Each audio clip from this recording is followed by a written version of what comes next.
Chapter 1. My name is Melanie Carter.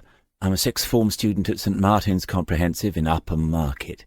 This is my statement about what happened on Saturday the 24th of August 2011. What happened to Wayne Fletcher. We arrived at Vine's Drove after lunch.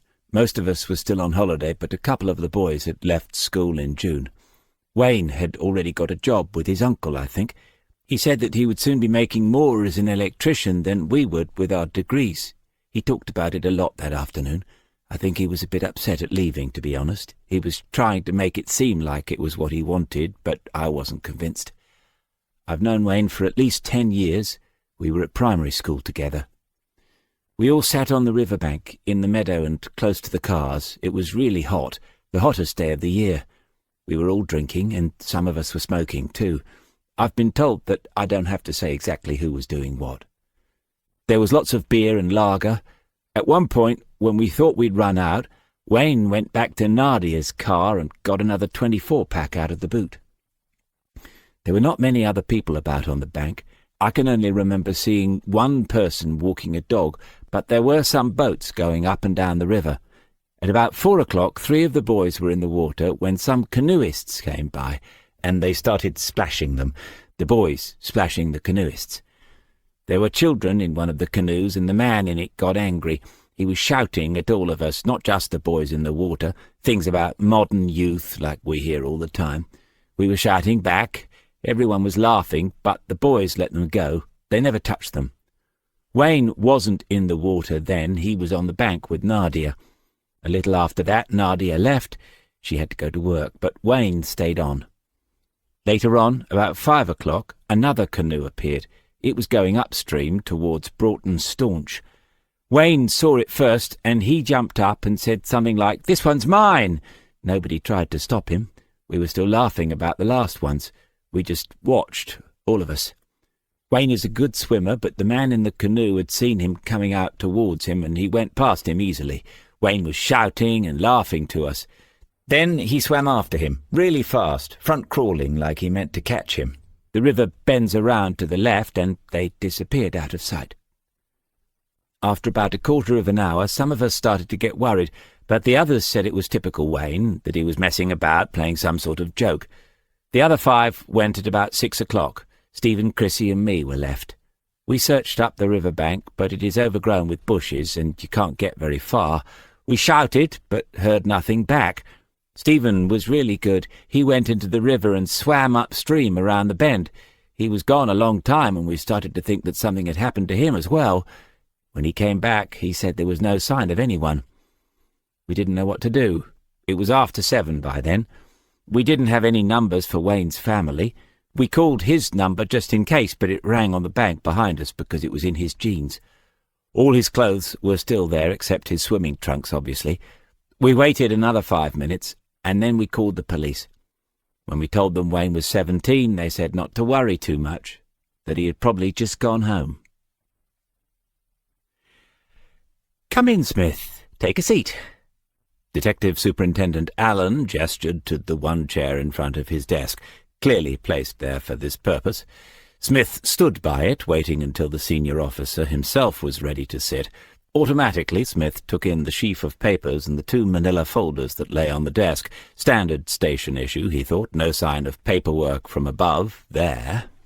"So, welcome back. How long has it been?" Allen lifted the top sheet as if he didn't know the answer and needed to check. "A week, sir." "A well-deserved break from the front line. I hope you made the most of it." Smith said nothing, just held the younger man's gaze steadily. "The 2 days you weren't in the building won't need to be counted against your holiday entitlement." "I'd rather it did, sir." "That really isn't required, Smith. In fact, I've already given instructions." "Thank you, sir, but I'd rather that it did all the same." Allen made a note on his desk pad. "And you are fully recovered?" "I wasn't aware that I'd been ill, sir." "Ah, well, of course, not ill, exactly." "Not ill at all, sir, if you don't mind me saying, feeling remarkably healthy, considering." "Considering what?" "Just my age, sir." "Oh, I see. Have you had any more thoughts about retirement while we're on the subject?" Alan found the detective's face was impassive, impossible to read, confound the man. "Well, you must forgive me, sir. I didn't realize we had changed the subject. But no more thoughts at present. Hopefully there are a few more miles left in the tank." 30 years, Smith. More than they got for the great train robbery. You've done your bit, you know, and the regulations don't apply to you. You could go with full pension. I know plenty of men who would jump at the chance." "So do I, sir." Alan seemed to sag a little in the middle, and his hand returned idly to the papers on the desk. "In fact, sir, I've been reading up on the new regs, and it seems that we will be able to continue even after 60, as long as we are fit and pass the annual performance review. I think that if I joined a gym and kept myself fit, I could go on to 65. "Really?" "Yes, sir." "Good God! I hope I'll be gone myself long before then. You don't fancy a spot of fishing or golf?" "I'm sorry, sir. Is that an invitation?" No, of course not. I just meant that there's more to life than this job, Smith. It's getting harder, as you know, this recent business, the Macpherson case." Smith's face became imperceptibly more impassive, his gaze imperceptibly more fixed on the man in front of him, the man he had once known as a probationary PC on the streets of King's Lake. They were round to it at last. "Sir?" "I don't want any animosity from any of the sides involved, Smith. The inquiry had to take place, you know that, just as you know that no blame attaches to you or to D.I. Harrington. It never did, but you know the procedures, how important the procedures are these days. Everyone was exonerated, and it doesn't need to be dragged up again. Not that I'm suggesting you are the kind of person who—" "Everyone was exonerated, sir?" "Yes, they were." "And where is D.I. Harrington at the moment, sir?" "It was a voluntary transfer, at Detective Inspector Harrington's request." "Oh, I see, sir."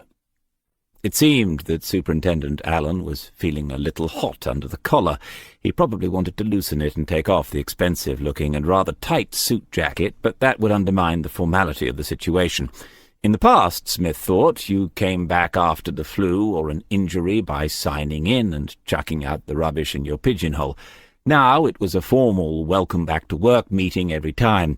No wonder there are more chiefs than Indians. "Anyway, I think we've cleared the air. Said what needed to be said, don't you?" "Absolutely, sir." "Good, good." There was clearly more to come, and Smith waited, his fingers interlaced, sitting upright, his back never touching the chair behind him, as if at any moment he would enter a state of mindful meditation. Something had to be said about Wilson. "With regard to the chain of command, Smith, you are a highly experienced officer, one of the most experienced in the division.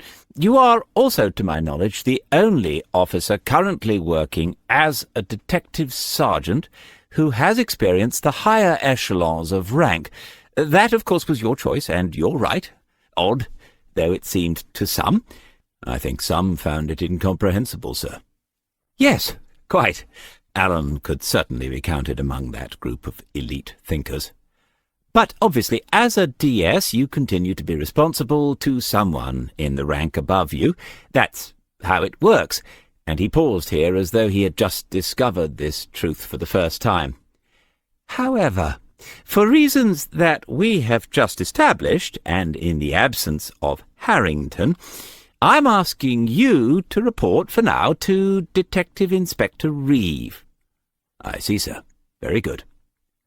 Alan watched him from across the desk as a frog might watch a wasp, wondering whether the risk could in any conceivable way be worth it. "Will that be all, sir?" "Yes, Smith, that will be all." Alan watched the door close behind the small, wiry figure of the most upright, unconventional, and awkward officer under his command, and muttered to himself, "For now?" Charlie Hills was on the duty desk, as big, bluff, and bald as ever. Next to him was a tall, thin, and blonde-haired youth, looking at and apparently earnestly studying the duty log, or at least the part of it at the end of Charlie's finger. At Smith's approach, they both looked up. And the Wanderer returns. Good morning, DC. How did it go? Charlie nodded towards the suite of offices that Smith had just left, eyebrows raised. Wants me to take up fishing. Or golf. I can see that. You in a nice pullover and slacks, drinkies in the bar, or sitting on a basket in the rain, down by the canal. Yes, and I can see you in a wooden box if you're not careful. Excuse me, Sonny. The young man looked startled for a moment. Sir? Yes, sir? If you've come in to report that your tricycle has been stolen, shouldn't you be on this side of the counter? This couldn't be his first experience of station banter, but he still looked from one to the other of the older men, uncertain how to respond. D.C. Waters, this is Detective Sergeant Smith. D.S. Smith, meet D.C. Waters. Smith saw the reaction immediately, eyes widening a fraction, a slight straightening up, as a young soldier might on his first encounter with gold, braid, and medals. Hello, Waters. Got a first name? It's Christopher, sir. Chris. Hello, Chris, then. No need for the sirs. On the development program? Yes, sir. He blushed, and Charlie had to look away. How far? Just beginning my second year. Charlie said, Mostly classrooms up to now. He's here for a bit of practical. Smith nodded and looked around at the empty reception area. Talking of which, has King's Lake been put under martial law in my absence? I know I'm not easily replaced, but... Or does crime only happen when I'm actually in the building? I've often wondered about that. Just a quiet morning, DC. It won't last. No, it never does. I'll see you both later. As he continued towards the workrooms, he heard Charlie's voice again, stopped and turned. DC! Good to have you back. Thanks, Charlie. He went left and into the open-plan staff room. The pigeonholes were on the right, and he headed straight for them. Being back in the building had reinvigorated him somehow, and he was keen to get going on something. Still keen, still crazy after all these years, the tune forming in his head as he took up the first batch of papers. Smith had decided a while ago that for some reason his ears seemed to be aging less quickly than the rest of him. The station was so unnaturally silent that he could still make out the voices of the two men he had left at the duty desk. Waters was speaking quietly. Smith heard his own name mentioned, and then something that ended in a question. Charlie's voice was louder. Yes, that's him. A pause, and then more from Waters. Smith could only pick out two words. Andretti and retired. Charlie answered again. Yes, the same. Never retired, though plenty of people wish he had. Not only on the other side either, but I shouldn't say that to your innocent ears. Lot of respect. Smith shut it off then, and almost immediately the front desk phone was ringing. Andretti was 10 years ago, and he was surprised that anyone still talked about it. He closed his eyes to see if the girls were still there, knowing that they always would be, the four of them appearing to him in the correct sequence, in the order of their discovery in the dunes west of the town, their bodies white, cold, and naked on the sand. A brilliant team on it, the best he'd ever had for month after month, and in the end it was one lucky observation by a uniformed sergeant that broke it. One by one he fed the contents of his pigeonhole into the shredder, which stood conveniently within arm's reach, as if somebody knew. Pension plan updates, divisional golf tournament, was there a fishing one? Changes to uniform replacement procedures, Federation warnings about further staffing cuts, overtime payments under threat, a copy of the letter he had already received at home giving him the outcome of the inquiry, that word exonerated again, a payslip which he didn't shred after last year's income tax fiasco. Finished, he looked around the room, but still no one else had arrived. There must be case meetings going on, and he felt a twinge of annoyance that he wasn't in one, getting up to speed, giving the mind some focus, something to do. If Alison Reeve wasn't taking a meeting, she would be in her office. Might as well get that over with as well. Chapter 2. Smith knocked once and opened the door a fraction. You could never be sure when entering a female officer's room. She was leaning forward over a large table covered in papers and photographs of people, resting both hands on it as if trying to prevent the whole thing from taking off, the long dark hair screening her face. Seeing him, she straightened up and immediately put out her hand. He took it, warm, slender, pale, and intense. "David, it's good to have you back. I hoped you'd come straight up." They sat in two comfortable chairs close to the window that overlooked first the car park and then an estate of light industrial units that made up one side of Kings Lake's economic character. In the further distance were the cranes at the docks, set against a fringe of grey that only locals would recognise as the North Sea. Smith looked across at the table. "Something interesting?" "It's a fraud, not mine, thank God. I'm just a second pair of eyes on it." She smiled at the face of dislike he pulled and said, "I hate numbers. I only scraped a grade C in maths. It still haunts me." "The past has a habit of doing that, ma'am." "Don't you dare start that." "Well, we have to say something, out there, in meetings. I'm okay with it." "Ma'am?" "It's just wrong. Miss Parker taught me maths, and if we met now, she would still be Miss Parker, and there are no circumstances under which she would ever have to call me Miss, are there? You can't call me ma'am, it's not right." "Maybe not in here, then. But these things matter in a daft sort of way. People notice. It affects relationships." "Just don't look at me if you say it, out there in some meeting." "It might not be for long once we get a new DI, assuming Harrington isn't coming back." "Harrington won't be back, and don't count on us getting another DI. These staffing cuts are for real, David. I think they'll use it as an opportunity." "And Wilson?" She looked at him properly for the first time, with the long blue stare that he had seen disconcert some difficult suspects. "Wilson is still reporting to me. I don't have a problem with that." It was a statement and a question rolled into one. Smith's response was a simple nod of agreement. She smiled and sighed, and Smith guessed she had more difficult things to say before he left her office. And he was sympathetic, even felt a little responsible for putting a good detective in this sort of situation. His old boss, DCI Miller, had a very simple, very effective system of staff appraisal. People were either a good hand or they were not. Alison Reeve would have made the first list.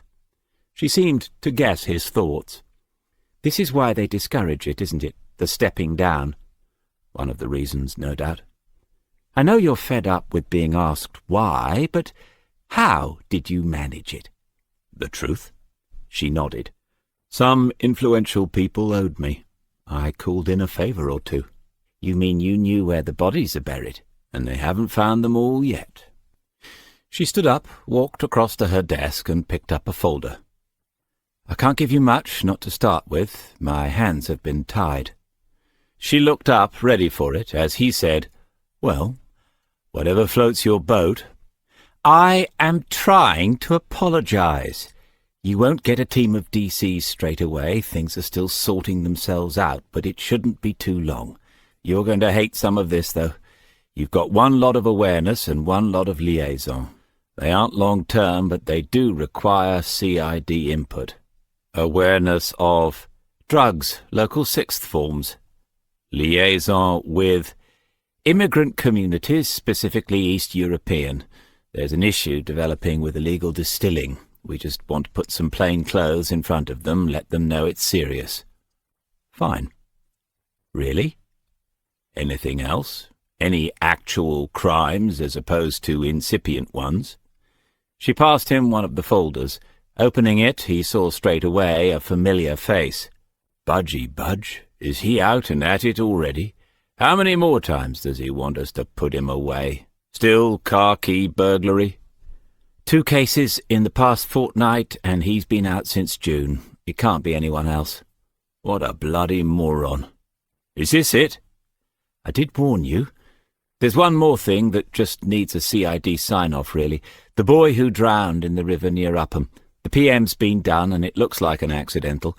If you could read it through and finish the paperwork." This was odd. A CID officer would already have been involved in any death. There was no need for another one to look at this if it was an accidental one. The body is still here, in the police mortuary. The family was in yesterday asking about funeral plans, understandably. So? She was back at her table now, moving photographs around like chess pieces, avoiding the eyes that she knew could, if necessary, out-search her own. So I just need someone to finish the paperwork. For the past 2 years, he and his team had owned a quarter share in room 17, 4 large desks in there, about 4 times as many chairs, a couple of old-fashioned filing cabinets. Each desk had the now obligatory PC, the jokes had worn out long ago, and keyboard, and the shared printer stood on the long work surface that ran the length on the side wall. Here, too, were stacks of box and lever arch files and various piles of folders and papers, the detritus of past investigations. It was an odd system in that no desk was formally owned by or even allocated to a DC or a DS. It just sort of happened. Smith had half expected that his desk would have been appropriated, or that his new monitor would have been swapped by someone for a clapped-out one, but everything looked untouched.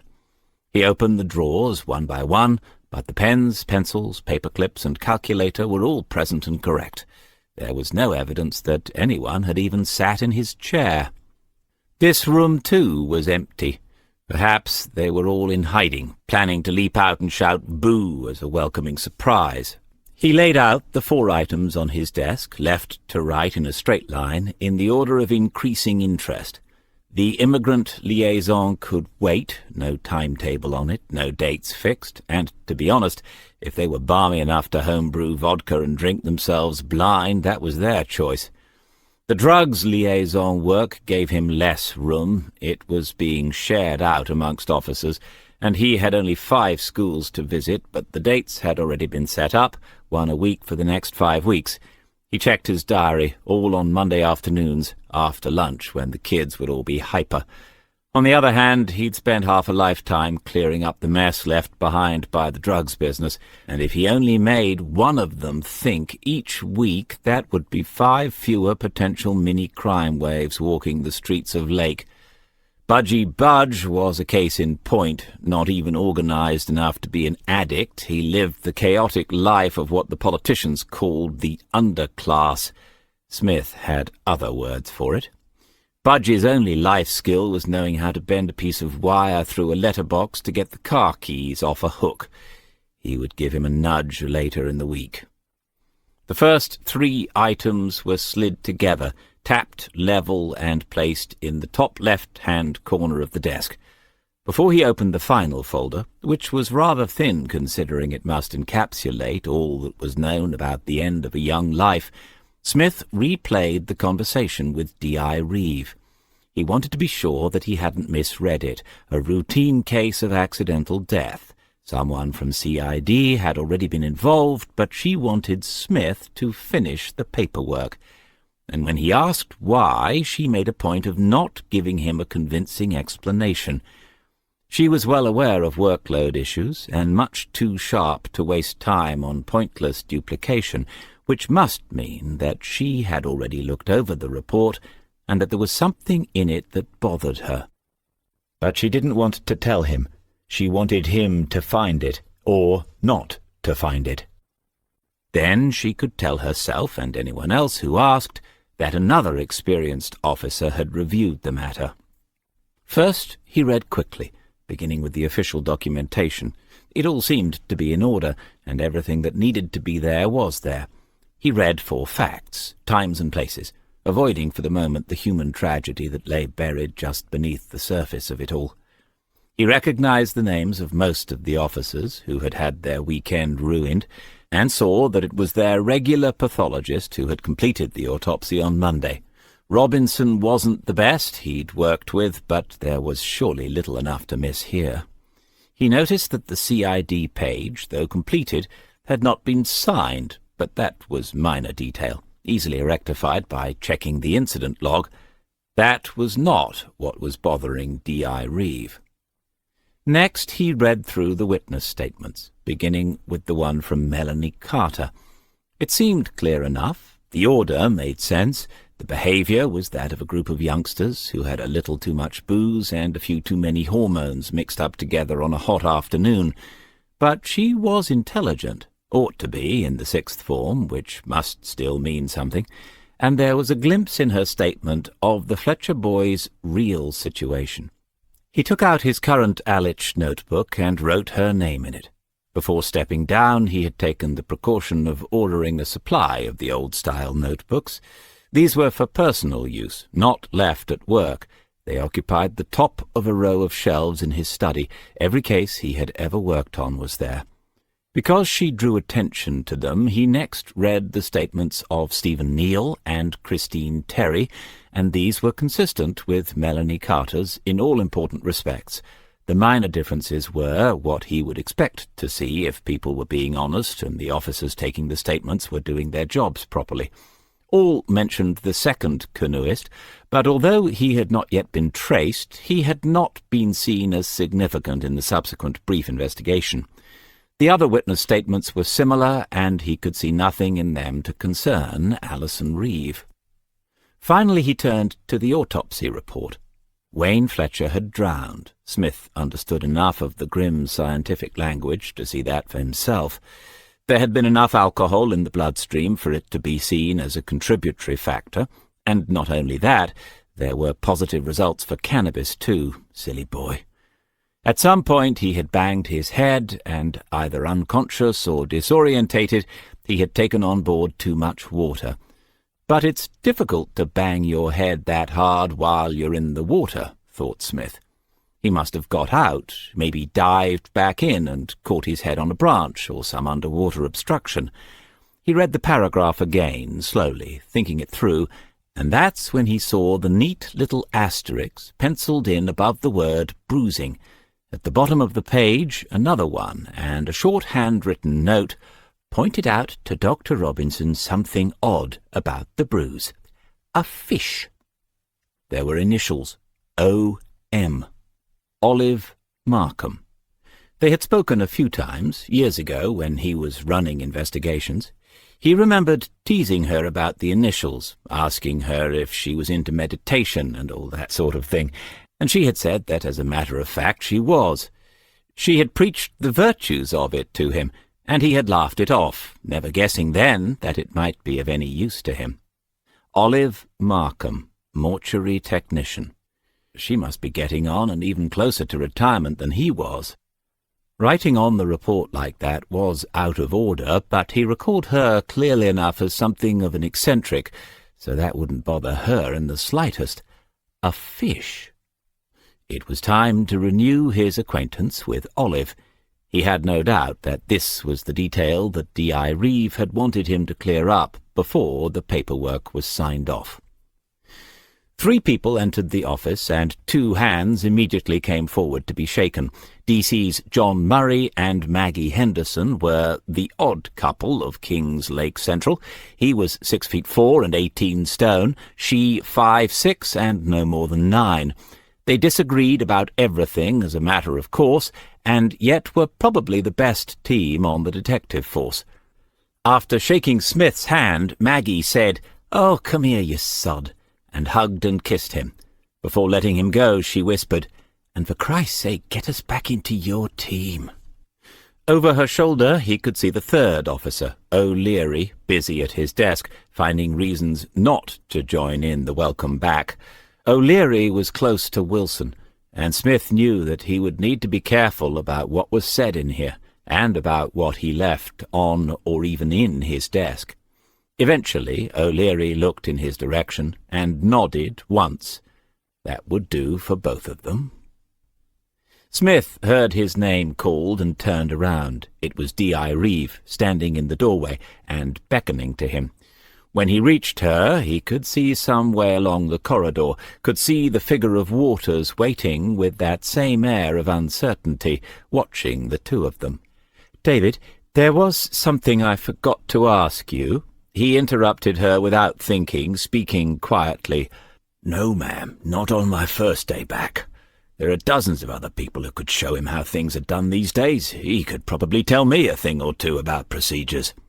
Perfect reason to do it, then. Retraining for you. Seriously, just a day or two, if only so he can learn what not to do.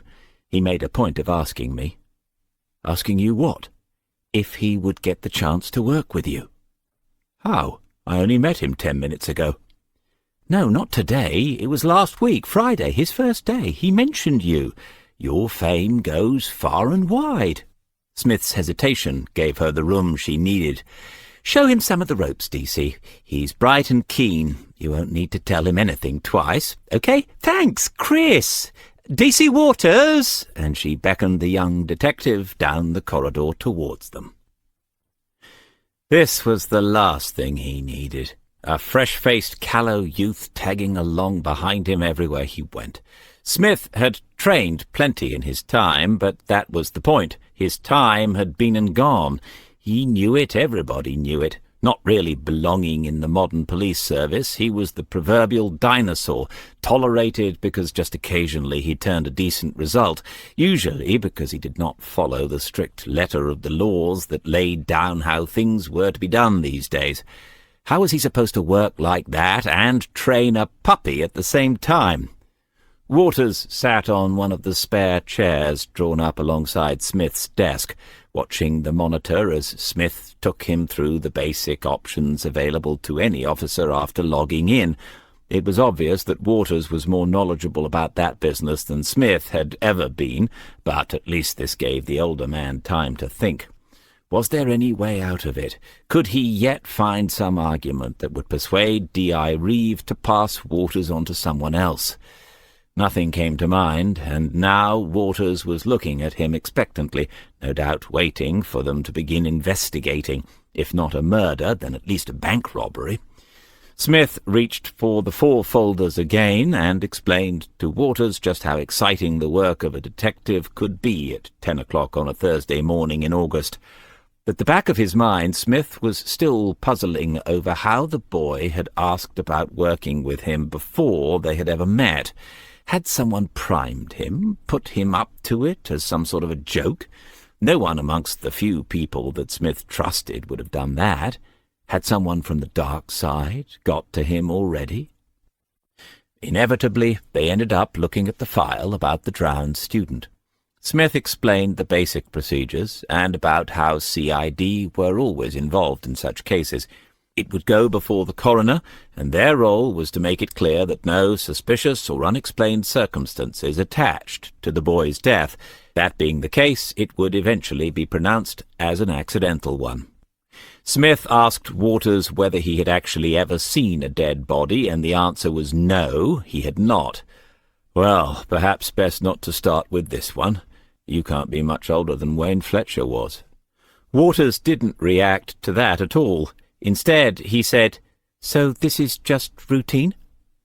"I don't know about that. It's hardly a routine way to go at 17, is it?" "I mean, what you're doing with it. You've read it through, and now you're going to sign it off, and it ends up in the coroner's court." "Well, that's the procedure normally." Waters raised an eyebrow, but said nothing. "Why do you ask? What would you do any differently?" Waters had, Smith already noticed, the habit of looking away into space when he was thinking something over, as if he had lost interest. There was silence for several seconds. "You can speak out. You're bound to make plenty of mistakes, so you might as well get started on them. Get some of them out of the way." "Okay. I don't see how he got the head injury, not in the water, which was the last place he was seen. How can anyone swim fast enough and do anything to bang their head that hard?" Smith remembered Alison Reeves's words about the new boy. They were more than 30 years apart, one on the verge of senility, the other just out of the classroom, and both had seen it. Wayne Fletcher's injury was not impossible, but it was odd. "So what do we do?" "I don't know." "First we talk it through some more, just you and me. We kick it about and see what happens. Put forward any ideas, however daft, anything that comes into your head. Make a list of the ways someone might get a bang on the head in the river. Scribble it all down on bits of paper. I'm sure there's a posh name for it. Used to call it brainstorming, but that's not PC now. You're not epileptic by any chance? Anyway, the first thing we need is coffee. Strong, not a lot of milk, no sugar. Chapter 3. If Waters had noticed Olive Morton's cryptic note, he never mentioned it, but in other respects he was sharp. Smith learned that after graduating he had joined the force. He had already been placed on the accelerated development scheme, meaning that somebody somewhere thought he was destined for great things. He was not afraid to question some of the ideas that Smith put forward, some of which were deliberately daft, just to see if he would. But he did so sensibly, respectfully, in a way that would encourage more senior officers to work positively with him. And he had ideas of his own. An unreported motorboat might have hit Fletcher. He might have dived or fallen into the water, hit his head on a tree trunk or some underwater object. "What about the mystery canoeist?" said Smith. "I don't see how anyone could paddle a canoe fast enough to knock someone out in the water." Smith nodded in agreement and left him to think it over as he drank the lukewarm last of the second mug of coffee. Waters stood up and walked over to the window. They had been sitting at the desk for more than an hour. Perhaps Wayne was a good swimmer. Perhaps he caught up with the canoe. Smith shuffled the papers together and back into the file, adding in the rough notes that they had made as they talked it over. "We've exhausted this lot. We need more data, more gen. Let's phone some people up. Phone the school this lot go to, St. Martin's Upham. I've got to go there next week, would you believe, and lecture them about the dangers of drugs, another of life's delightful little ironies. I know they'll not be open yet, but find a number, get hold of the principal or a senior teacher. Make up some reason why you've had to call professional courtesy before speaking to their students again about Wayne Fletcher's tragic death. That should go down well. But what you're after is a bit of background on these two." He flicked the folder open again. "Melanie Carter and Stephen Neal. How are they seen by the school, the teachers? Honest, reliable, mature? Are they academic, university types? How well should they have known Wayne Fletcher? Make sure we've got phone numbers for both of them. In fact, give them a ring too, and see if they are available this afternoon, just a routine follow-up. If they are, tell them we'll ring back with a definite time." Waters was making notes as Smith ran through it. When he finished, he looked up. "Are they suspects?" Smith couldn't hide a smile. "I doubt it, but on the other hand, we don't know what happened, do we? So we don't rule anything out. Use O'Leary's desk. He won't mind." Frosty Winters was reading the memo for the 4th or 5th time when the phone on his desk began to ring. He didn't want to answer it, didn't particularly want to do anything apart from drive to the county police headquarters and kick down the door of Assistant Chief Constable Devine's office before telling him exactly where he could stick his reorganization strategy. "D.S. Winters, if it's a diver you want, try Chelsea Football Club." "Frosty? What are you on about?" "Who is this?" The voice was half familiar, a voice from the past. "Smith." "Which one?"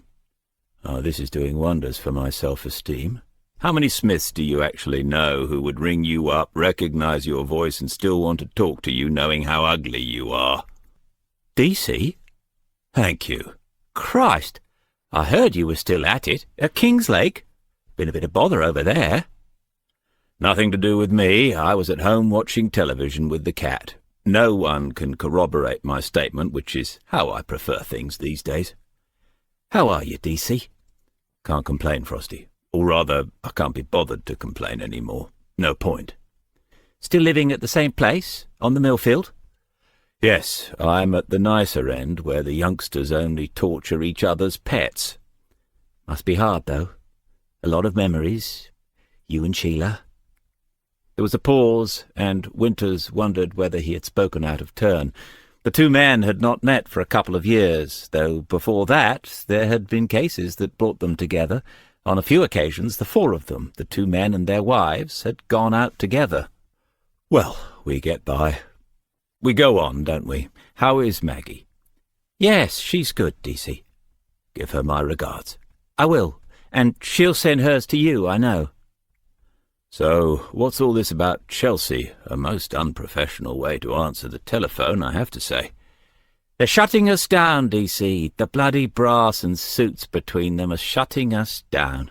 Reorganisation, rationalisation, they can call it what they like. This unit shuts down in 6 months, after 25 years, and some good blokes have risked their necks out of here. Still, I don't need to tell you what it's all about. But he did, and Smith listened, and asked questions and sympathised, because he knew that nobody else would. Nobody but a colleague who had been through something similar would understand the sense of frustration, the sense of betrayal. The county's police diving team was rarely called out unless there was something horrible to be done, but Winters had run it well. Now financial constraints would be given as a reason why he would have to break the news to 2 or 3 men, why the building would be sold off, why they would either transfer to a new combined unit in a neighbouring county or take up other duties. Winters had a couple of years to go to make his 30. He would see it out, but without commitment and without loyalty. Smith had seen it all before and was seeing it increasingly now. Anyway, DC, this wasn't a social call, was it? What can I do for you? Bugger if we can't have a catch-up now and then. That's half the trouble, isn't it? People like you, me, we're not efficient, are we? But you're right. I have a motive for this call, for which I apologise. I'm guessing this is the lad we pulled out at the river near Upham Market. That's it. Straightforward, was it? I saw your name in the log. Yes, me and Tim last Sunday. I was doing a barbecue when they called us. Ask away. How long did it take to find him? Couple of hours, longer than I'd expected. The river isn't that big up there. Why did it take that long? There's a channel down the centre about 8 feet deep. It's where you normally find them before they blow up and float. We searched there first, up and down about half a mile. So where was he? In the edge, more or less, in a patch of lily pads and underneath some trees overhanging the water. It's pretty overgrown in parts. Tim found him by just wading along the margin. No great depth, then? 3 feet, I'd say, maybe 4. So had the current washed him into there? There isn't much of a current, DC. It's only a fenland drain, really. A pause, then. Dimly, Winters could sense the other man's mind at work, probing away at the new facts, trying to make sense of the location of the body. It was a little odd, now he came to think about it. Thanks, Frosty. That's definitely helped. Did you happen to notice how far he was from the field where he went in, where the kids were parked? Yes, we went in from the same place, about 100 yards upstream. We must have gone past the body half a dozen times before we found him. 100 yards, is that all? Could he have drowned further upstream and then drifted down to where you found him? For the first time, Winters hesitated. Up to this point, it had been about facts. Now, Smith was asking him to speculate. Well, it's like I said, DC. If you go and have a look, you'll see what I mean. At this time of the year, the river hardly flows. I don't see how what current there was could have pushed the body into where we found it. And you have it all on video, where it was before you pulled him out. Sorry, Frosty. I know I sound like I think you're my grandma. I'm just thinking it through. Not a problem, DC. It's all here, plus copies of the stills. If you want, I can send you everything. I'll let you know about that. I've seen enough video nasties to last me out, I think. Nothing else comes to mind? No signs of any disturbance on the bank? Anything at all? Sorry, DC. As far as we were concerned, it was the find the body job. I just remember thinking it was a shame, but then it usually is. Why did you think that? Well, he was a big, strong lad, well-built, bit of an athlete, I should think. He took some lifting into the boat. I see. Frosty, you've been a great help. Don't let the bastards grind you down. If you ever want to get that particular bastard called Divine in a dark alley one night, you let me know. Do they record all these calls now? Yes, I think so, DC. Good. Thanks a lot, Frosty. We should meet up, DC. Have a drink. Old times and that. Yes, we could do that. I'll speak to Maggie. Give you a call. Why not? Take care, Frosty. Waters was still finishing the phone calls that he had been asked to make. Smith busied himself at his desk, appearing not to listen, but keeping one ear on the half of the conversation he could hear, and mentally constructing the other. The boy was clear and confident on the phone, and seemed to have his wits about him. Whoever he spoke to from the school obviously wanted to be told more than he should be, and Waters deflected that as well as some more experienced officers would have done. With the witnesses he was reassuring but firm. One of them, Smith couldn't tell which yet, had other plans for this afternoon, but by the end of the call had agreed to be collected at 2 o'clock. Where are we picking them up from? Melanie Carter's. Both of them? Yes, sir. Smith waited with no expression until Waters remembered. Oh, right, sorry, but I don't know what to call you. If we're going to be working together, you'll have to give me a clue. I'm not sure that we're officially Starsky and Hutch, or ever going to be. This is, as I understand it, just an introduction that will show you how not to do anything. So what I just did I shouldn't have done? Letting a rookie speak unsupervised to material witnesses on his first day? Probably not. But as regards this name business, you will have noticed people calling me DC, either because they wish it was my rank or because they are also my initials. I don't mind which. The letters have also been perceived to stand for other combinations of insulting words over the years, but we needn't go into that. We'll try DC and see how it goes. Right? Okay, DC. Just one other question. Far away. Who are Starsky and Hutch? Google it. Tell me about our dates for this afternoon. Waters read back from the notes he had made in the standard issue pad, filling in with comments of his own based on the conversations he had had with them. Melanie Carter was an able student, more mature than most. The deputy head had expressed surprise that she had been there at all. She had held positions of responsibility in the school and was expected to gain a good university place. In what subject? Asked Smith. I don't know. I didn't ask. Is it important? No. Carry on. Stephen Neal was also a capable student, would also go to university. He was something of a reformed character, having been a troublesome boy in his early years at St. Martin's. Nevertheless, the deputy head would take his word in a serious matter such as this. Which one didn't want to revisit the scene? How did... Stephen Neal says he has a holiday job, won't get paid. Very public-spirited. They both knew Wayne Fletcher well? For at least 6 years. Well done. Smith swivelled his chair away from the conversation.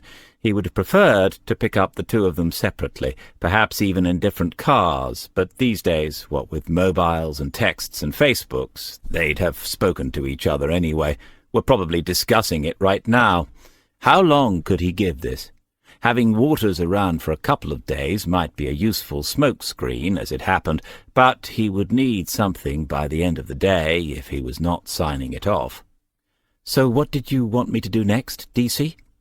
This isn't the prettiest business to be starting off with. You sure you're all right with it? Yes, he was. Smith could see that if Waters was on a lead, he'd be pulling at it now, eager to get into the field. That always needed careful watching. Something to sober him up just a little then. Call back the chap I was speaking to, Frosty Winters. He runs the police diving unit over at Huntston. They took the body out of the river. Send him my apologies. Smith has gone senile and would like to see the video after all. Get him to attach it, or whatever they do, and send it here right away, to me. It's all logged on. No doubt you could just hack your way in anyway. When it comes in, watch it. Make notes of anything interesting. It won't be very cheerful viewing, I can tell you. If D.I. Reeve asks what you're doing, just say exactly what I told you to do. As he copied the number from Smith's address book, Waters said, "Will do. What should I say if anyone asks where you are?" "I might go and take a look at the real thing." Chapter 4. He stood on the paving slabs outside the police mortuary, debating whether to smoke the first of the 3 cigarettes that he allowed himself each day. Would it do him more good after seeing the body? It was years since he had done this, but at one time it had become almost a habit.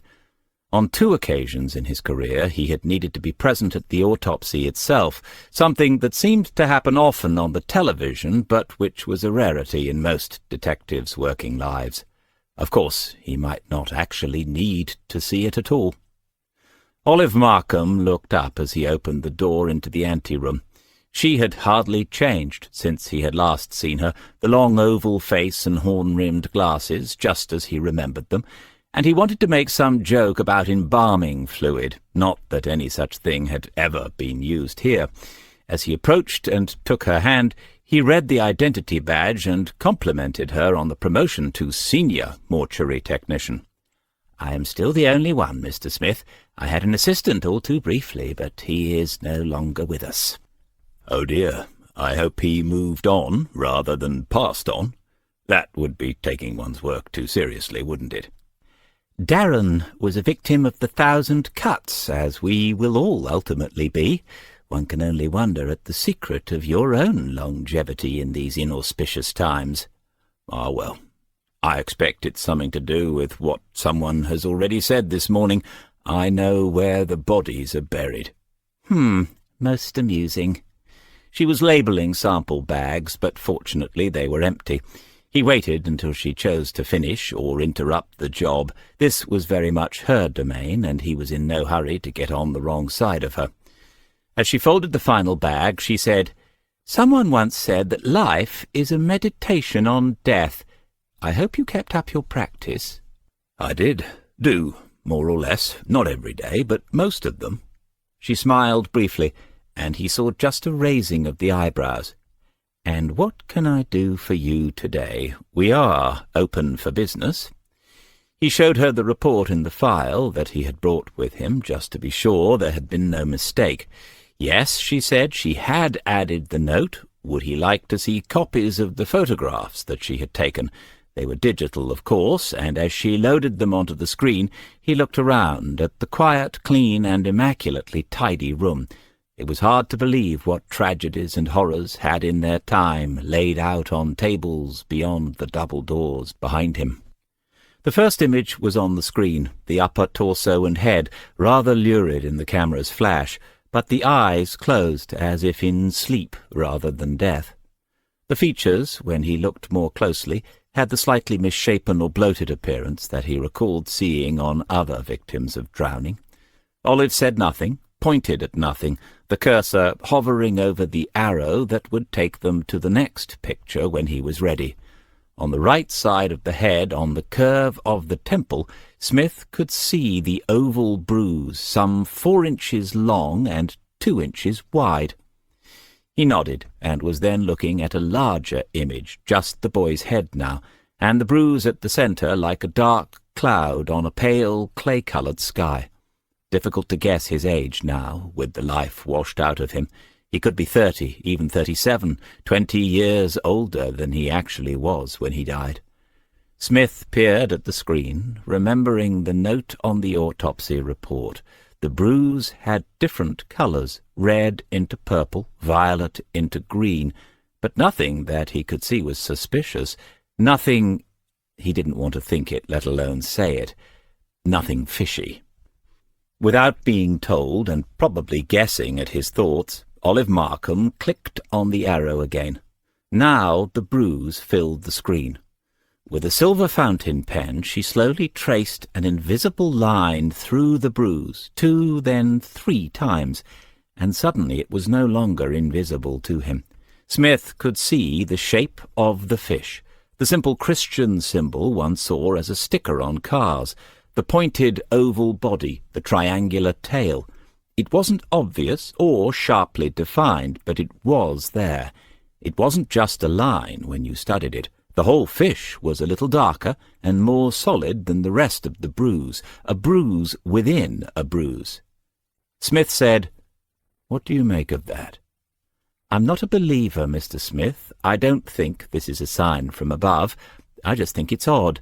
I just thought that it shouldn't pass without comment." "You pointed it out to Dr. Robinson. What did he say?"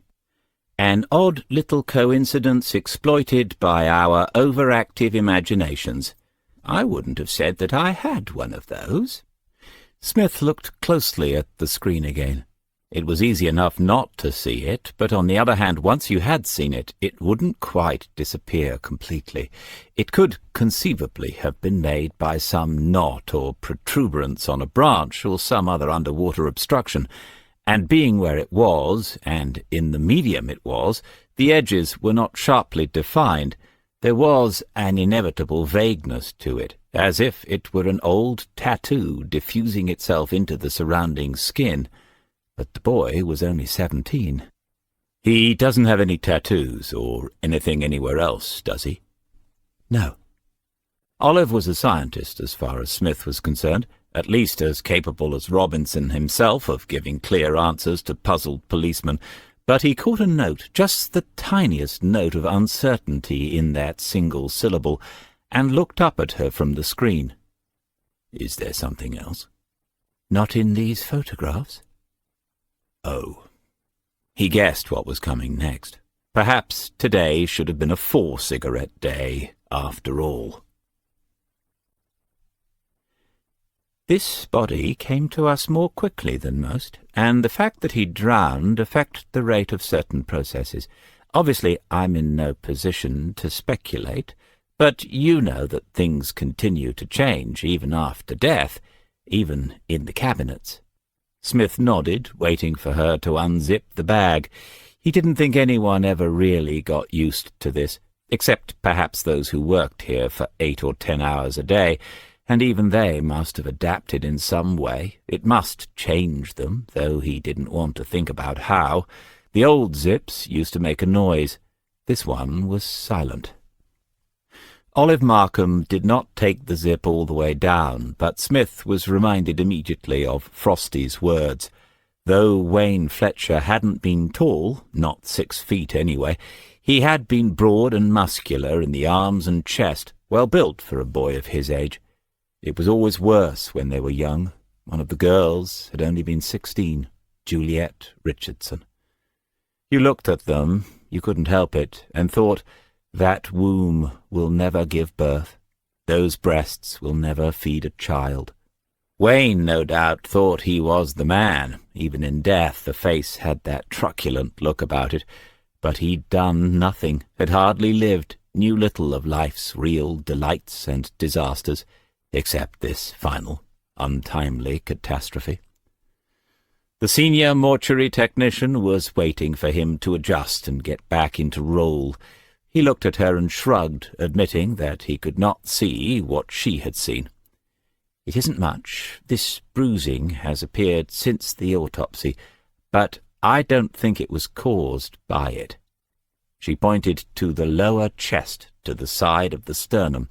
The incision had been neatly stitched up, Olive's work, but on both sides of it he could see faint discoloration, just a few square inches of it. He leaned to take a closer look and caught the smell of the body and the surgical processes that it had undergone, an odd combination of the operating room and a butcher's shop. He drew back. "I see. Not much to go on, is it?" Now it was her moment to shrug and say nothing. A part of Smith, the lazy, let's-have-an-easy-life-for-a-change part, wanted to leave this, sign the papers, dead bat the brief, quizzical look from D.I. Reeves, and go and have a cup of tea with Budgie's mum. He could take that decision now and not ask Olive the question. No one would ever be any the wiser. "Any thoughts? Off the record, obviously." "The only time we see bruising there, under normal circumstances, is when someone has attempted CPR. And then only if they've been a little over-enthusiastic, or if it's done by someone who doesn't know their own strength." Smith didn't try to conceal his surprise. "Are you saying someone tried to revive him, and then put him back in the water when it failed?" "No, I'm saying that the only time—" He waved away the rest of the reply, acknowledging his error. "Is it possible that—" "It's what I suppose you would call circumstantial evidence of that possibility." "Christ. An even more remote possibility, but I suppose—" She was staring at the bruise on the boy's head. Smith did the same, but the colours had changed since the photographs were taken, and he could not make out any shape at all now. "Well, we're in no man's land again. Not enough to go on, but just too much to let it go. Thanks, Olive." "It has always been a pleasure, Mr. Smith," entirely avoiding his sarcasm. She already had the camera ready on the adjacent table. "Yes, get some snaps before it all fades away. I don't want the last place I see this to be in one of my nightmares. Email it up to me.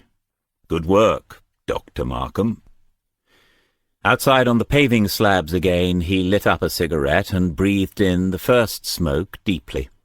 Why couldn't the smoke ever stay like that to the end? Because each draw contaminates that which is yet to come. The longer you smoke it, the less enjoyable it becomes. The day was cooler and the sky greyer than yesterday, and the hot weather of just a week ago was already a memory. August was almost over. He drew on the cigarette again and breathed one word through the smoke as it left his mouth. Christ. Chapter 5. If he had thought about it at all, Christopher Waters would have imagined that a detective sergeant, ex-detective chief inspector, with at least 30 years of service, would have owned a better car. He had walked on past the early-model Peugeot diesel saloon in the station car park, and Smith had called him back to it. And the passenger door had opened with a creak, a little reluctantly, as if it was not used to visitors. Inside he noticed the CDs pushed into the glove compartment, scraps of papers, the pencils, the loose change accumulating in the well designed to take a cup, a very continental touch, the AA membership book that was a couple of years out of date, and the scattering of gravel in the driver's footwell. The interior of the car was not dirty, not disgusting, but neither was it that of car that was loved. It had a job to do, this car, and probably just got on with it without too many complaints. Waters knew well enough why D.C. had suggested that he send for and watch the video made by the diving team, and he made no attempts to hide the effects of seeing it through 3 or 4 times. When Smith reappeared in the office, he had simply said, "All right," and Waters had nodded. They had not discussed it since. Waters had spent some time completing his training logbook, while Smith retrieved the folder and spent a good while rereading all the statements made during the initial investigation. After lunch, Smith had asked him if he'd found the canteen all right. When Waters asked where he had eaten, Smith had said that he hadn't much appetite today, a gesture of solidarity perhaps, an admission that he too had been affected by his visit to the mortuary. As they left the town, Smith took him through the plan of action for what they were about to do. As far as the 2 students were concerned, they were going to be spoken to briefly at Melanie Carter's home about their statements, as a matter of routine, but what Smith wanted was to take them out of Vine's Drove, to the spot where Wayne Fletcher had last been seen alive. They might object, they might not. If parents were at home, they might want to get involved. It could go all sorts of ways. It was important that no one gave or got the impression that the youngsters themselves were under any kind of suspicion. "Are they?" Waters asked.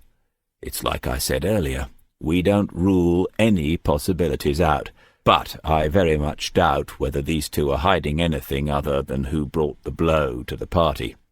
"The what?" "The cannabis or skunk or whatever they were playing about with." "So what's the idea in taking them back there?" "I want to see it for myself, and I want to be able to ask them questions about it there and then, Saves a lot of time and phoning people up again. Waters was silent, thinking it over. Smith continued, "And yes, I want to see how they behave. It's quite likely that, being back there, they will recall some small detail which they thought at the time, was unimportant." He hadn't told Waters about the bruising on the body, just in case he let something slip. The last thing Smith wanted was a rumour going around that Wayne Fletcher's death was not a tragic accident. In a day or two the boy would be moved on anyway. No sense in getting him overexcited about a potential murder investigation, was there? That was the first time that Smith had allowed himself to think the word in connection with the case. Before then, it had been simply a shadow in the half-light, a glimpse of a figure on the edge of his vision, a sensation in the pit of his stomach that he had never expected to feel again. As Smith turned into Vine's Drove, he felt the tension rise amongst the other 3 occupants of the car. It was a straight track of some 200 yards. He could see the rise at the end where it passed over the floodbank and onto the water meadow where people parked their cars in the summer months. And as the car passed over the rise, Smith noticed a small piece of black and yellow tape attached to a barbed wire fence and fluttering in the breeze. "Police investigation. Please keep away," it would say if they stopped to read it. Some idiot had not cleaned up properly. It was not the girl who had objected after all, but Stephen Neal. The youth had tried to make it seem as if it would be too distressing for her, but it was clear enough that he himself did not fancy going back there. "Really, Steve, it's okay," she said, and the boy's eyes went from her to Smith. Anger and fear were there, and it was difficult to say which came first. They stood close to the car initially, as if it offered some sort of safe point, a reconnection with the normality that had eluded them since the death, and Smith deliberately let the moment extend itself into uncertainty. Waters was uncomfortable too. Smith looked away down the river, saying nothing but thinking grimly to himself that their 3 ages, added together, didn't come to much more than his own. Well, children, this is life, or at least this is how it sometimes ends. He asked the girl if she was all right to continue, but his eyes were on the boy. She nodded, petite, blonde, with a brave little chin that any father would be proud of. So he asked her to show them where the group had been sitting that afternoon, and she walked down towards the river's edge and pointed at the short, summer-dry turf. Automatically, Smith looked for signs that people had been sitting here, but too many days had passed already. Then he asked her simple, factual questions, nodding and encouraging her until he felt she was over the worst of it, at least for now. "And when that first canoe went by, the one the other boys went after, Wayne was on the bank here, with Nadia, wasn't it?" "Yes." "Were they an item?" "What the hell has that got to do with anything?" Stephen's voice was higher-pitched and more emotional than he had intended. There was a moment's silence as all 3 turned to him in surprise. "I don't see the point of that, or of this." He waved his arm at the river and the meadow, but ended up pointing accusingly at Smith. "Well, Stephen, that's understandable. I wouldn't expect you to see the point of it because you've never been in this situation before, and, God willing, you'll never be in it again." The hand dropped away. Smith could see that the youth was close to tears, and he could also see that the girl had noticed that too. He had to be careful not to alienate her. "But, sadly, I have been in this situation before, several times. I have to ask you to trust me." Another silence, while all present considered in their different ways their response to the quietly spoken words. "As much as we might like this just to be about the facts, it never is. It never can be, because people are always more complicated than facts. It's a great help to me if I can get a sense of what sort of person Wayne was. It might help me to understand why he did what he did. Because what he did, in some way or other, led to his death." didn't it? The girl put a hand on Stephen's arm and looked up at Smith. Yes, they went out together. It was an on-and-off thing, but they were getting quite close again. I always thought they'd end up together. So, although Wayne was a bit miffed about leaving the college, he had some good things going on as well, yes? He was cheerful that afternoon. His usual self? She nodded. And he was fit, wasn't he? I mean that in the old-fashioned sense, obviously. This time she had a half-smile for him, and he relaxed a little, sensing that he had regained her confidence. What was his sport? He was a very well-built lad, looked as if he worked out somewhere. Stephen spoke again, this time with more self-control. How do you know that? Because I've been to see him, son. Another part of my job, I'm afraid. He knew that would be a jolt for them. The living, especially the young, let the body of the departed go quickly. They had not thought of the cold corpse patiently waiting for its final rites of passage out of this world and into some other. He was a good rugby player. He had trials for the county a couple of years ago. He could have made it if he hadn't been lazy about training. Smith saw the pain in the boy's face, the conflict ever present between telling the truth and speaking ill of the dead. Thank you. A great shame, then, isn't it? A terrible waste. So I'm getting the impression that young Wayne could look after himself. If he got involved, say, in a bit of a punch-up, he'd usually be all right. To his surprise, they both spoke at once, eager to share memories about that. God, yes. Nobody messed with him after year 8. Why? What happened then? A couple of year 10 boys had it in for him. They started bullying him on the way to school. One day Wayne decided he'd had enough, and they both ended up at the doctor's surgery.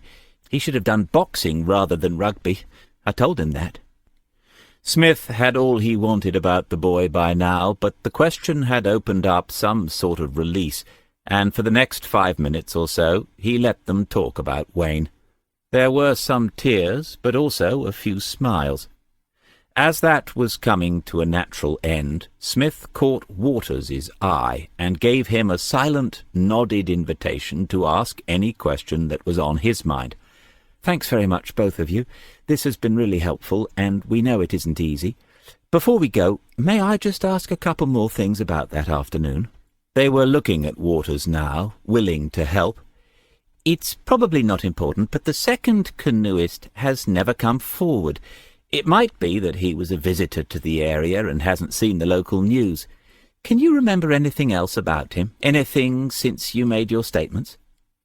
A good start, thought Smith. Reasonable, reassuring, encouraging, but not giving away much about the officer's own lines of inquiry.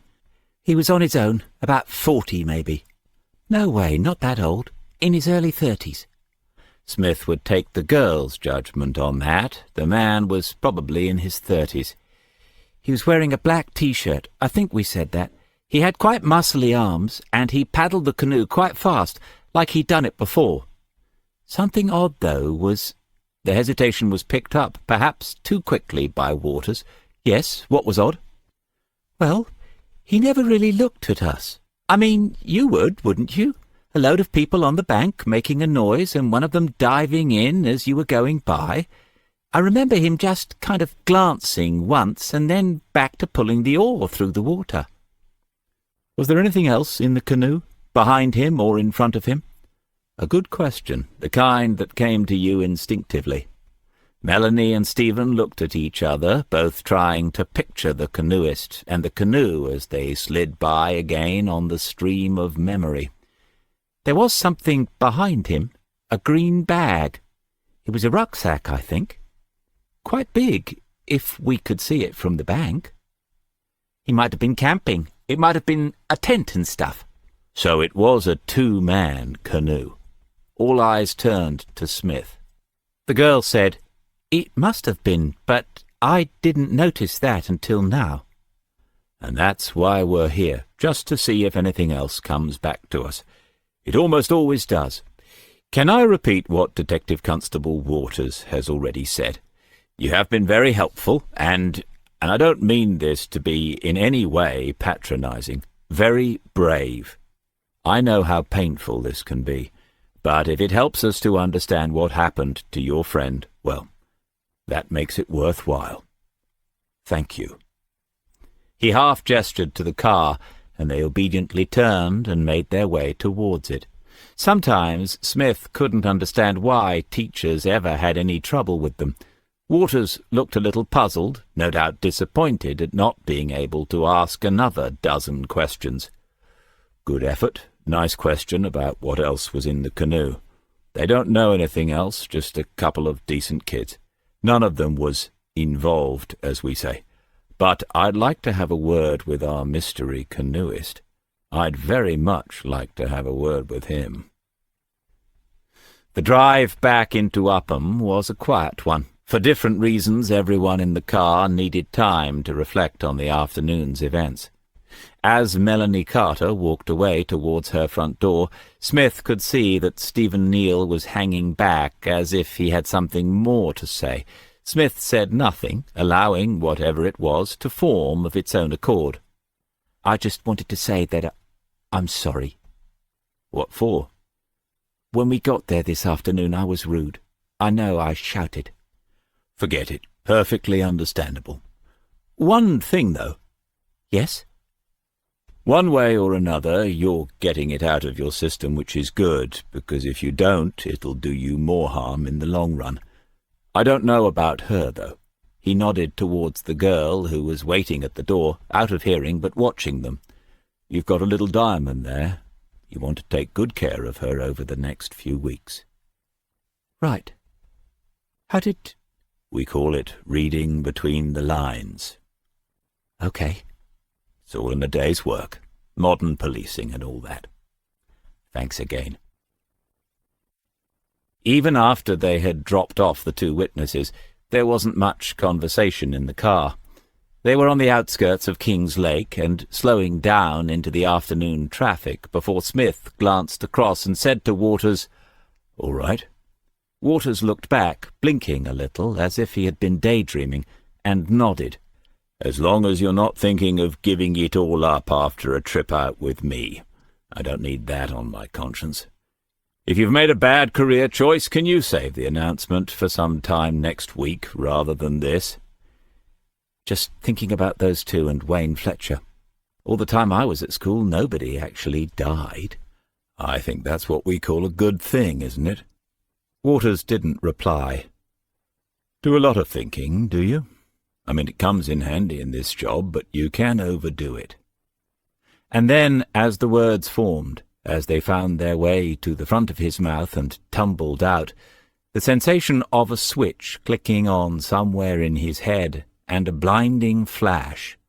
Still waters run deep, I suppose. They were waiting at a set of lights. He looked across again and saw the smile, a little weary smile at a joke that had been made since the younger man was at the school where nobody actually died. But that wasn't it. Something in the profile, maybe, or the set of the mouth. Smith couldn't be sure what had made him realize at last, but neither was he in any doubt. I used to say that to a DS years ago. His name was Waters. I know. Bloody hell, you're Dougie Waters' boy. I know. The lights have changed. Smith pulled the car out into the junction, not taking his eyes off the road, but still shaking his head. Why didn't you say something? Dougie Waters. Well, you being a detective, I thought, yes, all right, point taken, I suppose, but you could have said something. I didn't want it to seem as if I was, trying to take advantage. I don't think everyone needs to know my dad was in the force. At least this explained how the request had been made to D.I. Reeve before they had even met. They were at the next set of lights. Waters looked a little uncomfortable, as if even admitting who he was might be perceived by Smith as using his family connection in some way. Listen, your dad was a good sword and a bloody good copper. He covered my backside more than once, I can tell you. What's he up to now? He works for himself. Well, he runs his own business. Very nice. What line of work? The same. The station was ahead of them now, and Smith didn't speak again until they had pulled into the car park. What do you mean? An agency? Private detective? Waters nodded. Well, that's unusual these days. Most end up in security if they want to keep working at all. Does he get plenty to keep him busy? Not all divorces, I hope. No, not much of that. He's in the office mostly. That keeps him busy. He's got a couple of ex-jobbers working for him, then? About 10, I think. 10? That's not an agency. It's more like a rival force. I know what those people charge. He must be doing very nicely. Good for him. Well done, Dougie. In the short silence after that, Smith was back there again, in the saloon bar of the... where was it? The Blue Boar? The saloon bar, just the two of them, Dougie apologizing over and over, and himself saying it didn't matter. If that's how Dougie really felt, then it was the best thing, as long as he was certain. Maybe if he took a month off he might feel differently, but knowing that he wouldn't, because in the man's eyes, behind the man's eyes, he could see the damage that the case had done. Dougie Waters had toughed it out whilst others had quietly found ways not to confront the horror of it any more, had had quiet words and got themselves redeployed onto other business. Yes, Dougie had toughed it out, and he was there when they made the arrest. Unbearable, the tension of it that afternoon. And when Andretti had twisted away and made a break for the window, any of them would have done the same. Knocked him down, punched him again and again to make sure, because that monster must never be allowed to walk down a street with decent people again, and because Dougie had 2 young daughters. So he's all right then, your dad? That the boy knew something of the story was certain, but Smith could not judge just how much. It was better to err on the side of caution. Yes, he's good. Obviously he tried to put me off, but he's also supported me when he saw that wasn't going to work. Since I got this posting to King's Lake, he's talked a bit about the old days. A bit about you. Your mum, how is she? Sorry, I've forgotten, but we never really... Yes, she's fine. Retired, thanks to Dad's business. And your sisters? There were 2, I remember. All doing well. I'm 3 times an uncle. Ha! At your age. He asked me to say, well, just to be remembered to you. Remembered? You tell him that I've never forgotten the next time we worked together. Him and John Streeter and Eddie Hart, the 4 Musketeers. I expect you'll have to Google that as well. I was D'Artagnan, the good-looking one. You give your dad my best regards. There was more. Something in Waters's face that was unsaid, perhaps a question unasked, but it could wait. Uncovering the past was like uncovering some archaeological remains, best done slowly, with a fine brush, time's work being so fragile. And the day wasn't over. There were still 2 or 3 hours before they could claim a full day's pay. He sent Waters into the office with a list of things to do. Where could canoes be hired between King's Lake and Upham? Had anyone reported a canoe being stolen at around the right time, or, come to that, one being found? Did any riverside pubs have CCTV overlooking the river, and if so, had any of them actually been switched on last weekend? Smith knew some of the answers already, but it was all good baby steps for a young detective about to make his way in the world. Bloody hell. He's Dougie Waters' boy. Instead of phoning each canoe shop and marina listed on the screen directly from there, Waters wrote the names and numbers into his notebook first. That way he would have a record of each one that had been contacted. After the brief conversation with the first entry, in which he learned the difference between chandlery and boat hire, an officer that he had not yet met appeared, as if from nowhere, beside his desk. The man was thick-set and powerfully built, and his being a little below average height emphasized the fact. The hair was intensely dark, and though he was clean-shaven, the jowls and chin showed where a beard would appear the moment he put his razor away. He pushed out a hand, and Waters half stood as he took it. The blue eyes smiled, but the grip was little short of an attempt to intimidate the younger man before he could gain the advantage of his height. "Good to meet you. Chris, isn't it? What are you working on?" Waters explained, aware that he did not yet know the other detective's name. As he talked, he saw the eyes roam over the screen, over the open notebook, and then over his own face. "Well, I thought that one was dead and buried. Not literally, but you know what I mean. What's DC found, then?" Something told Waters not to elaborate. He played the office boy, the carrier out of meaningless chores, and watched the other man's expression closely. "We all have to begin somewhere, don't we? I expect he's just giving you something to practice on. No doubt he's off on something else already, just left you to make some lists." The comment was well judged, just demeaning enough to slip through Waters' guard. "No, he's following up on the canoeist." "Right. Where?" "He's gone out to Old Mill's Lock, wherever that is." "And what's he after out there, I wonder?" Waters sensed that he had said more than intended already and shrugged. "Nice to meet you, Waters. Look forward to working with you someday. It isn't always this boring." He was already walking away, the smile on his face impossible to read. "Sorry, I didn't get your name." "No, that's right, you didn't. John. John Wilson." Chapter 6. Reg Harrison had worked on the river one way or another all his life. Dredgers, weed cutters, boatmen, when they were strengthening the banks. But he reckoned this last job, and it would be his last job, was the best. As a part-time lock keeper, he only worked from April to the end of September, when the boating season was busy. The rest of the year he could enjoy his retirement. So there was some money coming in on top of the pension, and something to do other than the garden or going to the shops with Margaret, the best of both worlds. Of course, it wasn't all a bed of roses.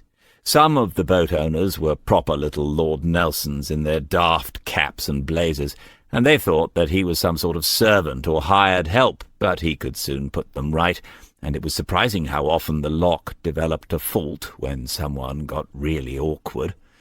And sometimes you had odd characters hanging around, like the one who had been standing at the far end of the lock wall for the last 5 minutes. He didn't look like a jumper, but you could never be sure. Not a business type, too scruffy, but too normal-looking for a vagrant or an alcoholic. Reg checked through the binoculars he kept ready for the kingfisher.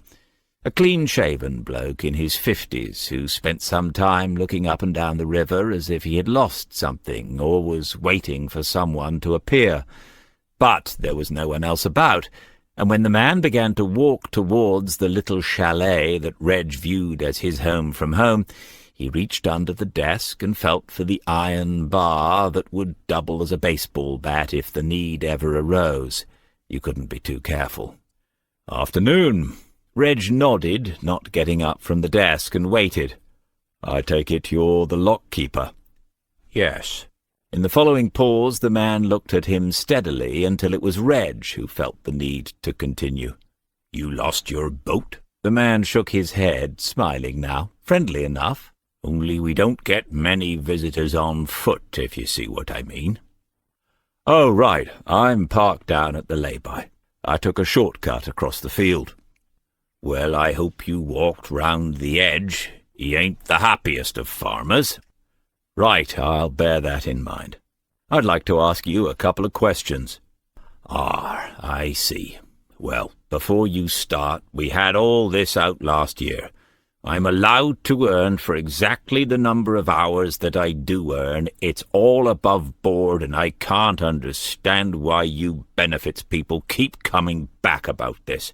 You check with the Environment Agency office in Kings Lake, and don't come bothering me again."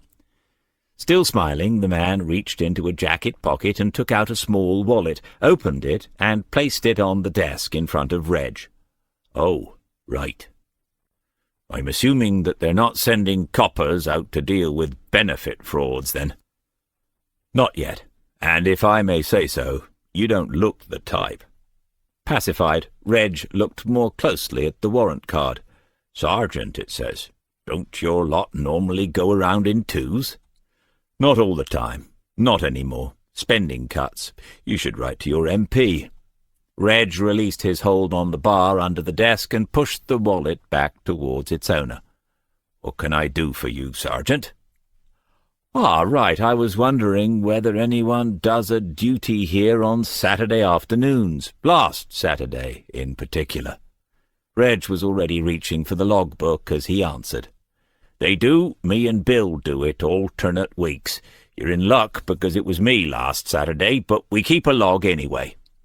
Smith nodded approvingly, resisting the temptation to take charge of the logbook himself as Reg continued, "Do you know what this is really for? They say it's for our own protection, but we know what's going on." "What's going on?" "They want to know if they can save a bit and end these duties. Put up a sign and tell people how to do it all themselves. That's what'll happen." "It's the same everywhere. Cuts and more cuts." Reg had the book open at the last completed page. "Here we are. We record all traffic, registration numbers of cruisers." "What about canoes?" Reg glanced up from the book. "And canoes. Technically, they should be registered as well, but lots aren't. Not our job to enforce that, but we note 'em all down." "May I take a look?" Reg spun the book around, and the detective ran a finger slowly down the final column of entries. At some of them he stopped and read across the page, looking at the times recorded. "This is really helpful. You had several canoes through that afternoon. I'm looking for one in particular." "Fire away." "Probably a two-man canoe, but only one occupant, a man in his 30s. Probably had a rucksack or some sort of camping gear in the boat as well. This one." Reg turned the logbook halfway round, peered at it long-sightedly, gave up, and reached for his glasses. They both studied the entry at the end of his finger. "With respect, Mr. Harrison, Reg." "With respect, Reg? How can you be that sure?" Reg removed his glasses, folding their arms before folding his own, and explaining. He would have a story to tell Margaret tonight. "We get all sorts through here, Sergeant, all sorts. You have to be able to spot the awkward ones and the characters." "Was this one awkward?" "I wouldn't say that, but he was a bit odd. He did have some gear with him. He came upstream and pulled out onto the bank down there on the right, started to unload it. I went out and walked down the wall towards him. I shouted out that I'd let him through, no need to unpack it and porter it. There were no cruisers, it was no bother to me. Anyway, he looked a bit confused, as if he didn't understand. I said it all again, 'Put your stuff back in the boat, I'll open the lock for you.' Eventually he got it, reloaded, and I opened up. He sat in the boat, just looking ahead and waiting, never said a word." "You got a good look at him, though?" "I did, and I could pick him out if I had to, before you ask." "And he never said anything?"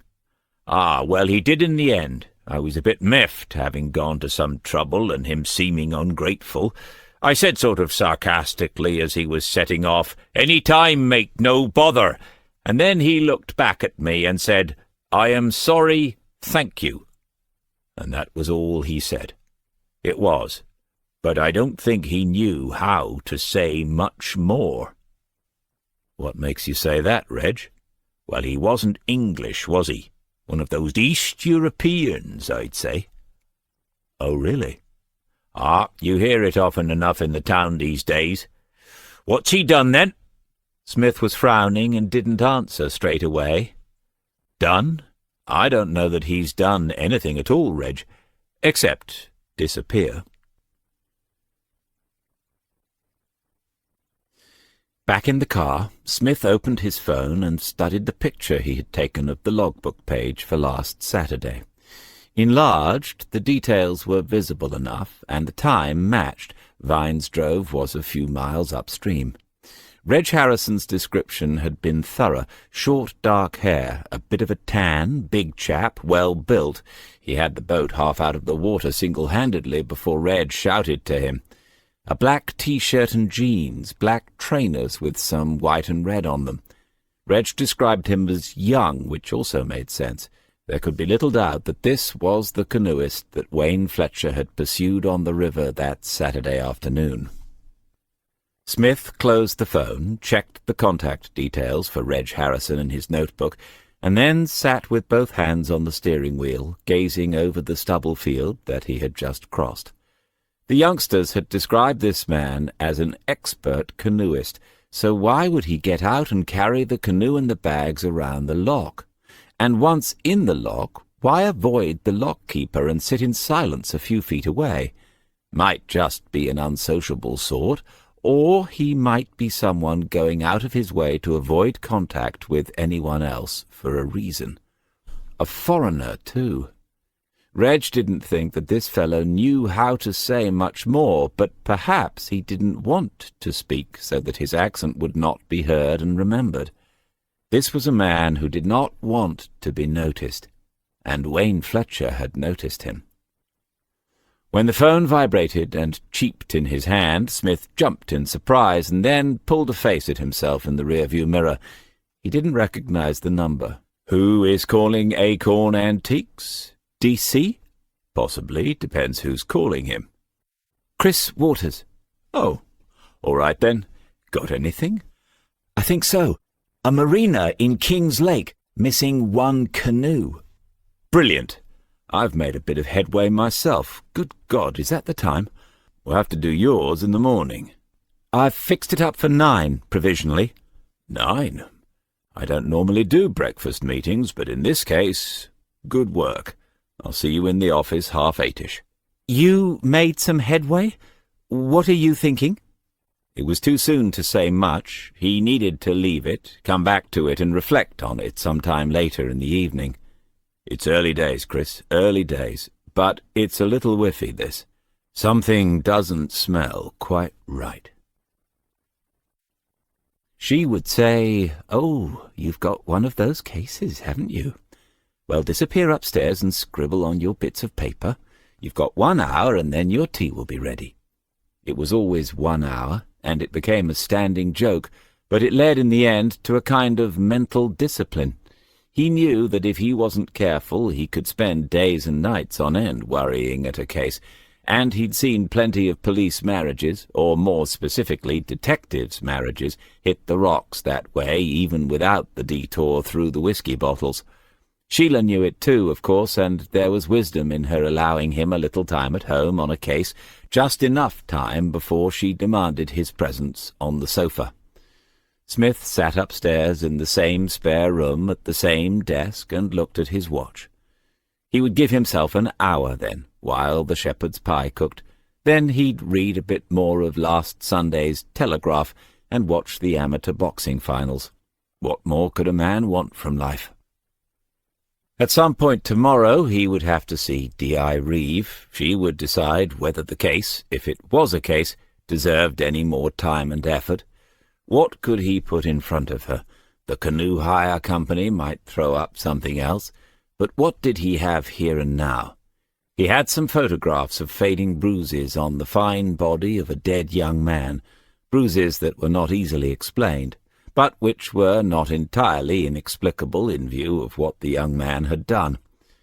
The blood tests showed that Wayne Fletcher was under the influence of alcohol and cannabis before he went into the water.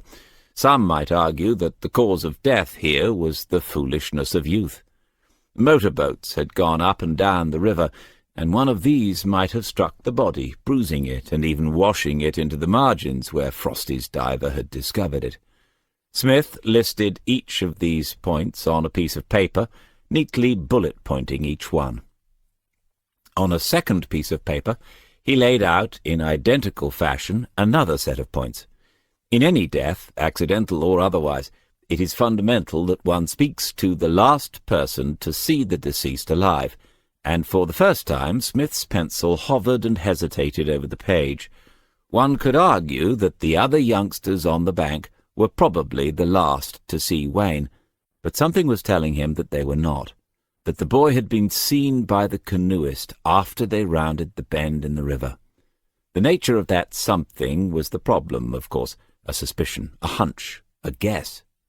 Added to it were a couple of other details. The canoeist had never come forward, and he had behaved somewhat oddly at the lock further downstream. The fact that he was, according to the lock-keeper, a foreigner was neither here nor there these days, and might even explain his unwillingness to have a chat with Reg Harrison. If the missing canoe was the same canoe, that sort of helped a bit, but he wasn't sure how yet. D.I. Reeve wasn't nearly as bad with numbers as she had pretended, and she would certainly know her hours' allocation budget for the month. It would be touch and go, this one. 20 minutes left. How good a swimmer was Wayne Fletcher? They hadn't asked that, and should have done. Needed to tomorrow. Rugby player, Year 8 boxing champion, maybe, but he might have been a very average swimmer, despite what the girl had said in her statement, perhaps making it more likely that he drowned accidentally and never reached the canoe. What else? Reg Harrison had been surprised at how the canoeist had pulled the boat from the water, but they're only fiberglass or plastic, aren't they? They had not asked anyone what sort of canoe it was. He made notes in his Alitch then, tutting to himself, but that was the point of thinking it through like this. What was it Miller used to say? If you're going to start turning over stones, you've got to turn them all over, every bloody one, even the littlest pebble. Whenever he arrived back downstairs, she would say something like, "Another one solved," or, "If they back-paid you for all the hours you've done up there, we could afford that caravan." He never got the back pay, naturally, but as he stood at the cooker tonight, he said another silent prayer of thanks that they did have the caravan for that final year, for those long weekends, and the slow, careful walks through the pines, over the dunes, and onto the shining, endless, empty beaches at dawn and dusk. Later, after the boxing, he couldn't sleep. Too much remembering could do that. He went downstairs and stood in front of the shelves of CDs. He ran a finger lightly along the rows, allowing Sheila to choose, and smiled unsurprised when he stopped at Journeyman. Okay then, they could have the old argument again about who really was the finest of them all, and next time he would make her listen to Dave or Rory or Carlos. But for now, as he sat down on the sofa and put on the headphones, it would be no hardship to listen once more to old love, even though he didn't really want it to leave him alone. Not yet. Chapter 7. They were halfway across the yard when D.C. stopped. Waters carried on a few more steps and then turned and waited for an explanation. He followed the pointing finger up to the sign that read Pisces Marina, Chandlery and Boat Hire. "Get a picture of that, will you? I expect you've got a fancy camera on your phone. Mine's run out of flash bulbs." Waters did as he was asked. "Any particular reason? I've got the details in my book if we need them." "Just another one of those funny little coincidences that I don't find very amusing. We'll have another session later, put it all together then and see what we've got. Come on, let's find this Mr. Riches." The receptionist fluttered a little as Chris Waters explained who they were, fluttered and blushed and smiled before going to find her employer in the offices behind the front desk. When he caught the young detective's eye, Smith raised his eyebrows, grinned, and nodded towards the girl. Waters frowned as if he had missed something significant in the investigation, and Smith's nodding became instead a slow shake of the head. On her return, the girl was followed by a short, fat, balding and red-faced man, his pink shirt already damp under the arms, although it was not yet 9 o'clock in the morning. "Good morning, gentlemen. I have to say, we go from one extreme to the other. The last time we had a canoe stolen, I got a PCSO and a letter advising me how to avoid becoming a victim of crime. Now I get the flying squad. Which one of you is senior?" Smith held the man's stare, nothing more, and it was Waters who eventually pointed to his colleague in answer. "Right. Come on through." Timothy Rich's office had MD in gold lettering on the door and too much executive-style furniture for the space available. He sat down in the high-backed swivel chair and waved the two policemen into the lower chairs in front of his desk. Leaning forward then, his finger over the intercom button, he asked if they wanted coffee. Both declined, and the MD shrugged and sat back in the chair that was just a little too large for him. I don't suppose you checked your records, but this is the 4th canoe stolen this year. It's about time you took some notice. After all, we pay your rates and taxes, which pay our wages. Yes, quite right, sir. And if this matter is not quickly resolved to your satisfaction, I think you should write to your MP. Riches looked from Smith to Waters and back again. As it happens, Assistant Chief Constable Devine is following this case. He has taken a personal interest in it, which is why he has dispatched us here so early this morning. Riches was nodding, his mouth slightly open. It may be, sir, that a serial canoe thief is operating in the area. I see, Sergeant. Quite right. You have some questions? Just a few, sir. Obviously, we need to get out and in pursuit as quickly as possible. We need to see your records for canoes hired last Saturday. Riches pressed the intercom button. Somewhere it gave a half-hearted buzz and then resigned itself to an intermittent crackle. Riches looked up at them, pressed it again with even less success, and finally called out, "Claire!" They waited, Smith smiling, Riches sweating, and Waters practising his upside-down reading so that he could avoid laughing out loud. "Claire!" The receptionist appeared in the doorway. "I need the boat hire records for the weekend." She came into the room, walked behind Riches' desk, and began to type on the computer keyboard. Riches explained, "It's a new system. I don't have the time to get to know all the day-to-day stuff." Claire straightened up, tall, slender, darkly pretty, and glanced again at Waters. Riches turned the screen towards them. Waters read it and said to the girl, "Those are cruisers. Could we have canoes?" Riches tutted and said to Smith, "Can't get the staff these days." "I know, sir. We have the same problem with youngsters. They seem to have no psychic powers at all. I don't know what the schools are teaching them." The second screen was the one that they needed, and Claire left the room after being told to get Barry to fix the intercom again. Without being asked, Waters was up and close to it, making notes. As he did so, Smith could finally start work. "Obviously, you take a deposit for these boats. How much was it?" "For that type of canoe, £50. "50? That's the point, Sergeant.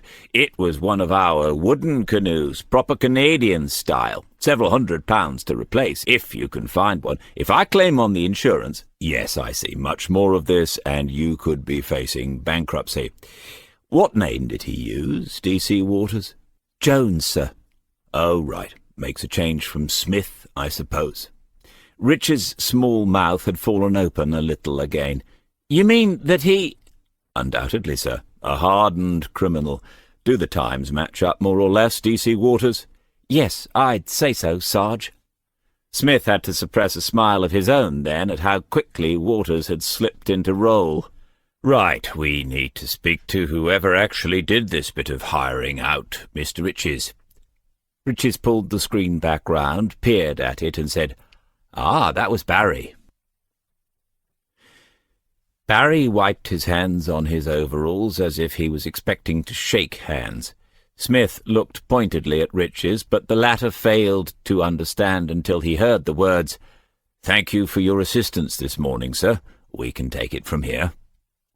When the managing director had left the workshop, Smith took out his cigarettes and offered one to the nervous-looking mechanic-cum-electrician-cum-dog's body. "You're not in any bother, son. We just need some info on a customer here last weekend." Barry remembered him. It was the name. It just didn't go with the foreign accent. And 5 brand-new £10 notes like they'd just come off the printing press. At that, Smith told Waters to nip back in and speak to Claire. Do they do routine checks on all notes? No, said Barry, in answer to the next question. There were no bags or rucksacks around when he pushed the canoe and its occupant off from the platform. 7 o'clock when he left. He'd stayed on a little just in case the bloke was running late, but he never showed up. Barry had phoned Mr. Riches and left a message. You had to, just to cover yourself. Waters reappeared, shaking his head. They didn't check them here, but the cash was banked on the Monday, and they would have heard by now if any notes were forgeries. Finally, Smith asked to see another of the Canadian-style canoes. Barry took them into the boathouse next door and pointed to one on the rack in for repair. "Can you lift it down from there, Chris?" He could, but only just. It took 2 hands and some straining muscles. "What about paddles, Barry?" "You only need one if you're going solo in one of these." He fetched a long, streamlined wooden paddle from the other end of the boathouse. Beautiful jobs these were, specially made when the place first opened. The old bloke who made these is dead now. Smith examined it, admiring the curve from the shaft into the blade and the rich grain in the wood. He even made a couple of pulls with it before he ran his thumb over the top of the handle, felt something, and turned the paddle to look more closely. There was a moment of silence. "What's this?" Barry looked and nodded. "Like I said, a few of these were done specially when the place opened." Smith held out the paddle towards Waters. "Another picture, please. Get several different angles." Barry couldn't make it out, thought that he hadn't explained it properly. "It's just the name, isn't it? The old bloke carved them, you know, Pisces, the sign of the fish." Now the office was busy, with every desk occupied, keyboards chattering, and a couple of telephone conversations already underway. Smith glanced around and pulled a face. How anyone imagined that open-plan offices would be more efficient is beyond me. Waters shrugged and waited, notebook open. "So use one of the interview rooms. They've got direct lines, and they should be free, as everyone's in here, rather than interviewing any actual criminals. Get that contact of yours at the school and ask about Wayne's swimming abilities. I suppose they might need to get hold of a PE teacher, but I'm pretty sure that Upham has a pool. If he swam like a tortoise, we could be wasting our time here." "Okay, what happens then?" "I'm seeing D.I. Reeve after lunch. She decides." "Just like that? One officer?" "In the end, it always comes down to someone's decision. But the better our spade work, the more chance that we can win a bit more time on it. Off you go." Smith had only recently discovered how to rename folders on the computer. He spent a minute or two wondering what to call this one before typing in "accidental death." Then, one by one, he began dragging the photographs and video files into it, along with the summary of what he and Waters had established so far. If there was time, he would get Waters to scan in the witness statements as well. He was sure to know how to do that. When he sensed the figure standing behind him, Smith's fingers stopped. He looked into the screen top left, where the silhouette was outlined against a window behind it. "Seems like a nice lad, Waters. Bit of a pup, but pleasant enough. He seemed to think you were getting him to make lists, so that he could make more lists, though." "Yes, that's how some people see paperwork, as a chore. Pity that QCs don't see it the same way." He turned to face Wilson as he spoke. 1 or 2 faces in the room were watching. "I see you're still scratching around with that." He indicated the screen. "As I was asked, it's been left somewhat untidy." The fixed half-smile on Wilson's face wavered for a moment. "Charlie was the duty officer." "Yes, and he did exactly what he should, apart from leaving a bit of tape on a fence. He contacted CID. You were on CID call all of Sunday." "So?"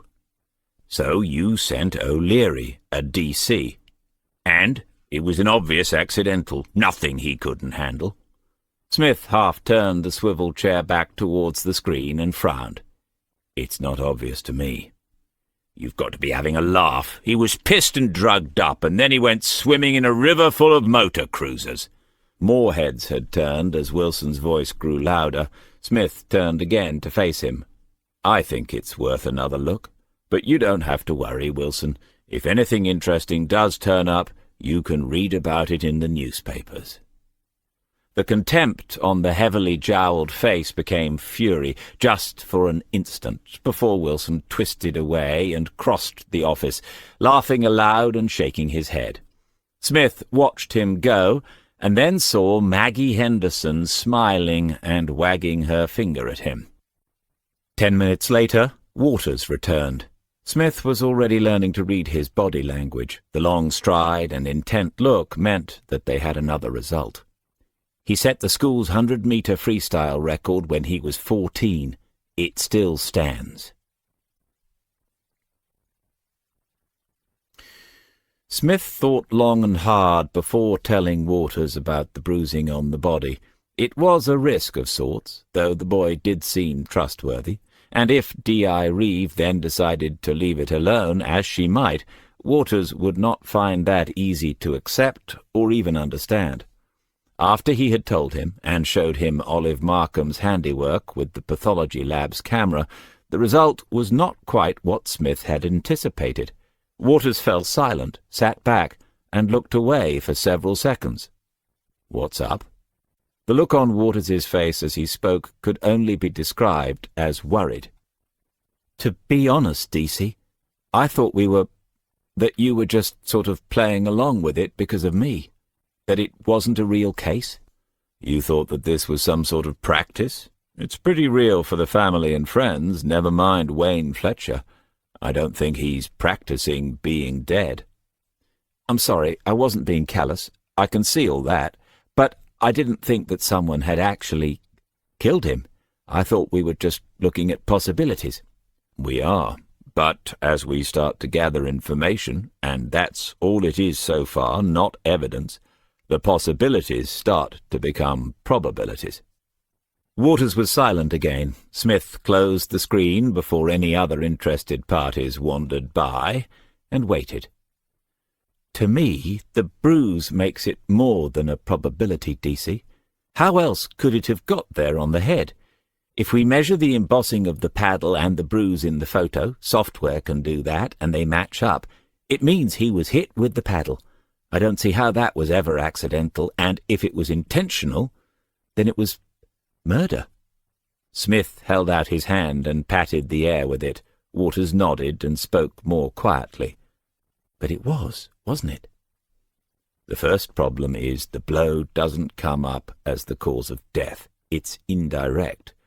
If I deliberately push you off a 10-story building and you die as a result, not that you'd have much choice in the matter, the cause and effect are directly linked. I murdered you. But if I give you a shove in here, you catch yourself on the corner of the desk as a result and die of internal bleeding 3 days later, no one is going to make a murder charge stick, are they?" "Manslaughter?"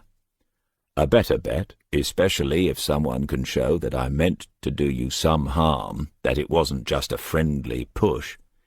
"Hitting someone in the water with a paddle isn't ever going to be friendly, is it?" "I can think of better ways of showing affection. Of course, we don't know that Wayne was in the water when he got hit, do we? See, you've got to look at it from all ways. Another thing, why turn the paddle round and use the handle as a weapon?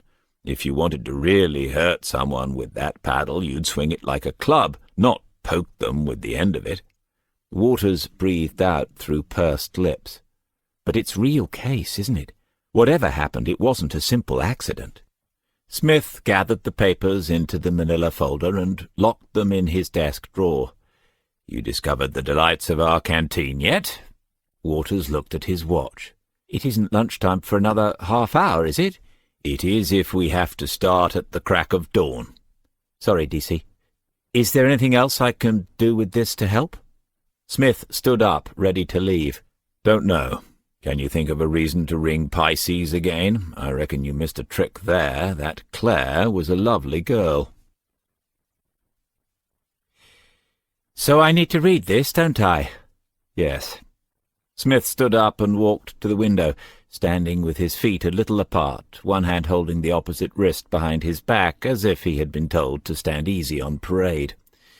D.I. Reeve began to work through the papers and images, noting that they were all clipped together in logical groups, and all the groups were in an equally logical sequence. She glanced up at the straight back, the clean but well-worn jacket, the sensible trousers and shoes, and she wondered about his life, now that he was alone. As far as she knew, he was still alone. It was hard to imagine him with another woman after Sheila. The two of them were difficult to think of separately once you had spent an evening in their company, and Reeve had spent several of those. Odd that they never had children. Reeve had never asked, but she had assumed there was some medical reason for it. They would have made wonderful parents. And then she thought briefly about her own life, wondering why she had never found that person. But then if you did, you would have to go through the pain of either losing them or leaving them, just as Smith had done. There was a haze over the sea beyond the lines of cranes at the docks. The weather was holding, but only just. It mattered, because if D.I. Reeve read the file in the same way that he did, then she would not be able to ignore what it contained. She would ask him what he proposed to do, and he would say that they needed to make some effort to find the canoeist. As there was no evidence that he had ever come back down the river, he might still be up there. It was unlikely, very unlikely, but logically they had to go and have a look. Wandering up and down towpaths would be a lot less pleasant in the rain. Smith looked around. She was still reading intently and quickly, fingers ready to turn the page before her eyes had finished with it. Alison Reeve was probably the best female detective that had served under him, and now she was an effective D.I. Another couple of years avoiding calamities and spending cuts, and she would make D.C.I. too. She closed the file, and Smith went back to his seat. "Bloody hell, D.C." "Yes, it's one of those." She opened it at the beginning again. "First thing, procedurally, how was it handled at the start? Is it okay? For God's sake, tell me it's okay. You know why." "Not going out on the Saturday evening was reasonable, I suppose, in view of the ages of those concerned. Teenagers are congenitally irresponsible and wander off. If it had been a girl... Anyway, Charlie Hills did everything right on the Sunday morning as duty officer. He called the CID the moment they found the body." "Wilson?" Smith nodded and saw the tiny shake of the head as Reeve looked down at the file again. "You know what I'm going to say next, don't you, D.C.?" "That Wilson should have gone himself. He sent O'Leary instead. It matters because it gives a message if you send the most junior detective to a body. It's like saying, yes, routine accidental drowning, we're just going through the motions. It affects how everyone views it after that." "But it's just a judgment call, that. Nothing disciplinary in it." "No, ma'am." She looked up again, half annoyed with him, because that was his way of saying to her, you have your management hat on when you say things like that. Smith shrugged a half-apology, his point made. Reeve went back to the file, turning pages quickly, skimming and giving herself time to think. "We can release the body?" "Yes, Wayne cannot tell us anything else, sadly." She picked up a pencil and tapped the point quietly on the desk several times. "What do you want to do?" "We'd better go and have a look for the mystery man. If he's paddling back to wherever he came from, he's come to a dead end by now, or lugging the canoe overland. Too many days have gone by, but it's a box we need to tick. He's not going to give himself up, is he?" "You mean because of the CPR?" "Yes. He knew what he'd done, assuming that that is what happened." "And what do you need?" "A couple of bodies to speed things up. 4 of us can get it done in a day." "How about Wilson and O'Leary?" "How about Murray and Henderson?" She nodded and gave him her sweetest smile as she said, "And D.C.?" "Yes." "Don't find anything." Chapter 8. The following morning they took 2 cars to Upham and parked by the riverside, where the town did its best to attract the passing boat traffic and create the waterfront lifestyle. It was a Friday, market day, and Maggie Henderson said that was good. While John got on with the search, she could get the weekend shopping done early. There was a fancy cheese stall, too. Upham was the only significant town on the river above where the body had been found. Smith explained that John and Maggie needed to walk along both banks, talking to anyone who might have seen anything relevant last weekend, particularly tradespeople, cafe and shop owners and dog walkers, who tended to have a regular routine and often noticed anything out of the ordinary. And keep an eye open for an abandoned canoe that might just happen to float past. It was all for Waters' benefit, obviously, as Murray and Henderson were experienced and as professional as anyone at the station. Smith made a mental note, when he got a team going again, they had to be a part of it. 4 miles above Upham was the village of Littleford. Not so much to do here, but it was a popular fishing area, and fishermen tend to notice boats going by. Also, the map showed a couple of riverside farms, a riding stables, and some expensive-looking houses, all ideal for Waters to play with. When they had planned it yesterday afternoon, Smith had found the right OS map. After a few minutes, Waters had gone off to a screen, as if he had lost interest, but then he called DC over and showed him Google Maps. He'd heard of it, obviously, but never used it himself. With it, Waters had mapped out his exact route before he ever saw the places. Clever stuff. Smith parked his car at the green and left Waters to do the village. Smith would take the last section above Littleford, which should consist of a pleasant stroll along the river, visiting a few even more executive-style properties, a rather nice pub called the Swan and Duck, and a large private estate that he hadn't realized existed. Manley Park, it was called on the OS map. After that, the river seemed to disappear pretty rapidly into a tiny blue squiggle, in which you probably couldn't even turn a canoe round.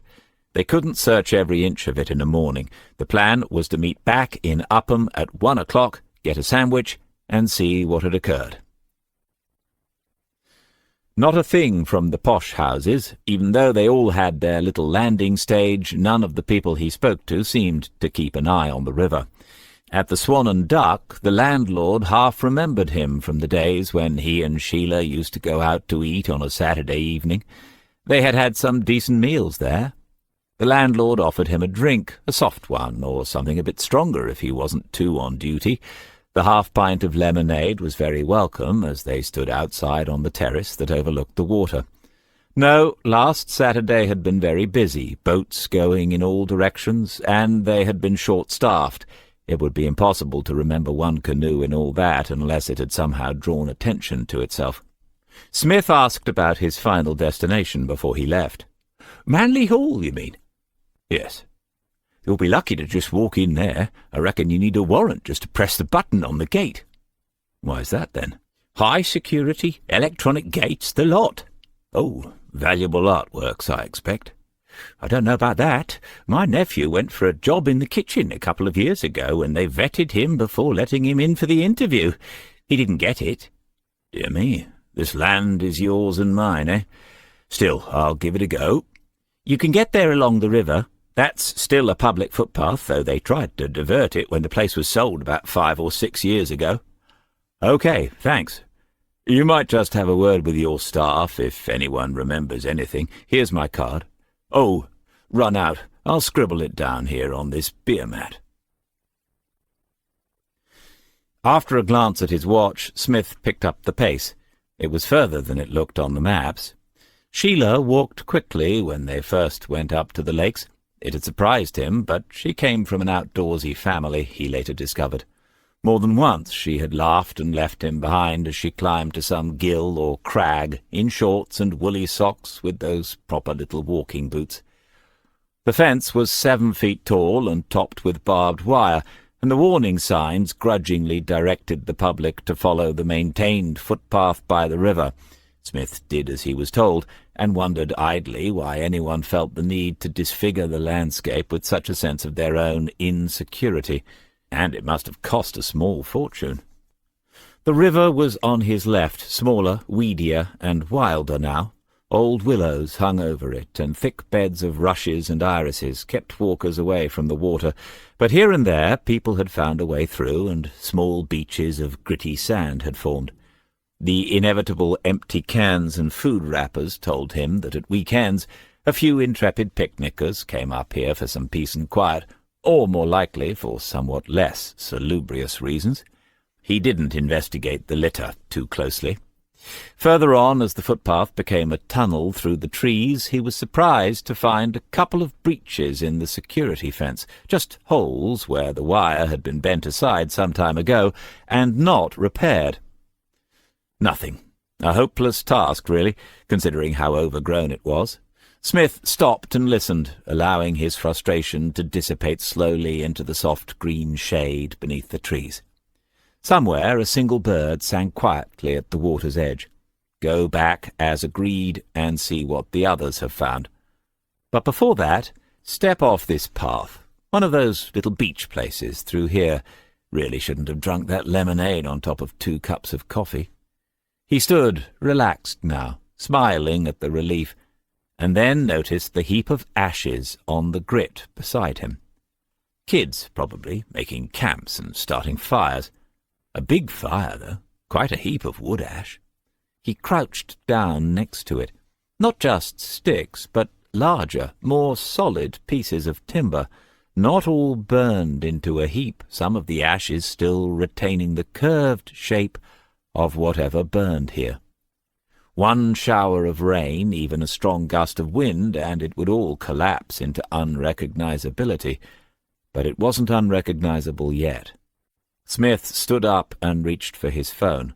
A couple of snaps showed a smudge of whitish grey on the sand, nothing more. Different angle, same result. And where was he exactly? If he had one of those phones with the GPS thingy, he could do something clever with it, record his position. Back to the old-fashioned way, then, searching through his jacket pockets and finding, eventually, the single evidence bag that they contained. Then he took out the notebook and wrote a detailed description, paced around the ashes, and recorded the distances. The canoe had not been burned whole as a single thing. It had been broken up, and the pieces piled onto each other first. That had taken strength, effort, and determination. As to why, he would worry about that later. First and foremost, gather the evidence. At the other side of the tiny beach he found a plastic bottle. Been there ages, not involved. He stepped out onto the footpath and looked along it in both directions, but there was no one in sight. Stepping across to the fence, he pushed the neck of the bottle firmly into the wire and hoped that no litter-conscious pensioner would come by and remove it. He meant to go back, straight back, and report the find, but after just a few yards he came to one of those holes in the fence and stopped. Beyond the hole there seemed to be a sort of path. He stared at it, the hole in the fence, and it stared back at him. He thought, of all places, that canoe ended its final journey here, just a few yards away from this fence, which has a hole in it. What had the landlord said? High security, electronic gates, the lot. Coincidence? The path petered out after a few yards. At first the thick undergrowth almost gave him second thoughts. There were nettles and briars and those annoying round things with little hooks that stick to every item of clothing not made of 100% nylon. But once under the taller trees the way ahead was clearer. It was mixed woodland, ash and some sort of conifer that gave quite dense shade. It wasn't extensive, though, just a strip planted around the edge of the estate, and no more than 50 yards away, through the trees, the sunlight was clearly visible again. Smith made his way towards it. Marcus Davis would have brought the Doberman if he hadn't been so hot, and she hadn't been getting on a bit. Now he was wishing that he hadn't been so soft, because there was someone in the wood, coming towards him. First he had glimpsed a movement, and then a couple of twigs had snapped. He was pretty certain that it wasn't a deer this time. He could have released the dog and sent her into the wood. After the trouble last weekend, no one would have blamed him. He waited on the single-track road, sweating a little, and telling himself that it was most likely just kids anyway, and that sending in Helga, who was trained to bite first and never ask questions, might have been unwise. Nevertheless, he unbuttoned the security jacket and felt inside for a little reassurance. Better safe than sorry. Another snap of a twig, and then nothing but a long wait. He stepped backwards off the road, closer to the bushes, and kept watching. Smith had seen the figure on the road when he was about 10 yards from the edge of the wood, a man standing still, waiting for something, and it was fairly obvious for what. As Smith considered his options, he saw the man unbutton his jacket and reach inside, but then the hand came out empty. Odd. And then he noticed that the jacket itself was part of a security guard's uniform, which changed things somewhat. Then the man had stepped off the road so that he would be less obvious to whoever was coming out of the wood. It would be worse if the guard came into the wood looking for him, and so Smith moved forward again until he was out of the trees. He put up a hand as an acknowledgment that he had seen the other man, and began walking in his direction. When 5 yards separated them and Smith was about to speak, the guard put up a hand of his own. "Stop there! Do not come any closer!" Smith did as he was told. "This is private property. You have broken in through the security fence." The guard's hand was halfway to his jacket again, and the other, his left, was no longer making the stop sign. It had come back to the left side of the guard's face, as if he was about to take hold of his left ear. He's a little too nervous for his own good or mine, thought Smith, and he made no move of his own. "No, I have not. The fence was already broken in several places." Seconds passed. Finally, the guard turned his head slightly to the left, still keeping one eye on the intruder, and spoke quietly, but not quietly enough, into his sleeve. "Main gate. Come in." He must be wearing an ear speaker. The response was faint, just a high-pitched buzz. "We've got another one." And another mosquito-like whine in answer. "South end, on the track." This time, a pause. The two of them looked at each other. Smith's face quizzical but calm, and Marcus Davis no longer making any attempt to conceal what he was doing. Another short buzz and a final response. "Will do. Over and out." Smith said, "What happens now?" "Someone will escort you off the property." My goodness, it all sounds very official. In the silence that followed, a wood pigeon began calling from the trees behind Smith, soon answered by another in the trees behind the security guard. The sun was warm on Smith's back, and he would have taken off his jacket if he didn't suspect that the movement would provoke an unwelcome response from the guard.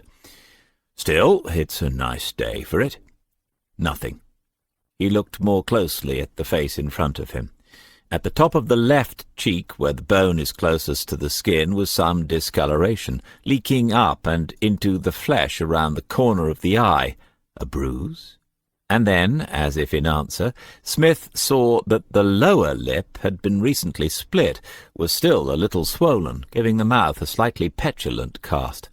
Technically, he should probably declare himself at this point, but he was intrigued to see how they intended to treat him as an ordinary member of the public, if that's how they viewed him. And technically, he had not yet been asked what he was doing there either. "We've got another one," the guard had said. Another what? Smith took up his stand-easy position, glanced round, and then back at the guard. More pigeons had joined him. It was a veritable lunchtime chorus. In the distance, and a little way up the hill, was the faint sound of an engine approaching rapidly, confirming the impression in Smith's mind that he represented some sort of an emergency, some sort of threat. To what? To whom? The jeep rounded the corner and bore down on them rapidly. It was driven by another uniform, but this one was younger, more heavily muscled, tattooed on the hands. He swung the jeep round off the track and then back onto it, turning the vehicle to face uphill in a single maneuver. "Get in!" The first guard climbed into the back seats and motioned Smith to follow.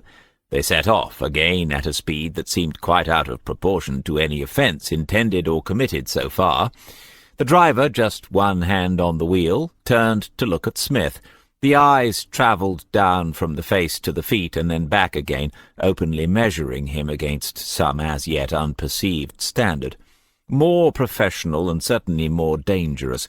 Conclusion made, the driver spoke for the first time, Scottish, quite broad, possibly Glaswegian.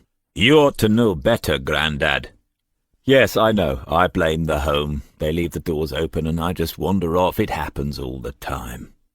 The driver looked back at the road as they approached the first bend and slowed a little. Once past it, he turned again, looking slightly less certain about the direction they were taking. "Hey, you serious?" "Search me, I'm easily confused. Where are you taking me?" "Look, we're just taking you to the gates, mate. We're not taking you home. There's a phone. I suppose we could call someone, if you know the number." The driver looked back at the other guard and grinned. "Actually, I'd rather you didn't take me to the exit just yet." The driver's eyes were back on the road. Ahead of them was another strip of trees, and in a gap, security gates and a small, single-story building.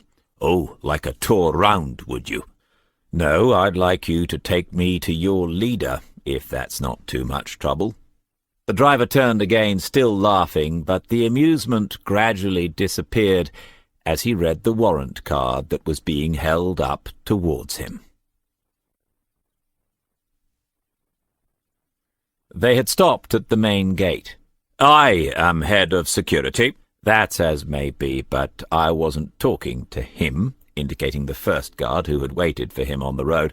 "I was talking to you. I'd like to meet your leader, whoever employs you here at Manley Park." "What's it about?" "I don't know yet, but the longer you keep me hanging about, the more time I've got to get the wrong idea."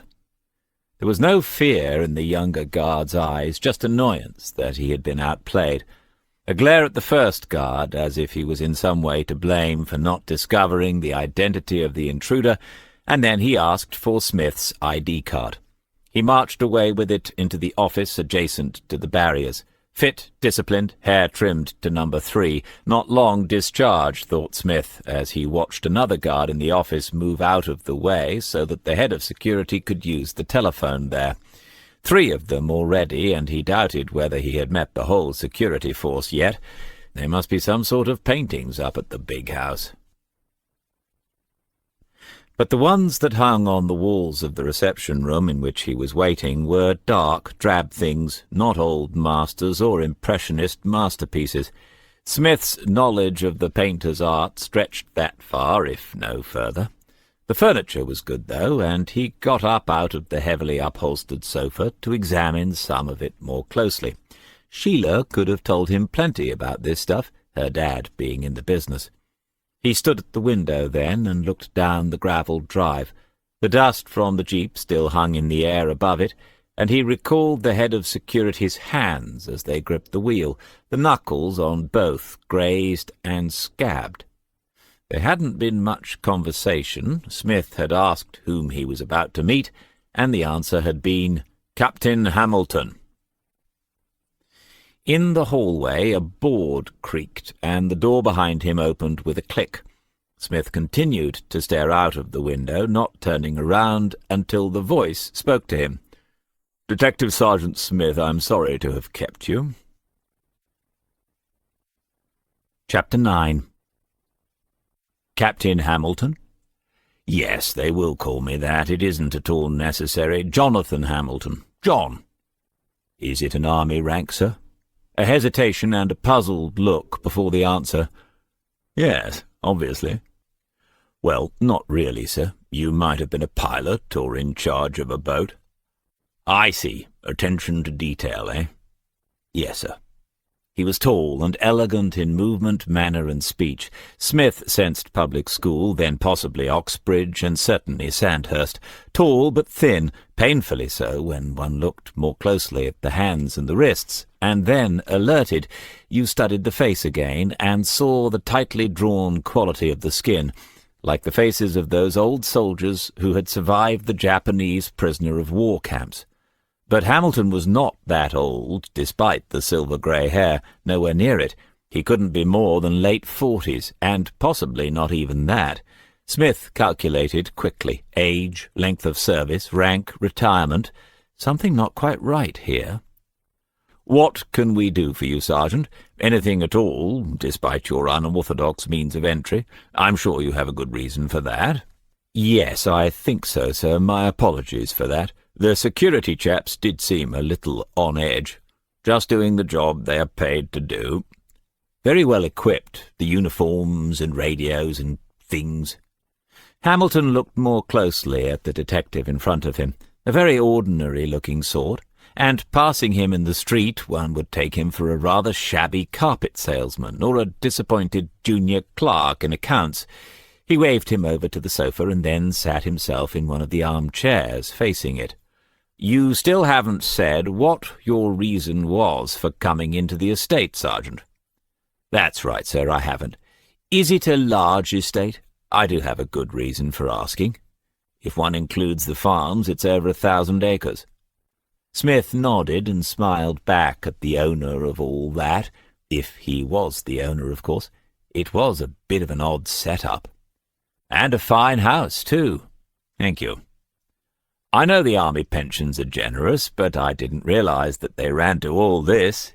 You are retired, sir?" Hamilton sat back into the armchair. There was a weariness about him, but the pale grey eyes never left Smith now. "Are you always this direct, Sergeant?" "It has been remarked upon from time to time, sir. I assume that you are a busy man, and it would be best not to waste your day." "Quite. So far it appears that I am the subject of your investigation. Yes, I am retired from the army. I had a full, varied and satisfying career. I can give you all the details if you need them. I have no complaints about my pension, but Manley Park is available to me through a family connection. My interests include salmon fishing, a riding to hounds, chess, and the novels of Evelyn Waugh." Now it was Smith's turn to reconsider the man sitting in front of him. Hamilton was a type that he knew, that he remembered all too well, of the officer class, utterly convinced of their own superiority, so certain of it, in fact, that they could inspire the absolute loyalty of certain other types of men in the ranks beneath them. Men like the head of security, still smarting in the main gate office, angry that he had not been able to protect his commanding officer from the attentions of the grubby little policeman. Was Captain Jonathan Hamilton any more than one of that sort? "Thank you, sir. You're quite right. I should explain why I am here. We are looking for a gentleman who we think passed this way last weekend. We don't have a name, and we don't know for certain that he's done anything wrong, but we would like to speak to him." "To eliminate him from your inquiries?" "I believe that's how they put it on the television, sir." Hamilton smiled again, an apparently friendly smile, acknowledging that he was actually enjoying the conversation. "And you'd like to know if we've seen or heard anything?" "Nothing out of the ordinary has been reported to me, Sergeant. We live quietly here." "Your men seem very well organized. No doubt they would have reported to you any odd characters hanging about." The phrase was carefully chosen, and Hamilton did not miss it. "I still find ex-services people the most efficient in most things. And loyal, too, I expect." Hamilton only raised an eyebrow at that, as if it was a statement of the obvious. "Just one more thing, sir. We think that this man might have been travelling along the river. I take it that the river itself does not form part of the estate, despite the holes in the fence." "I thought that those had been mended." Just a momentary edge of irritation there before the measured voice resumed. "But you are quite right. The river was the old boundary, but the public footpath intervened. As a gesture of goodwill to the local community, we moved our security fencing to the other side of it." "I see, sir. Very public-spirited. I don't think I need trouble you further today." "Today? You expect to be back, Sergeant?" "It's early days in this one. You never know what will turn up." "Of course. Well, at least you know where the gate is now. I'll give you a lift down there." "No, thank you, sir. I need to be getting a half-hour's brisk walking 5 times a week. Doctor's orders. And it's a lovely day for it." Smith was half an hour late getting to the Riverside Cafe in Upham, an event so unusual that Maggie Henderson looked positively relieved when he eventually walked in through the open double doors. "What happened? We were just about to get the helicopter up." "Tell you in a minute. Anything?" Nothing. Not a soul that they had spoken to had remembered a lone canoeist that Saturday afternoon. Various other minor offences had been reported by over-enthusiastic pensioners, including speeding cabin cruisers and a dramatic increase in dog fouling. They even had a genuine lead for the drugs team about the occupants of one of the narrow boats, but nothing on the person of interest. He kept such a low profile you'd almost think he didn't want to be noticed, eh? Oh well, it was a long shot. Me, I was unavoidably detained. No, literally, I was detained by these big beefy security guards. He told the story over the next 5 minutes, playing up to their questions until all were laughing. The only detail he left out was the discovery of the ashes by the river, ashes that he was almost certain were from the canoe that they had been searching for that morning. The odd couple would understand why he did that. When he told the whole story to Waters later, he would have to explain why he had done so. It was strange, he thought, how having someone completely new around made you realize just how complicated things could be. "Come on, we've got time for another tea. What are you all having?" When Smith left the table, the three of them watched him go, still smiling at the story. It was John Murray who spoke first. "So what did he find?" Maggie Henderson nodded and said nothing. Waters replied, "Just a bit of bother by the sound of it." "No way. Why go into this hall place? Why get taken to see the head man? He was onto something, or at least he thought he was." Still, it must have given him a fright being picked up like that, especially if he thought they were armed. The two older detectives looked briefly at each other, and then Maggie explained quietly. She could see Smith just picking up the tray at the counter. "Chris, you'll make a lot of mistakes early on in this job, we all do, but don't let that be one of them. Don't underestimate DC." As soon as they were back at the station, Smith headed for the duty desk with Waters in tow. Charlie Hills was there again, standing behind the counter and looking vaguely bored. "Haven't we got any other uniformed sergeants? Why is it always you? What have you done to need this much overtime? I thought Gamblers Anonymous had sorted you out." "Afternoon, DC," with a nod to Waters. "Afternoon, Charlie. You on again tomorrow morning?" "No, bugger. Can you fix something up for me now before you sod off?" "Blonde or brunette?" "I don't care what sort of hair they've got, but I need a couple of plods, and one of them needs to be able to press the go button on a camera." He told Charlie about the pile of ashes, about the location, about looking for the plastic bottle and the wire fence as long as some dutiful, litter-conscious citizen had not removed it. All the while he could sense beside him the growing surprise as Waters listened to what was being said. Charlie had been taking notes, but when DC finished, he looked up again. "DC, I don't want to step on SOCO's toes here. I doubt it's a crime scene, Charlie, at least not of the sort that we ever send SOCOs to, burning a canoe. I'm keeping that quiet, by the way. I just need some proper photos and some other eyes on it. And another sample. You know I wouldn't drop you in it unless you deserved it. I'll see what can be done. Going down to the caravan? Lovely weather for it." "Yes, might do. If you don't and just fancy a beer." "Thanks, Charlie." Waters didn't need to say anything when they got back to the office, which was empty apart from the two of them. "Chris, I've got a call to make, some notes to write, and a lady to see before she goes home, so I'll give you an abbreviated version, okay?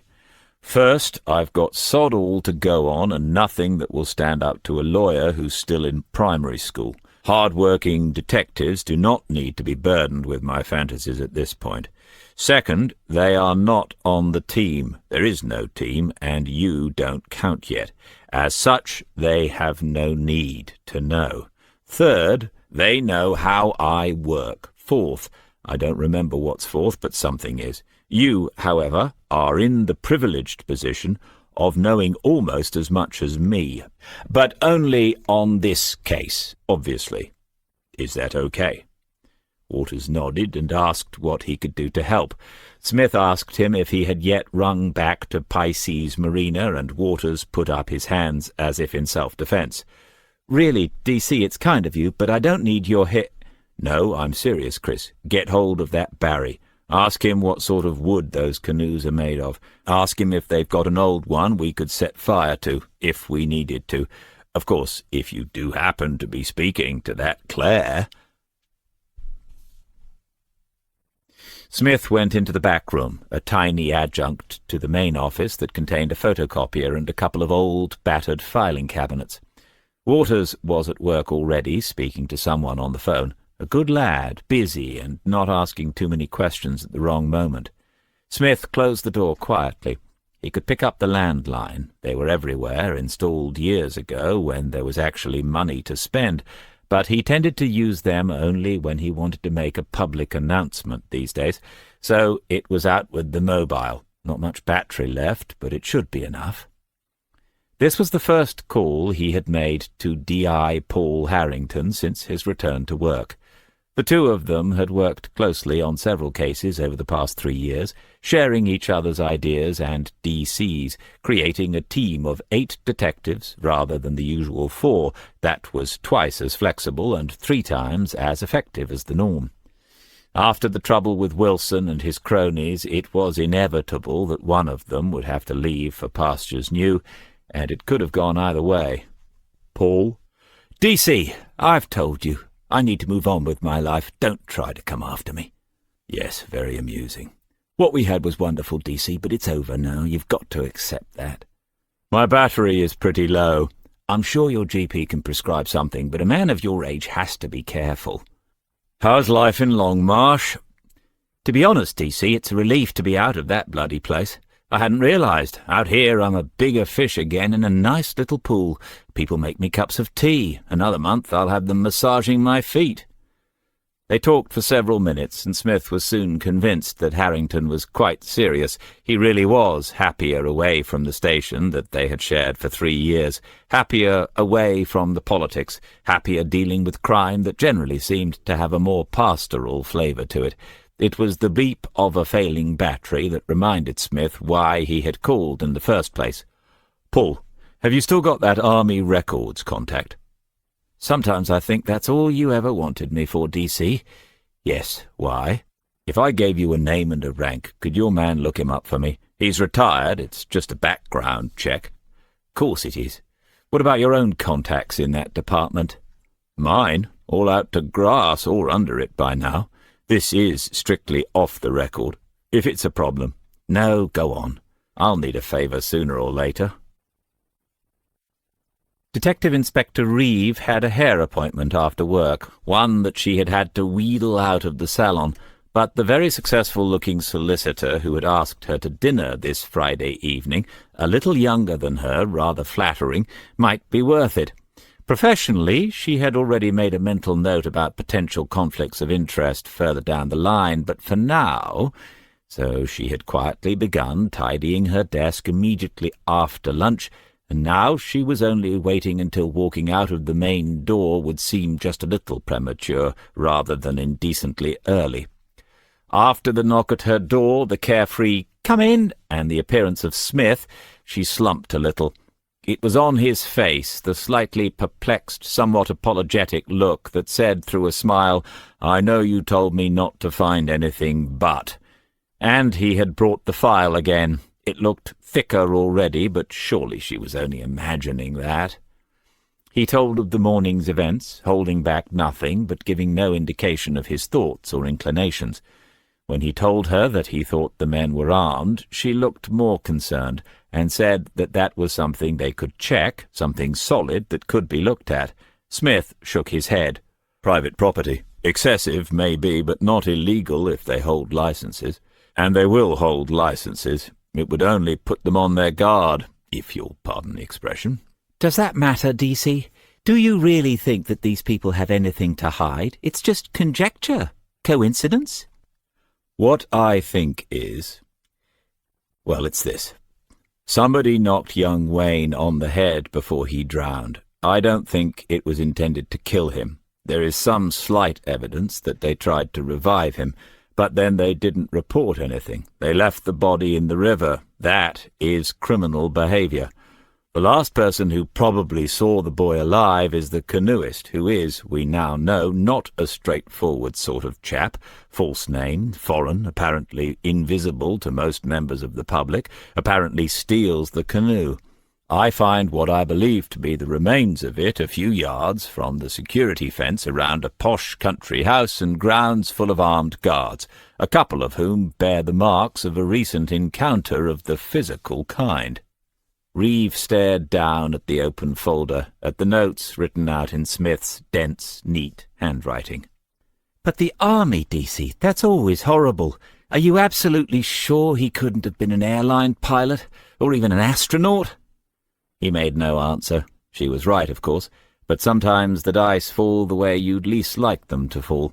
A cleared desk, handbag on the chair, ready to go, and his watch glanced at, telling him that it was almost 5 o'clock. "We don't need any decision this afternoon." "I suppose we could make a discreet inquiry about Captain Hamilton." Smith coughed politely and raised his eyebrows. "Oh, right. Anything else?" He told her about the 2 constables that would go down to the river tomorrow morning, and she nodded and thought a little more. "DC, I can't give you an answer now. Give me the weekend and see me Monday. Haven't you got your first drugs awareness thing then as well?" "After lunch at Upham. A nice way for them to start the new year." "Come back in and see me then." "Will do." He stood up, already making for the door, anxious not to delay her any longer. "DC, it's uncanny, isn't it, how this stuff just follows you around? Why is that?" He paused in the doorway. "It's partly me. You could say I ask for it. But it's not only that. If I get pointed in a certain direction, certain results might follow. But I don't always do the pointing, do I?" "I suppose not. Have a good weekend, DC." When he had gone, she picked up her bag as if to head straight for the door herself, knowing that she would not do so. She would be a little late for the appointment. Everything he had just said was true. She had put this in front of him. She had pointed him in this direction, and now, slowly, it was gathering some sort of momentum. Why had she done that? Where was it going? She more than liked him. She admired him, respected him above all other officers, but he was dangerous to know sometimes. She had heard all the comments over the years, too wayward, a loose cannon, even toxic to the careers of other officers. She had to think about that. And so she returned to her desk, took out her diary, and began to write notes about the events of the afternoon. Chapter 10. So the question was, why do people take drugs in the first place? We have to know that, don't we? If we know what motivates someone to do something, we can begin to work out how to avoid that behavior and how to deal with the problems that result from that behavior if someone cannot avoid it. They were listening now. There had been none of the smirking and giggling that you expect when dealing with younger kids. These were sixth-formers, very conscious of their position as young adults. At least he thought that was the correct terminology now. But there had been just a hint of the old anti-authority left-wing nonsense, probably harking back to their parents' days. Still, no one had muttered pigs, as far as he knew, and now they were listening. We've had some decent answers, because of peer pressure, to impress someone, a boy or a girl, or someone in between. It makes no odds. The motivation is the same. To find out what all the fuss is about, curiosity. To make a statement, to rebel against society's norms. Who are all these blokes called Norm, by the way, and why do we care what they think? A few smiles at his terrible jokes, and a pause to let them take in what he was saying, too.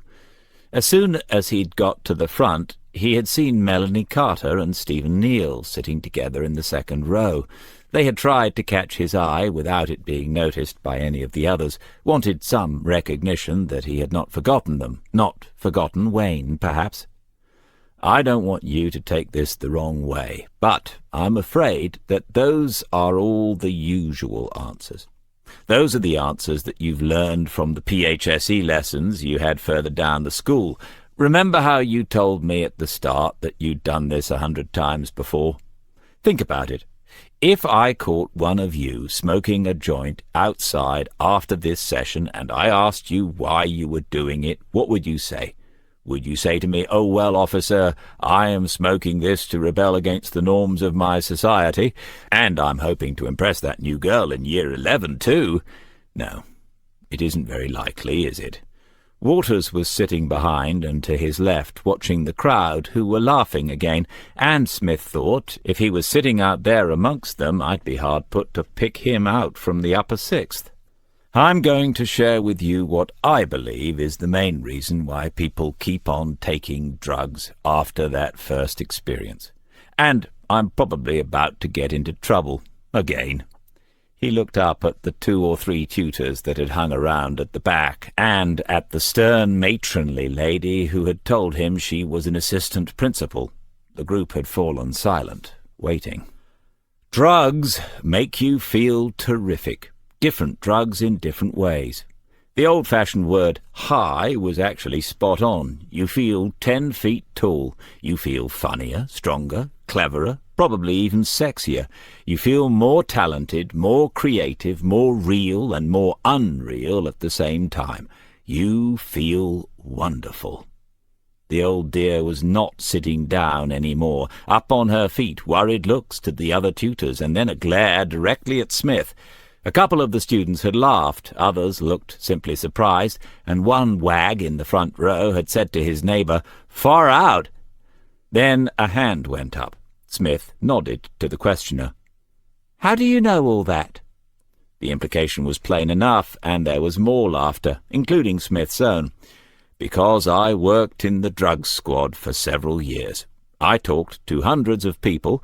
I wasn't just arresting them. I learned a lot." Another voice shouted out a question, seeing an opportunity for glory. "Were you in the vice squad as well?" It had the desired effect, and he waited for quiet once more. "Yes, I was, briefly.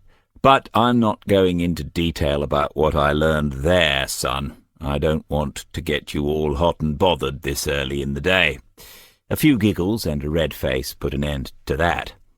"There's a connection, of course. Many of the people we deal with in vice matters are only there because of their dependence on drugs. To get those feelings that I was describing is expensive, isn't it? You know that. That wonderful feeling is only temporary, and the more you go after it, the more temporary it becomes. A very sad young lady once said to me, 'It's never as good as the first time.' She knew that it was hopeless, looking for that wonderful feeling again, but she couldn't stop trying. She really could not stop. And she was educated, like you, and young, like you. And she was beautiful, too." A long silence this time. The assistant principal sat down again. A small, studious-looking girl in the front row raised her hand, and Smith smiled at her. "What happened to her?" "She died." He nodded and let it sink in. "I won't go into details because most of you would find it too distressing, and that's not what I came here to do. But she died alone, in a bedsit, not 100 miles from here. She was an addict, obviously. But, you know, I always think that the real price is paid by the family and the friends left behind. They always blame themselves. They always believe that they could have done more. If you can stop one friend from going that way, you'll be averting more misery than you can imagine. If you can stop yourself, you'll be saving your family from more heartache than they could ever deserve, however hard they seem to be on you sometimes. If you can't, well, at least you'll feel wonderful for a few minutes. Any questions?" there were. Smith sat in the car with the door open, the day's second cigarette in his hand, held low and outside, feeling like a naughty schoolboy. Across the car park and up on the steps into the school's main entrance, he could see Waters still trying very politely to escape the clutches of the assistant principal. She actually had hold of his arm now as she continued talking earnestly up into the young detective's face. Smith chuckled quietly and said through the smoke, "Oh dear." When Waters finally arrived, he slumped into the passenger seat and closed his eyes. Smith flicked the end out of the half-smoked cigarette and put the remains back in the packet. "Thanks, DC." "What for?" "Leaving me alone in there." "Well, I needed to pee, and then I assumed it was all over, so I came out here. What on earth have you been doing all this time?" "I'm sure you could see." "So how was Madame Guillotine? Really annoyed or only pretending?" Waters opened his eyes and turned to face Smith. "No, she wasn't annoyed, not at all. She said your approach was highly unorthodox but effective. She thought you'd got through to them and asked me to pass on her thanks." "Well, as long as you don't want to hold on to me while you do it." "I knew you'd be watching." A distant electric bell sounded. Groups of uniformed pupils began moving to and from different parts of the buildings, pouring out of some doorways and queuing up in suitably disorderly fashion to re-enter at others. The two of them sat and watched for a moment. "Education, eh?"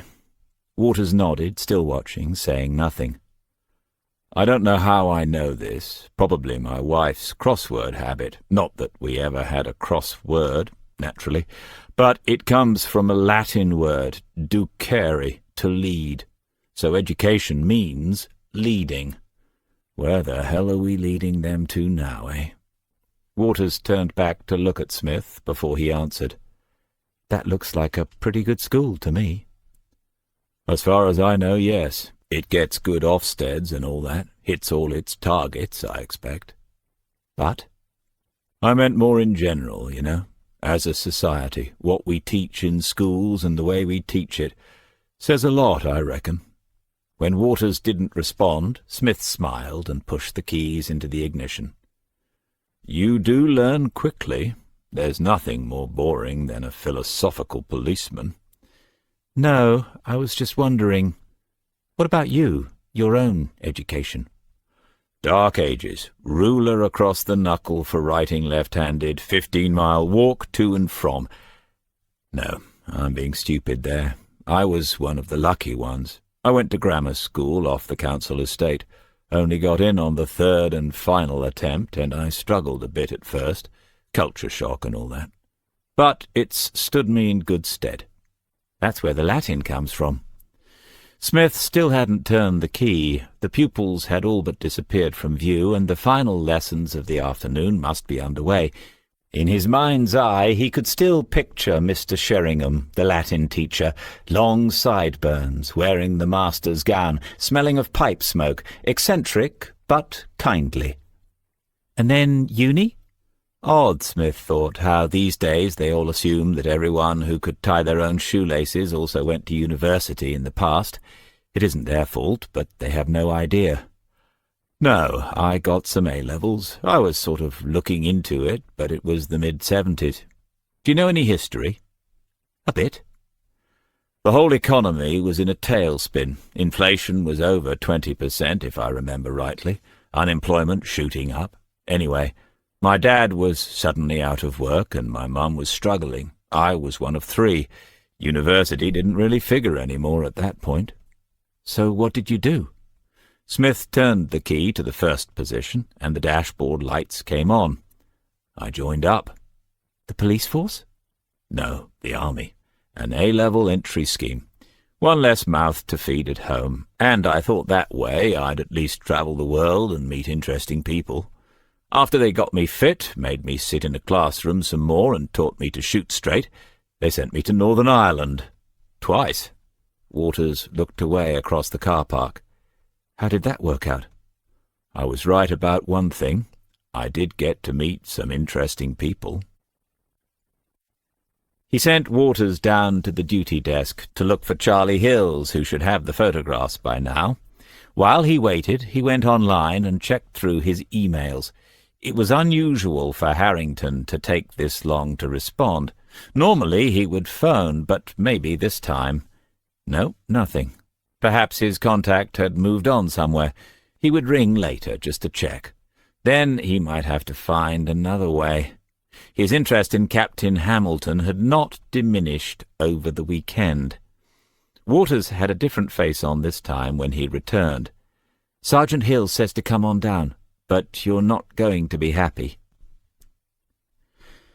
The constables had taken plenty of shots from various positions. It was the same little beach of gritty sand, all right, and they'd even taken a picture of the plastic bottle stuck in the wire fence. But the heap of wood ash was nowhere to be seen. It had been carefully removed, and then someone had gone over the entire area with a leafy branch or something similar and erased the footprints of whoever had done the job. The close-ups showed clearly the lack of evidence. Smith looked up from the screen. "Sorry, DC." "No, Charlie, not your fault at all. Tell them thanks anyway. 40 was one of them. He's a good lad, you know. He had a scout round when he realized what had happened. He picked this up out of the vegetation round the edge." Charlie handed over an evidence bag containing a cigarette packet. "He probably wouldn't have bothered with it normally, but it's an odd one." It was foreign, a language unrecognizable to Smith, with some characters not even of the English alphabet. He shook it inside the plastic bag, said, "Just my luck," and passed it to Waters. "Charlie, forward these up to me, will you? Thank your lads again. Things are looking up, after all." "I wondered if you might see it that way, DC." Waters had been examining the packet minutely. All he needed now was a magnifying glass and a deerstalker. "How are things looking up? Somebody trashed some evidence, didn't they?" Smith held out his hand for the cigarette packet. "It might or might not have been evidence. What's more interesting is that now someone has gone to the trouble of destroying it, which probably tells us more than the heap of ash would have done. Someone went to a lot of trouble. I mean, it could have been the proverbial kids, or a pack of Labradors, or even a flash flood, except that now there are no tracks at all, are there? So, in removing all signs, someone has given us a clear signal. And I've already got some of what they tried to hide. And now we've got this, thanks to the uniform department." He held up the packet and shook it again, but it was still empty. "Fingerprints?" "Might be. Of course, we don't have any fingers yet. I've a feeling that these, if there are any, won't turn up on any database, so we will follow orders and keep costs down for now. But thanks again, Charlie. Not my usual brand, obviously. You haven't forgotten what my usual brand is, have you?" "No, DC." "Okay, then. Onwards and upwards. Come on, Robin." "I can't believe it. You've been to university and you don't know this language?" The plastic bag and its contents lay on the table between them. "I didn't do languages, but I can tell you something about it." "Go on, then." "The weird-looking letters are Cyrillic script." "Just as I suspected. What's that when it's at home?" "I don't know much more. It's mainly Eastern European, the Balkans, that sort of area." Waters didn't need Smith to make the possible link to the canoeist for him, and Smith, knowing that, didn't bother. After a few seconds, Waters said, "Could just be a bit of smuggled tobacco. Plenty of that going on, isn't there? Anyone could have dropped it there, agricultural workers from a field nearby." Smith shook his head. "Thought of that, good point, but smuggled tobacco invariably has English on it, with spelling mistakes, naturally, to make it look authentic, but in English for the English market. There's not a word of English on here. I reckon these were originals, and well-travelled." The internal phone on Smith's desk buzzed twice, and he picked it up. "Yes, we are." His eyes found Waters's, and he pulled a frightened face. "Yes, I'll come up right away, ma'am." He put down the phone, picked up the evidence bag and the case folder for the case that did not officially exist yet. Then he nodded vaguely towards the rest of the office. "You might want to have a new partner in mind. Just a thought." After they had both sat down, there was a moment of silence. Smith made his customary upside-down examination of the desk, but there were no clues to be seen. "We've had a phone call from the school this morning." "Oh dear. Would it be terribly wrong of me to blame Waters for everything?" "They loved it. A Ms. Lovell spoke to me, assistant principal. I think you have a fan." "Perhaps there's not a lot of competition." "She asked whether it was possible for you to attend a series of lessons they're planning for pupils in the lower school to catch the problems earlier." The look of alarm that passed over Smith's face was genuine. What with the various force/community interface programs going on these days, any such horror was a real possibility. "Sadly, I had to tell her that you have too many other commitments. We have to let you reach out to as many young minds as possible, David."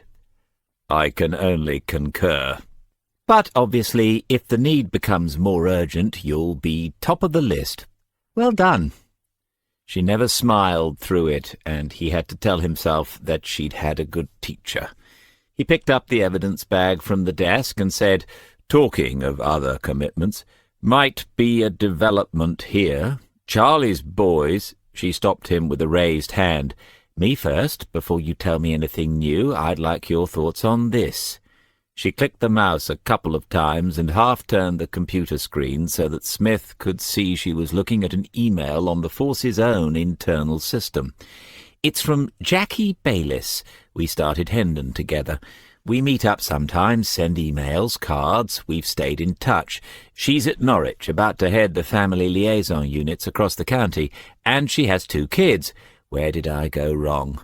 No, don't answer, thank you anyway. This morning I got this. I'll cut out the social bits. You'll never believe who I just saw walking down the corridor, large as life. Do you remember Dominic Fox? Course you do. How could we ever forget? I sort of spoke to him, and he looked at me, but right through me, as if he had no idea who I was. But I'm sure he knew me. What was he doing here? Why isn't he running the Met? That's what we always said, isn't it, by the time he was 30? God, I hope he isn't after a job here." Alison Reeve looked at Smith, who said nothing. "I'll explain in a minute. I emailed her back and said, well, who was he with? Where was he going? She replied he was heading upstairs towards the big boys. One of their PAs was with him. I don't know whose exactly. And there was a tall coloured girl as well. They both looked really sharp. Know what I mean?" "I do know what she means. Fox was the superstar of our year, or at least that's what we all believed. I don't need to explain any of that to you, I know, but destined for greatness. He went straight into the Met, fast-tracked the lot. And then?" "And then he disappeared. You all sort of keep track, don't you? Keep an eye open for who's going where and how quickly. Well, I did. He just went off the radar years ago until now. I'd forgotten about him." "He went sideways, then?" Reeve knew what he meant. Dominic Fox had been examined, assessed, reviewed by the nameless, faceless men and women that inhabit the back offices of the corridors of power, and he had been found to be what was required by the security services. He had gone sideways, and by now he had gone upwards as well. "I can't say I didn't think any more about it. It's been on my mind on and off. Makes you think about old times, the people you knew, what you hoped for. Sorry, soppy stuff. But then, about half an hour ago—" "He called you himself and said that it had always been you." "About half an hour ago, I got a call from Norwich, Assistant Chief Constable Devine's office. Would I mind holding on the line?" The faint smile that had lingered on Smith's face since his last comment disappeared. ACC Devine did come onto the line. He even made a little small talk with me." "You must have been terrified." He wanted to be sure that the body of that poor young man that drowned had been released for the funeral. There had been a complaint from the family, as I already knew, but no blame attached to the officers concerned. All had behaved properly. It was just unfortunate that. And was it all now resolved? Ah, and you said that we still had 1 or 2 lines of inquiry open. And then he said, just as a matter of professional interest, what are those lines of inquiry? I was suitably vague. I said that we were making some efforts to trace someone that we thought might have been a witness to the drowning. He laughed at that. He said that anyone who saw such a thing would have come forward by now. Smith's face had hardened somehow. Reeve could see that, and there was a note of sharpness as he sped them both through the conversation that she had held with a very senior officer a short time ago. What else did he want to know? How many officers? How much police time do you intend to waste on this? Some of that. He wanted to know whether I had any experienced officers looking at it. When I said yes, he said, "What's his name?" Chapter 11. So where did she go wrong? Is that how she really sees her life? Smith thought as he rearranged the pens and pencils, the ruler and the highlighters on his desk at home before the golden hour. Perhaps. It was hard for men and probably harder for women. He had no time for the mindless misogyny that still lingered on in the backwaters of the police service, and his own ideal team would always consist of 2 of each. He could recall an investigation in which 2 women questioned a brutal young thug so effectively that he had, without even realizing it, ended by calling one of them Mum. The boy even sent her a thank-you card from the detention center. But it was even harder for them to maintain a relationship, and as for having children, he had no idea how some of them managed it. But Alison Reeve was bright, and he had not misjudged her nerve. She had confessed to him that she had been on the point of telling him to leave it, that there was too little to go on to justify the time required. But then she understood the implications of the email and the telephone call just as clearly as Smith himself, and neither of them had bothered to utter the word coincidence. It was no such thing. A delayed burial, a complaint from bereaved parents. Such matters were so far below the lofty purview of an ACC that it was ludicrous, and for him to call in person, that was actually foolish and bound to arouse someone's suspicion. Devine must have been seriously rattled to make such an error of judgment. Smith had not looked at his watch, but somehow the hour had begun. This Fox character and his sidekick had come in person, presumably from London. They had been in head office bright and early too, as he had asked Reeve to check the time on the first email, 09:20. Why not simply phone, email, send a text or a tweet? I think I'm getting the hang of this social media thing at last. Easy. First, face-to-face underlines the importance of their message to the recipient. Second, they get to frighten said recipient a bit. Third, not a trace is left behind. It had then taken the assistant commissioner 4 hours to come up with a cover story, which was about par for the course. Making the connection to Captain J. Hamilton was automatic and instinctive, but for the sake of thoroughness he re-examined it anyway. Whichever way he looked at it, though, he came back to the same conclusion. At some point between Friday morning and this morning, someone had reported to someone else that one Detective Sergeant Smith was wandering the countryside and disturbing the retirements of Her Majesty's loyal officers, and someone had taken it seriously enough to set the cogs in motion over a weekend. Lots to think about. He closed his eyes and focused on his breathing for 5 minutes. Slow the heart, lower the BP, clear the mind. Alison Reeve had not said anything so naive as, "Go get them," whoever they happened to be. Instead, they had exchanged a meaningful glance before she said, "I won't keep you too busy this week, just ease you back in gently," and he didn't need to say anything at all. She looked at the cigarette packet and listened to the story about the disappearing bonfire, asking only the questions that Smith himself would have asked in her position.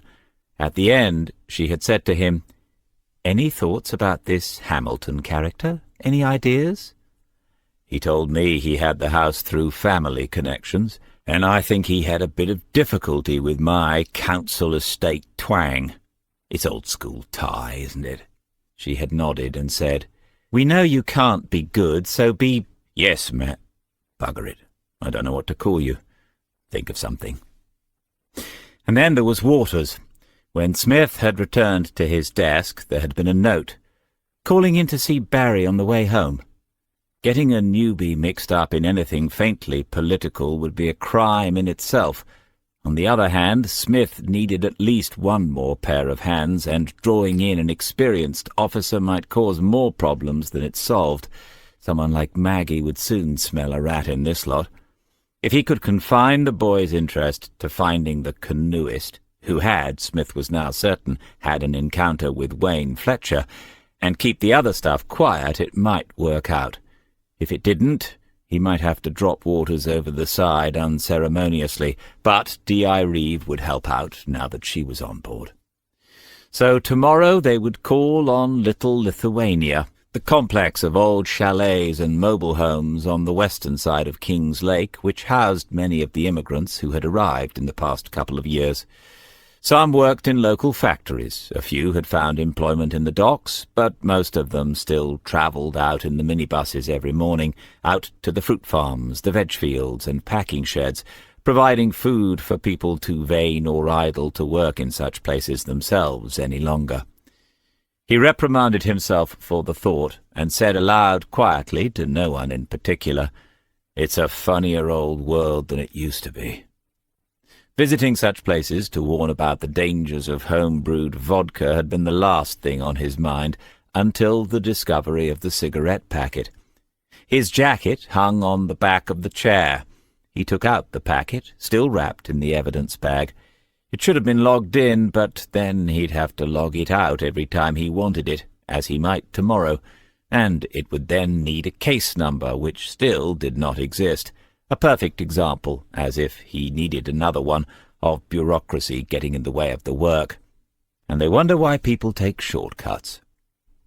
Closing his notebook, he realized that underneath it lay the form instructing Pine Hills to put up for sale the caravan and its pitch. He had completed it and signed it. It only needed posting, and the thing would be done with. On Sunday he had driven up there with it, thinking that he could have a last look round and make sure that it was all tidy after the last rental before going into the office and giving them the form. And then, somehow, he had forgotten about it until the drive home. That was Mrs. Salmon's fault, Shirley Salmon, the owner of the site and a friend of his and Sheila's since they first bought the van. She'd made a fuss, and then a cup of tea, and then another as they talked over old times in her sitting-room. She had scolded him. "You don't even keep one weekend for yourself now. Don't make excuses. I know how well you policemen are paid." She didn't mention Sheila, was obviously avoiding doing so, and he both appreciated her sense of delicacy and was saddened by it. People could be too thoughtful sometimes, until the very absence of Sheila from their conversations, in that place most of all, became a presence in itself, like a shadow in the room cast by something that was missing. He had sat for an hour in the caravan, and she had been with him there, making sandwiches for the beach in the little kitchen, telling him to go outside so that she could make the bed, brushing the sand off the fold-away steps. Memories are real, he thought, and will not fly away at the mention of her name. Mrs. Salmon had said, "Stay tonight, David. It's a blues evening, open mic. Some old friends would love to see you. You could play." But he couldn't, obviously. Told her about the early start, that blessed school, and the talk he had to give. Sitting at the desk, he couldn't remember which meal he had taken out of the freezer, not really hungry as it happened. Charlie Hills had said, "Any time you fancy one, DC." He looked at his watch, but it was a bit late for that now. "Sergeant Policeman, you must understand, I am not leader of this community. We are not a gang, not a political party. Just sergeant will be fine, sir. Yes, I do understand what you are saying, but because I am old does not mean I lead. Yes? If that was a smile disappearing off Waters's face as Smith looked round at him, he might find himself leading these negotiations after all. Andreas Rydvala's intense, piercing eyes looked hard into the policeman's face. Things could proceed no further until this point was understood by both sides. Ranked behind the middle-aged Lithuanian were 3 more men of decreasing age and increasing size, his sons. The closest was plainly the oldest, the furthest away the youngest, still a teenager, and further back, still peering warily out from the kitchen of the mobile home, were the women. Radvila's wife, still handsome, and a younger one, a daughter or daughter-in-law. I fully appreciate that, Mr. Radvila. You are not being held responsible for anything, but I have been told that I should speak to you. You are held in great respect. Radvila half turned his head towards his oldest son, who translated something that Smith had said. Then there was nodding and a smile for the first time. A hand indicated a chair behind Smith, and the two of them sat down. Everyone else, it appears, was to remain standing. Sergeant, can I offer you... Will you drink with me? Please don't let it be vodka, thought Smith. We have your English tea, or coffee, or fruit juices. A cup of tea would be very good, Mr. Radvila. Andreas now. He turned and spoke in Lithuanian to his wife. Smith heard the kettle being filled and the sound of cups in the kitchen. Waters was still standing behind him, facing the other men, who did look a little less defensive now that their father had sat down with the policeman. Perhaps they assumed that Waters was his own son. He'd put that to him later. There is no false distilling here, Sergeant. Interesting that he knows the proper word, though, thought Smith. He had not yet used it himself. We are understanding of the dangers of this. It has happened in my own country long before we come to yours. People go blind, die. We do not bring this here. Thank you for making that clear, Andreas. Am I saying that properly? An approving nod, shared by a couple of the sons. We are not here to investigate anyone, only to make sure that the risks are known to your young people. And one of the risks is that they could be arrested for a serious offence. We don't want that at all, do we? No, Sergeant. And I think your young people have enough of the alcohol risks without anyone making more of it. I have been to King's Lake Saturday night.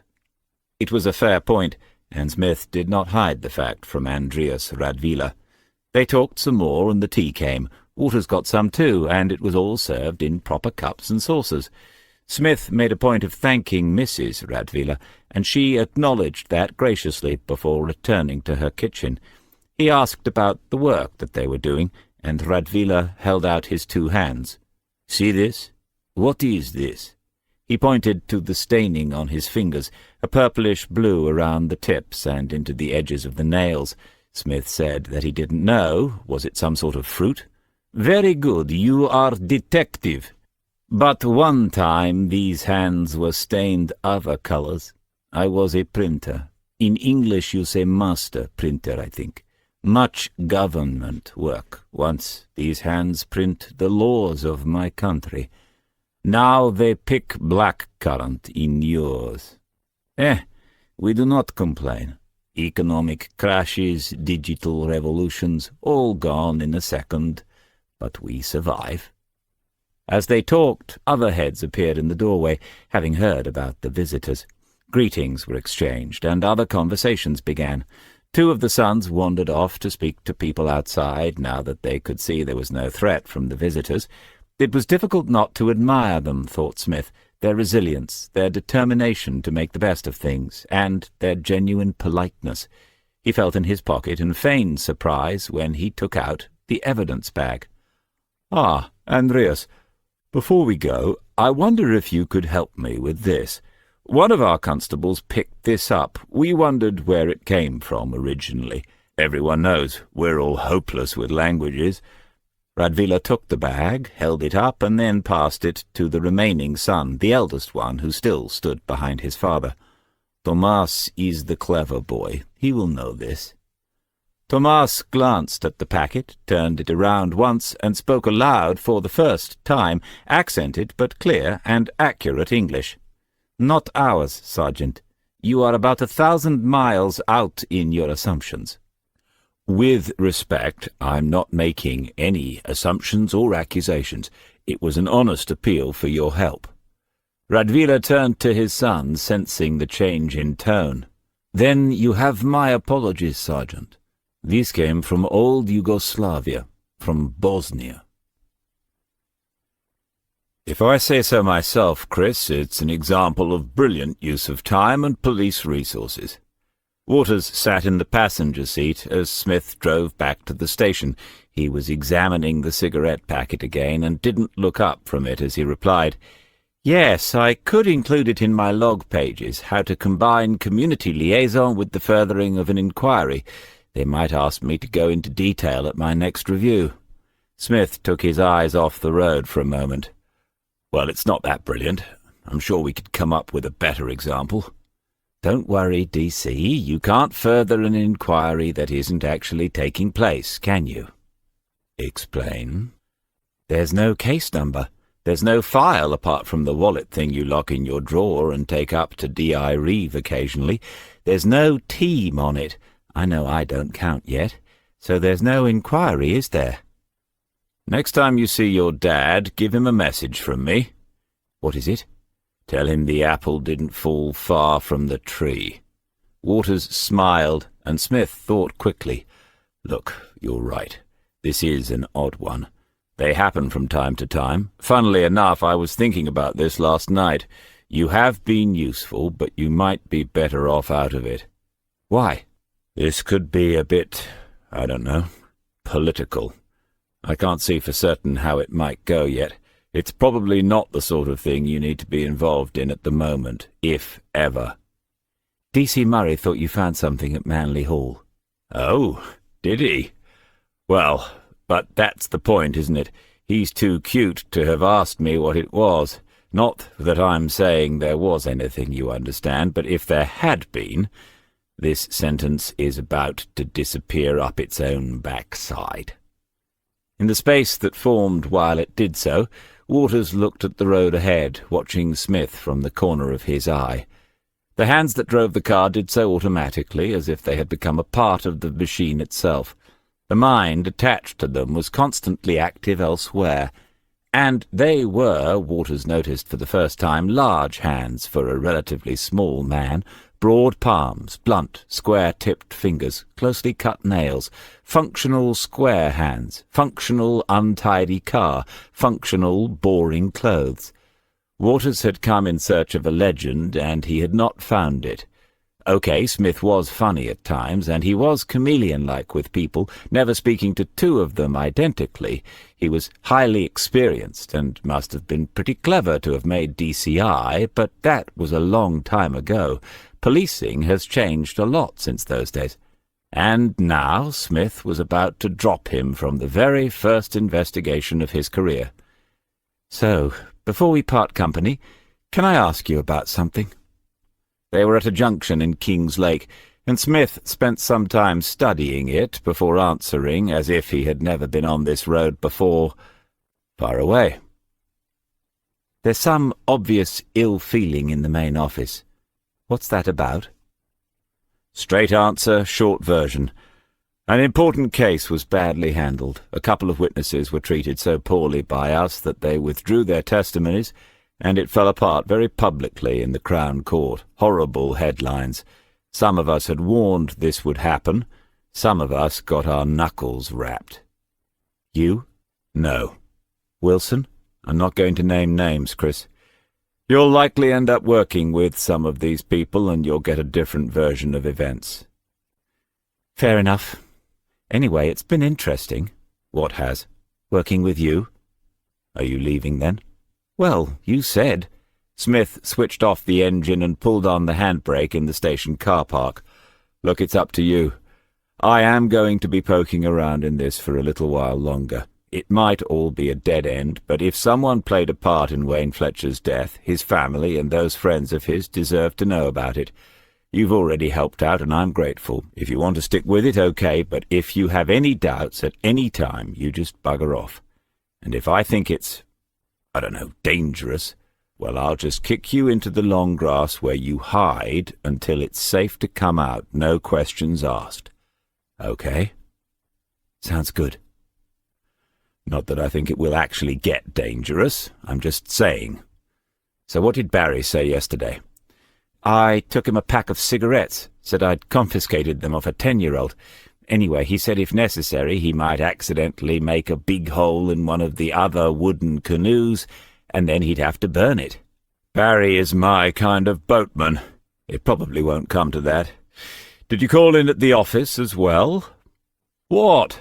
I have to consider the emotional well-being of the younger officers under my command." Chapter 12. Still nothing from Harrington. Waters had to find time every day to write up his notes, and to fill in details about the various procedures that made up the daily routine of a station.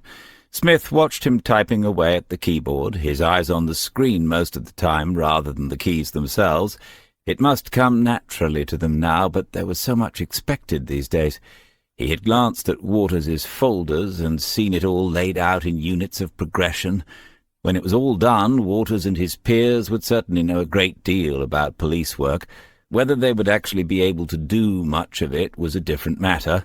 Inevitably, he thought back to his own early days, and how much had changed.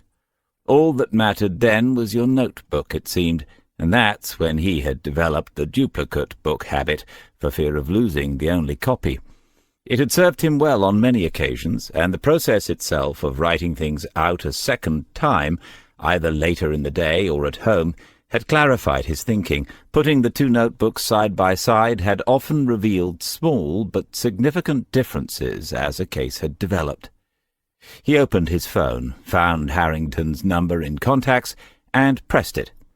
The office was almost empty, just Waters still tapping away, and O'Leary across the other side, too far away to hear what might be said. "Paul?" "Hello, DC. I was about to call you. I had to chase it up myself. Encountered a bit of resistance on this one." "Oh, any idea why? Did you get something?" "I've got to be in Lake after lunch. We should meet up if you can make it." "Understood. Where? No pubs. I'll be asleep by 4 o'clock. "Me too. Doctor's orders. Anyone would think I was overweight."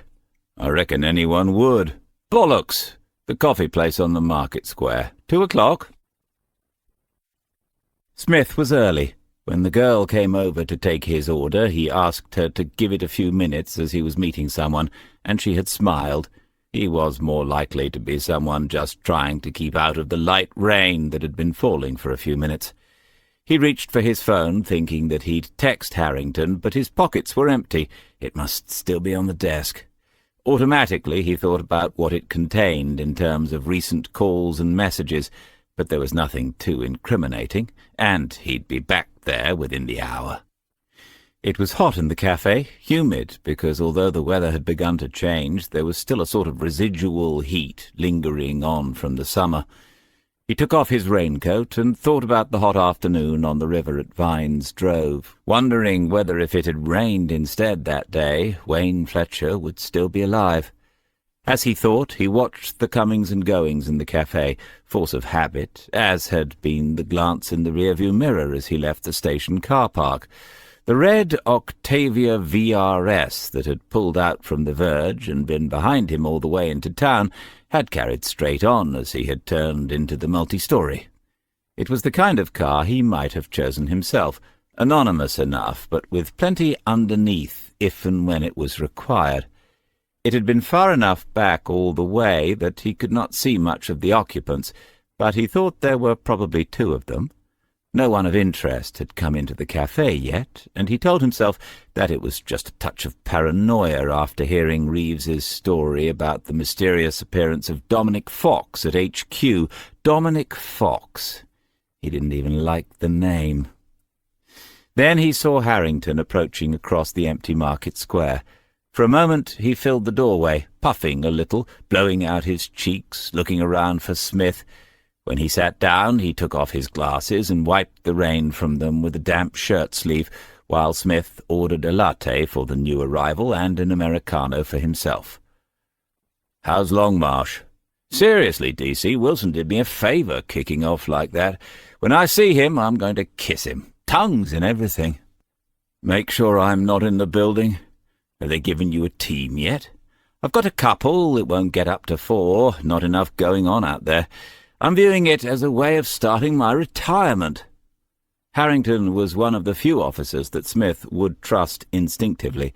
He was always overweight and out of condition, always a bit sweaty on hot days, always inclined to be the last to enter the houses with reinforced doors, but he had a streak of common sense that was priceless when young and ambitious DCIs were getting carried away, and was far too honest ever to have risen above the rank of detective inspector. "DC, I don't have much on this character." "Perhaps there isn't much to get. It's all been long shots on this one so far. Like I told you, I had to ring my man back. He asked me why I was interested, which he doesn't normally do." "I'm all ears." "My chap reckons it's probably a service record that had a bit of surgery at some point. I don't know how he can tell this, but if that's all you do all day, Hamilton, according to the record, was very boring indeed." Smith sipped at his coffee, and Harrington reached into his pocket, taking out a piece of paper that had been folded 2 or 3 times. "Does that happen to say where the boring captain spent his boring time in the army?" "It does. I'll have one guess, all right." Harrington completed opening the paper and nodded.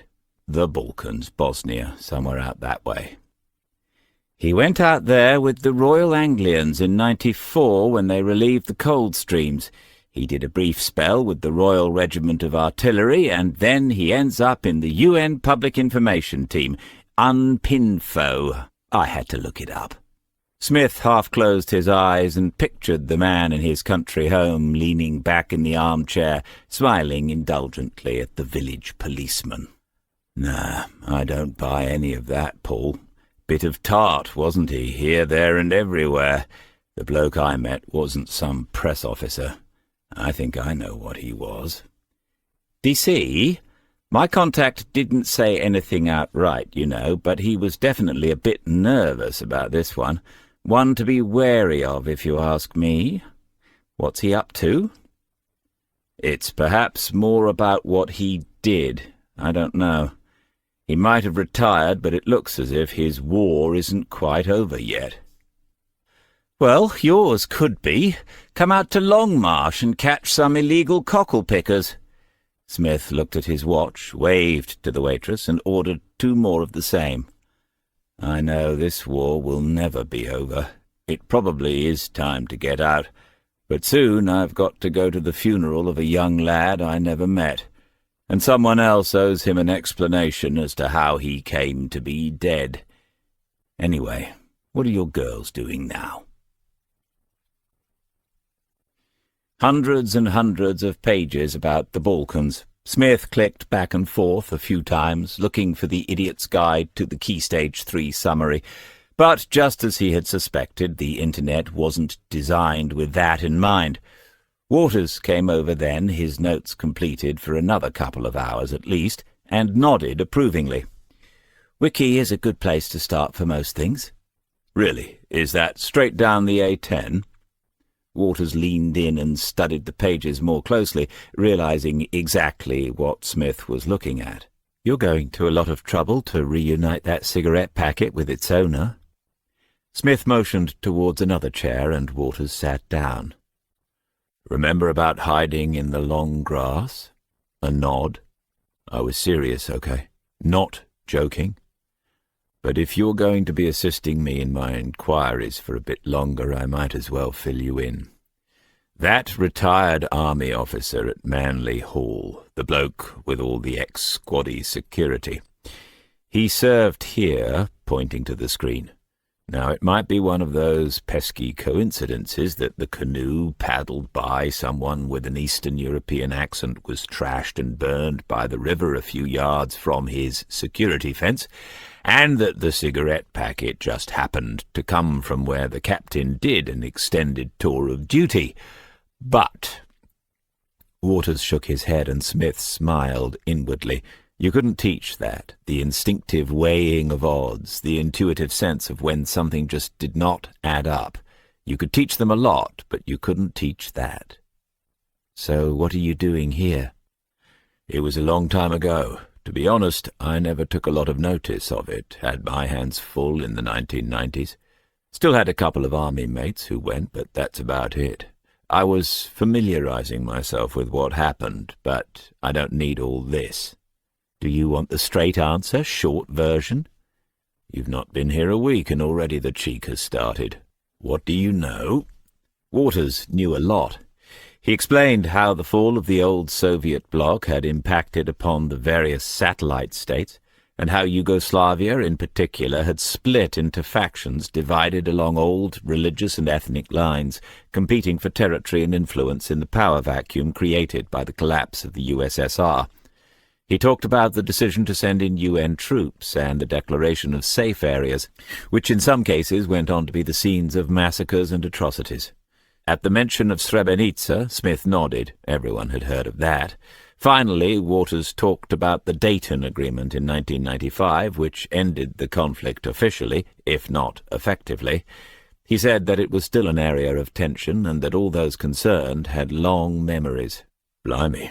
I'd say you need to get out more, but I've a feeling you didn't learn all of that off the back of a cornflakes packet. University? My degree was in modern European history. Smith's look of surprise brought more explanation from Waters. Everyone assumes it would have been law or criminology, but I don't think that's necessary. Perhaps not even very wise. History teaches you how to find and handle evidence, doesn't it? I suppose so. But I don't give a toss about qualifications in this job anyway, never did. If you can read, write, and add up well, you've got all you need to get started. But I suppose a few IT skills help these days too. Brilliant, that. Saved me hours. See if you can find community liaison. I know we had refugees from Bosnia come to Kings Lake. If they're still around, it might be worth a visit. Our work is taking on an international flavour this week. Must find my passport just in case. Community liaison. It sounds like a department, but it's actually just one person, and I don't know who's been lumbered with it this month. You're on your own with that, but always start with Charlie Hills. He hates to be left out of anything.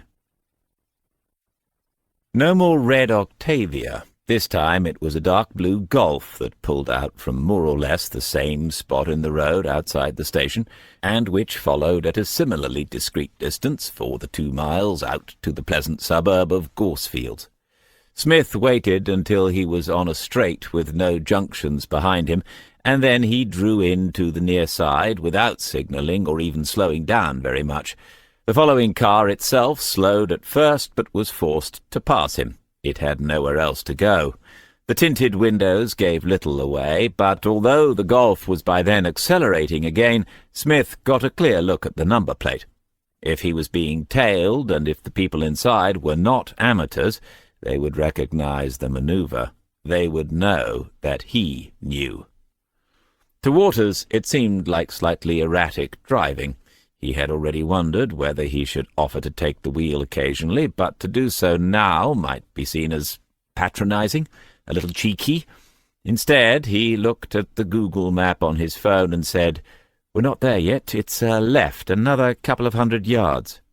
"My mistake," said Smith, pulling out again. "I don't know why they don't just put a slot in the dashboard. We stick the phone into it and let it drive the car." "Well, as it happens, DC." "Okay, brains, I'm sure it's about to happen. You're too young to remember Thunderbirds, but if you got some nice square specs..." Ryborough Lane had handsomely detached houses, hedges of privet or conifer, and short gravelled drives with spaces for 2 or 3 cars. The two of them sat in the Peugeot that looked a little more down at heel than usual amongst the Volvos, BMWs, and four-wheel drives parked in those spaces. "This is nice, isn't it? I'll tell you how nice it is. I've never been here before." "I think that's what's called a good thing." "They've done all right for themselves, the ones that live along here. These are $500,000 apiece. You won't be getting one of these until you're chief constable. Anyway, as you found out, we still have few of the original refugee families left. This lot, 3 or 4 families, and some more over at Headham, which is about half a mile that way. Our man lives at—" Waters pointed across the road to the most impressive of the houses. "And how did we find him?" he might ask. 3 names came up in the newspaper records from when the refugees arrived in the early 90s. They acted as spokesmen. It was a big story locally. I was surprised at how well they were received. Photographs in the local press and all that. Mr. Subich is the only one of the 3 I could trace. He's moved home a couple of times, but I think it's the same man." "No record, obviously." "No, none of them. We did the search by nationality. Other than speeding tickets, none of these people have committed an offence since they arrived." "Or been caught." Waters nodded, reminding himself that he needed to think sideways a little more. Smith stared at the house for several more seconds, and a little more light rain gathered on the windscreen. "Perhaps I imagined it. When we first parked up, I'm sure someone came to that upstairs window on the right, and then quickly stepped back, and again, just a moment ago. Still, where would we be without nosy neighbours?" The front door had panels of stained glass, and through these they could see the figure approaching. The door was on a chain. The woman's face was half obscured by shadow. She had not switched on a light despite the afternoon gloom. "Good afternoon, madam. I'm Detective Sergeant Smith from Kingslake Police. This is Detective Constable Waters. We're sorry to disturb you, but we do have the right house for Mr. Subich, Mr. Mirsad Subich. Apologies for my poor pronunciation." Smith was holding out his warrant card for the woman's inspection. Waters reached into his pocket for the same. The door closed, and they heard the chain being taken off. "Please, come in." She switched on the light, and they were standing in a long hallway with what must be the original tiles on the floor, a checkerboard of red and black. Above them on the high ceiling, original-looking cornices and plaster mouldings. The woman was beckoning them to follow her down the hall as she spoke. "My husband is here somewhere. The old house is too big for us now. We cannot find each other sometimes." She was small and suffering. Smith guessed from some sort of arthritis. The fingers were bent in, a little claw-like, and one hip was less willing to walk than the other. "Please wait here. I will find him." She left them standing at one end of the hall, furthest away from the front door. Other doorways led off from there, including one into the large, well-equipped kitchen. Beyond that were French doors onto an expanse of lawn and a garden with mature trees, shrubs, and borders. Smith's gaze travelled slowly over the rooms that he could see and their contents. Then they could hear voices approaching, still speaking in English. Mirsad Subich came forward, his hand extended towards Smith first and then towards Waters. He was older than his wife, but seemed fitter and more confident. The handshake was strong. "Please, do not stand here in the hall. Sonia, not in the hall. This is my wife, Sonia." The 4 of them sat down in the lounge, but it was a large house, Smith thought afterwards. Perhaps they just sat down in one of the lounges. "The police, you say? I do not think that we have ever had a policeman here. What is this about?" Mr. Subich's English was excellent, and only the clipped delivery of the odd word gave away his origins. A change came over his face, a shadow as his mind ran through the possible answers to his question. "Our daughters? Has something happened?" "Oh, no, sir, not at all. Please don't alarm yourself. It's nothing like that." Mrs. Subich had half stood at her husband's words. She sat down next to him again. "We've called to see if you could help us out. I hope it's not an imposition. We have a piece of what might be evidence, and we've been told that it might come from Bosnia, or that sort of area. We are right in thinking that you also arrived from there in the early 1990s?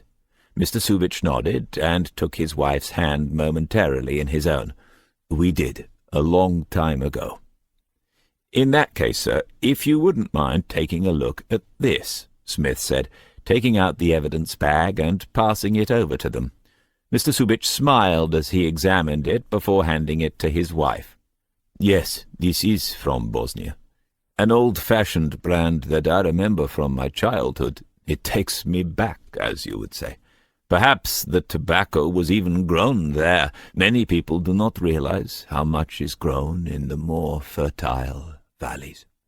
His voice trailed away, and his wife seemed almost reluctant to part with the odd connection to the homes they had lost in the Civil War.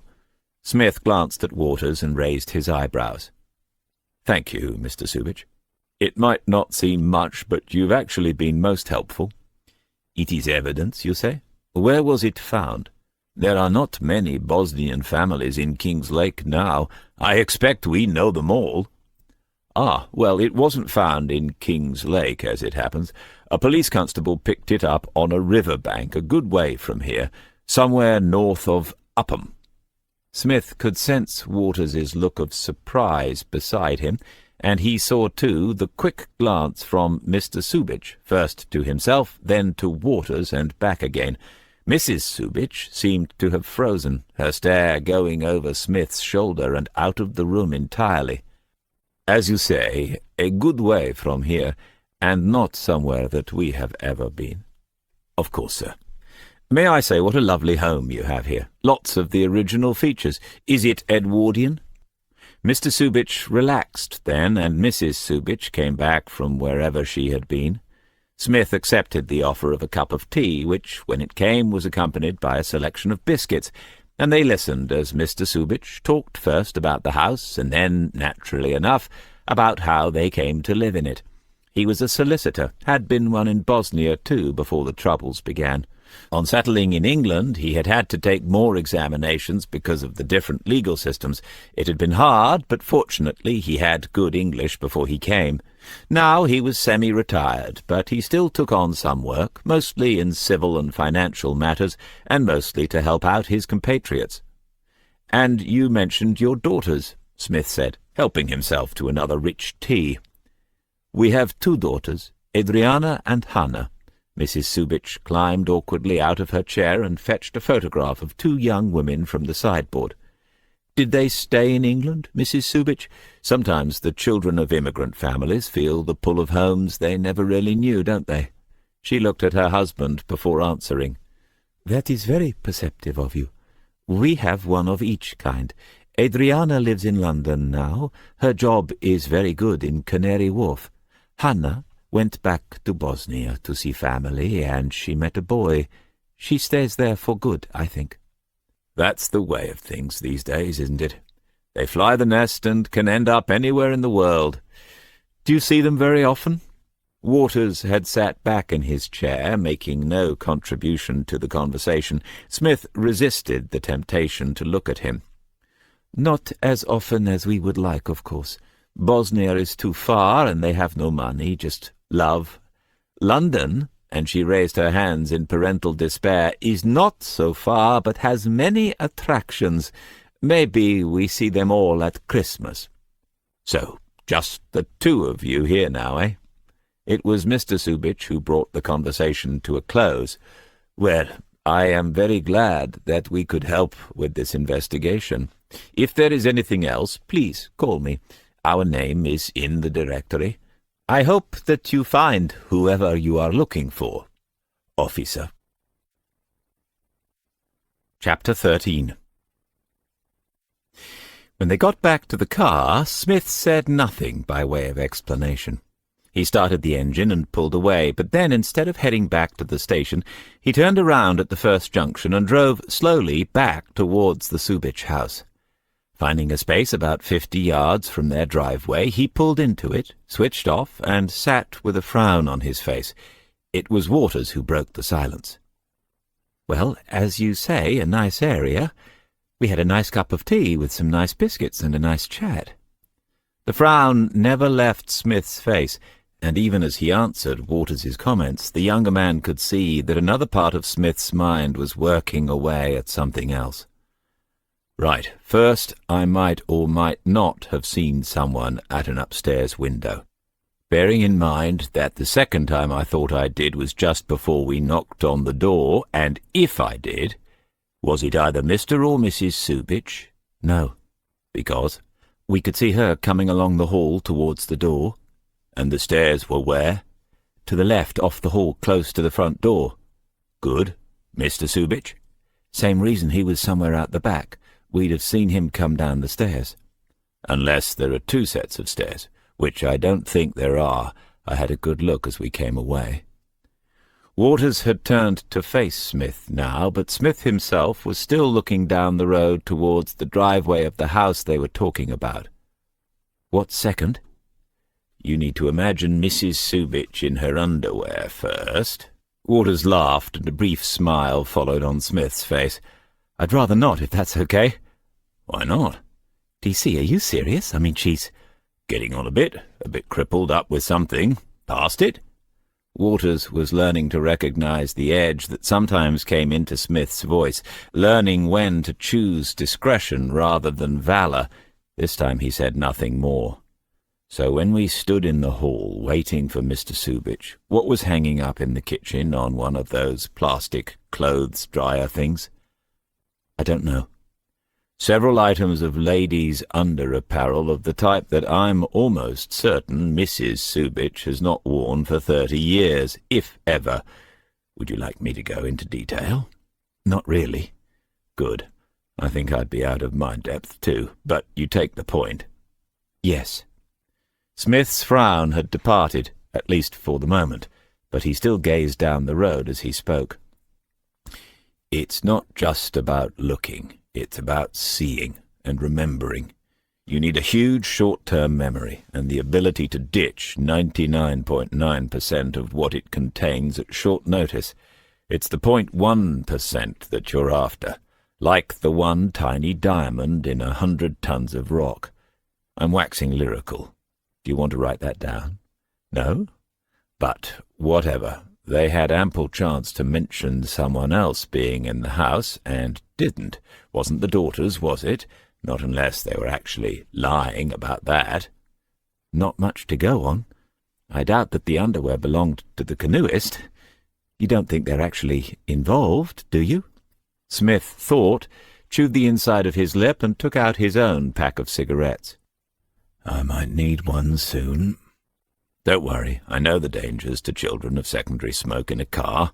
Might go for a stroll now the rain's stopped. You can keep watch. Are you serious?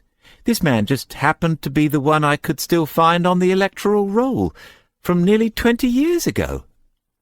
Third, they both reacted when I told them where the packet was found. Slight, different, but definite reactions. Fourth, when did I tell Mr. Subich that we were looking for someone? You didn't. So keep your eyes open. Any car coming or going, make a note. Did you see what was parked on the drive? Not really. Something green. Momentary irritation. Green BMW S series and a silver Jaguar XF. Funny how foreigners still go for Jags. They see them as a sign of belonging, I reckon. Anyway, tonight's homework. Learn cars. Anything else? What are you thinking, DC? Smith opened his lighter and sheltered it in his hands against a non-existent breeze. He inhaled the fresh smoke and shrugged. I'm thinking we might just have got lucky. Very lucky. Almost an hour had passed, and Waters had had plenty of time to think it over. As soon as Smith walked away, Waters took out his notepad and placed it on the empty seat beside him in readiness. So this was it, his first stakeout. If a car came out of the drive, should he follow it? Smith had not said, and if another arrived, he would not be able to get the registration from here. His lack of knowledge about such a basic matter as car models had been embarrassing, and nothing in training had alerted him to it. At first he stared as fixedly down the road as Smith had done, but after 20 minutes or so his eyes were straining and he had to glance away. In the side pockets were stuffed a few CD cases. He took them out and vaguely recognized a couple of things that his own father might own, but most of them were old blues legends, obscure rock bands, and a couple of Guitar Greats compilations.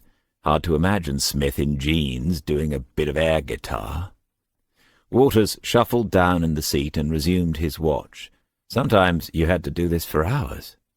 He thought about what they were doing again. It seemed ridiculous, imagining that the one and only house they had called upon had some connection to the events at Vine's Drove. On the other hand, how could you explain Smith's points otherwise? The Bosnian refugee community was small, Liaison had said, in the form of Jean Borden, quiet and nearly as old as Smith, but she obviously knew what she was talking about. No more than a dozen families, virtually all of whom had arrived in the same 18 months in the early 90s, a very insular lot, she had said.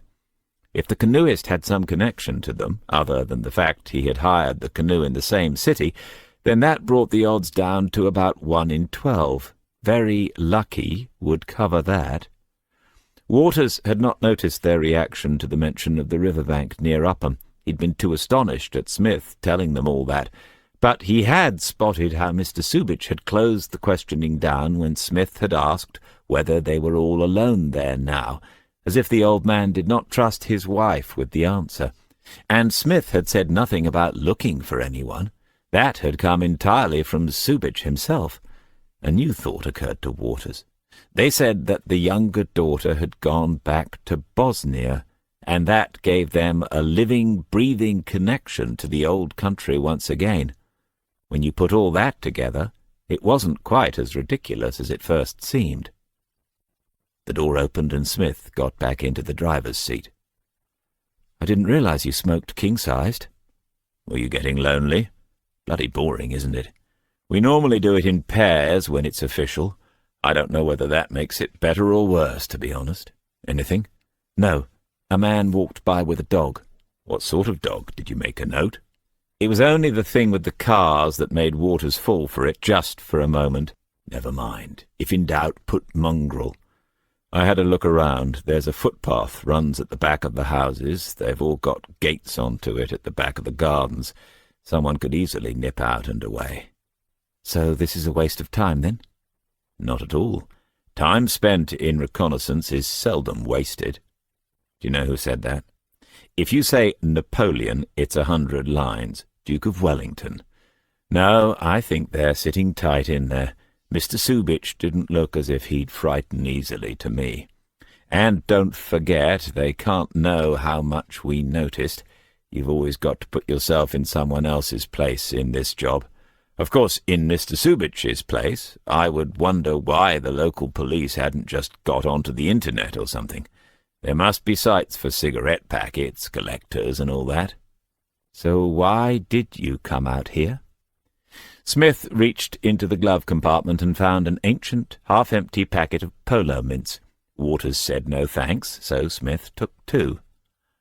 "I think our boy left from Lake. I think he was from Bosnia. These people live in Lake and came from Bosnia. It seems sort of obvious to me, and I get more from a face than a screen." "What's next?" A look at his watch told Smith that it was almost 5 o'clock. "Some tea, I reckon. Look, we sat here just in case they panicked, assuming that at least some of my ideas are right. They might not be. Let's be honest, by the time you get to my age, you'll have spent years going after the wrong people, but these are the best we've got at the moment. Something's slightly dodgy. It might be connected to the bigger picture, that's all. Have you considered that the flimsy underwear might belong to Mr. Subich? Anyway, nobody panicked as far as I can tell. We've recce'd the area just in case. Regroup in the office, 8 o'clock in the morning." Smith pulled away. They passed the driveway into the Subich's house and saw that the 2 cars were still in place. Waters heaved an inner sigh of relief. Smith put his foot down then, but as they drew level with the first junction on the right, He noticed the blue Golf parked a little way up the side road. He had memorized the number without even realizing that he had done so.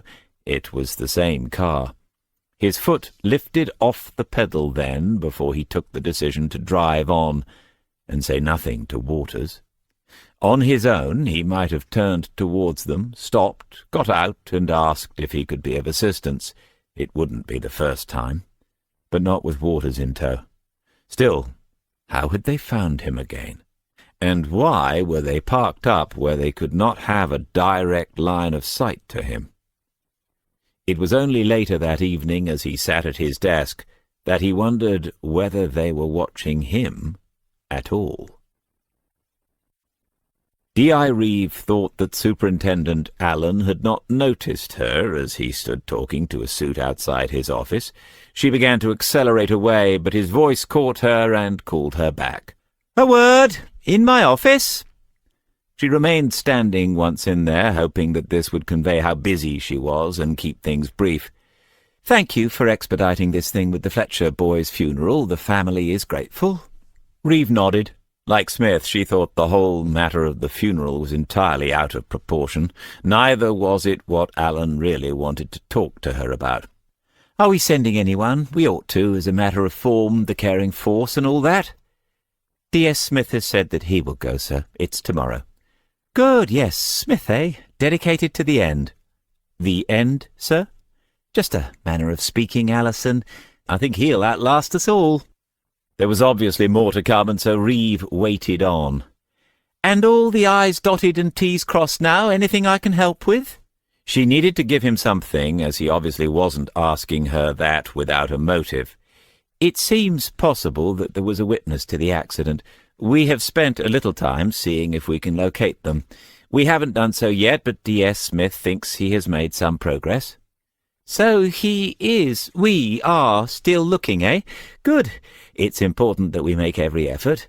If someone could throw some light on this tragedy, then we must find him for the sake of the family. They deserve to know. A terrible business, losing a child." Reeve still stood, waiting for him to dismiss her, but then there were yet more comments about how well the section had settled after the recent nonsense, and how much of that must be due to her, and so on. By the time it had finished, she was positively alarmed, and went in search of Smith. She found him at the usual desk with Waters. Her look told D.C. that they needed to talk, but she spent a couple of minutes with the two of them, minutes during which Waters was alternately teased and praised for what he had done over the past few days. Smith said that he was planning to buy Waters some dinky toy models of cars, as he'd obviously had a deprived childhood. Once they were alone in her office, Smith said, "What's up?" "Remember the other day? How much police time do we intend to waste on this?" "Vividly. Why?" "I've just had a tete-a-tete with Alan on the same thing. It's important that we make every effort to throw some light on this tragedy." "Go on." "If there was a witness, we must find him for the sake of the family." Smith was silent. First the frown, and then the chewing of the inside of the lip. "What do you make of it, D.C.? Mixed messages, or someone's had a change of heart? First Divine, and now Alan. It's a bit creepy, to be honest." Smith looked hard at her then. He had to tread a fine line here, had to remember that she had had no experience of dealing with this sort of stuff. She had grasped some of the implications, but probably not all of them. One thing was certain. He could not tell her about the tales. If he did, she would either call the whole thing off, either out of fright or principle, it made no difference, or she would up the ante and insist that the case needed more officers and more senior officers. The first result would be morally wrong, and the second one operationally so. And he had to consider her position too. She had places to go, bigger and better offices to come, no doubt about it, whereas he did not. If he cocked this up, at the end of the day it didn't matter. He'd simply have given them a good reason to make him do what he was obstinately refusing to do. "Did Alan actually say, 'Find him'?" She nodded. "Hard to believe he's actually read and remembered the witness statements. I can't think how else he'd have known that, but anyway, don't read too much into anything Alan says. I never have. They might just be humouring us. If no one's going to ask you why I'm wasting police resources for a few more days, that's a good thing. And Waters is having a lovely time." He didn't go straight back to the desk, but went instead to his car and smoked number 1 of the day. First he marched them up to the top of the hill, and then he marched them down again. Total change of direction from above. Why? First, they didn't want anyone looking for the mystery witness, particularly an experienced officer, and then they did. If he was right about being followed, and he was, then one possibility was that they wanted to see what he turned up, or rather, who he turned up. Taking everything into account, the most likely suspect was his own most likely suspect, the canoeist. "I'll be glad when I can give you a name," thought Smith. And that meant something. It meant that Mr. Canoeist was still at large. One possibility had been that he had met some sort of an end at Manley Hall. He'd been roughed up by security and sent off for some serious questioning, or worse. If Smith was now being viewed as a sniffer dog, it meant there was someone to be found. The canoeist had got away. "Have you ever been to a funeral?" "Yes, I went to my grandmother's last year." "Sorry to hear that. How old was she?" 84. "Cremation?" Waters nodded. "Well, this will be a very different affair to that, and I mean no offence. This is an untimely frost, as somebody once said, a young person with everything still ahead of him. We can't imagine it, and there will be a lot of people there. Grief is contagious in that situation. And it's a burial, which is even worse. Not so many these days, but you can understand it. They want somewhere to go, some place to be sort of close to him. It will be bloody awful."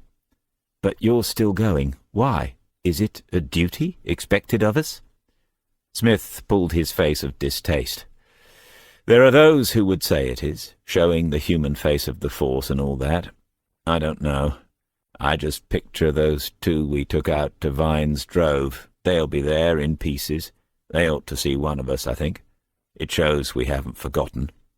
Waters considered it. "I'd like to come if it's okay." Smith reached for the tray of scrap paper on his desk and a pen. "You won't know where anything is, will you? The church and the cemetery, which is on the other side of town now. Here's my address. Get there about 10:30. I don't give this out to just anyone, so if my place gets torched in the next couple of months, I'll know where to look." Wilson entered on the far side of the room, followed by 3 of his team. They took no notice of Smith and Waters, but the conversation that they continued was a little louder than it needed to be. Wilson was saying, "Well done, lads. Feather in your caps. Strong lead on the ATM thing. We'll have the bastards within a week. There's a drink for everyone, if it's any less." A couple of cheers followed as they sat down at their screens. Wilson, too, sat down and slowly swivelled his chair until he could see Smith across the intervening tables. To no one in particular he said, "It's good to get some proper villains in our sights, isn't it?" Waters looked at Smith, who said, perhaps a little louder than he needed to, "If that's all he wants, he could buy himself a mirror." Then they talked about what could be done next. Smith said that he wasn't sure yet, that whatever Waters offered would be considered. More people on it, not a chance, too little to go on for whoever would need to authorize that, and what would they do apart from sit in the road outside the house? The ideas dried up after that until Smith said, "What have we got that's concrete? We've got a name, Subich. Can we find out anything about any of them? You remember the daughters' names?" Waters took out his notebook. "I made a few notes last night after work, just in case." "Adriana and Hannah, yes? You take them, I'll take Mum and Dad." "And do what? Sorry, but I already looked in records." "Now we have to get creative. Get your Google thingy out. I'll phone Interpol." "Really?" Smith looked flatly back at him, and Waters coloured a little. This was a strange way to learn. Smith was heading out of the office when he stopped and came back to Waters. "Time to phone another school. You're good at that. Those girls probably went to Lake Community. Get anything, even if it's only dates. If anyone asks, it's a missing persons inquiry. We are missing a person, aren't we? Chapter 14. Lake Community College confirmed that the girls had attended, but they were reluctant to give more information over the telephone. Smith had a contact of his own there who might have helped, but instead he let Waters go out in person and alone, the first time that he had done so. Smith remembered how that felt, like the first drive after passing your test. Mrs. Subich, bless her, was invisible. One could sense the life of quiet devotion to her family in her complete absence from the bureaucratic universe around her. He did find a little more about Mr. Subich, however. The Solicitors Regulation Authority gave basic information which confirmed what they already knew, and a follow-up phone call after some minutes of holding on and then persuading the official that no member of the august body was under investigation did turn up something interesting. In the UK, Mr. Subich had indeed practised predominantly as a civil and commercial solicitor, but in Bosnia he had, at an early age, been a leading partner in a practice of criminal lawyers.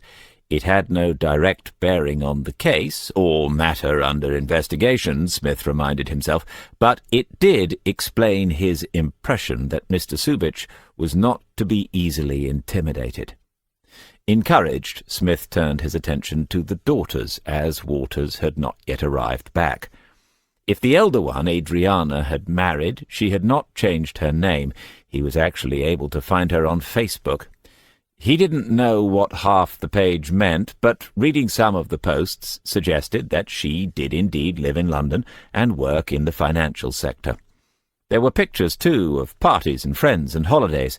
He would not have recognized her as the demure girl whose picture he had seen briefly at the Subich family home. In contrast, Hannah was as invisible as her mother, not a trace on any of the social networks of which he was aware. That was odd. Smith knew that he was inclined to generalize about things and blamed his age entirely, but younger siblings, especially daughters, were usually more inclined to kick over the traces, an expression his own mother used to use, but not this one, it seemed. So, if she was in Bosnia, she had to have travelled fairly recently. He started dialing and then recalled that he would need a query number to access that information, whether he went online or by the phone. Who was it who said that paperwork could stop any army? It could sink a police force without trace. He called D.I. Reeve, who gave him the code he needed. "Thanks. Has the Home Secretary called to say well done on the funeral?" "Not yet. I wondered if I might get a CBE, though. Are you finding anything on this Bosnian family?" "Bits and pieces. It's the way this has been all the way through. You get the odd glimpse of something that might be something. It won't run and run, but I've got half an idea." "Want to share?"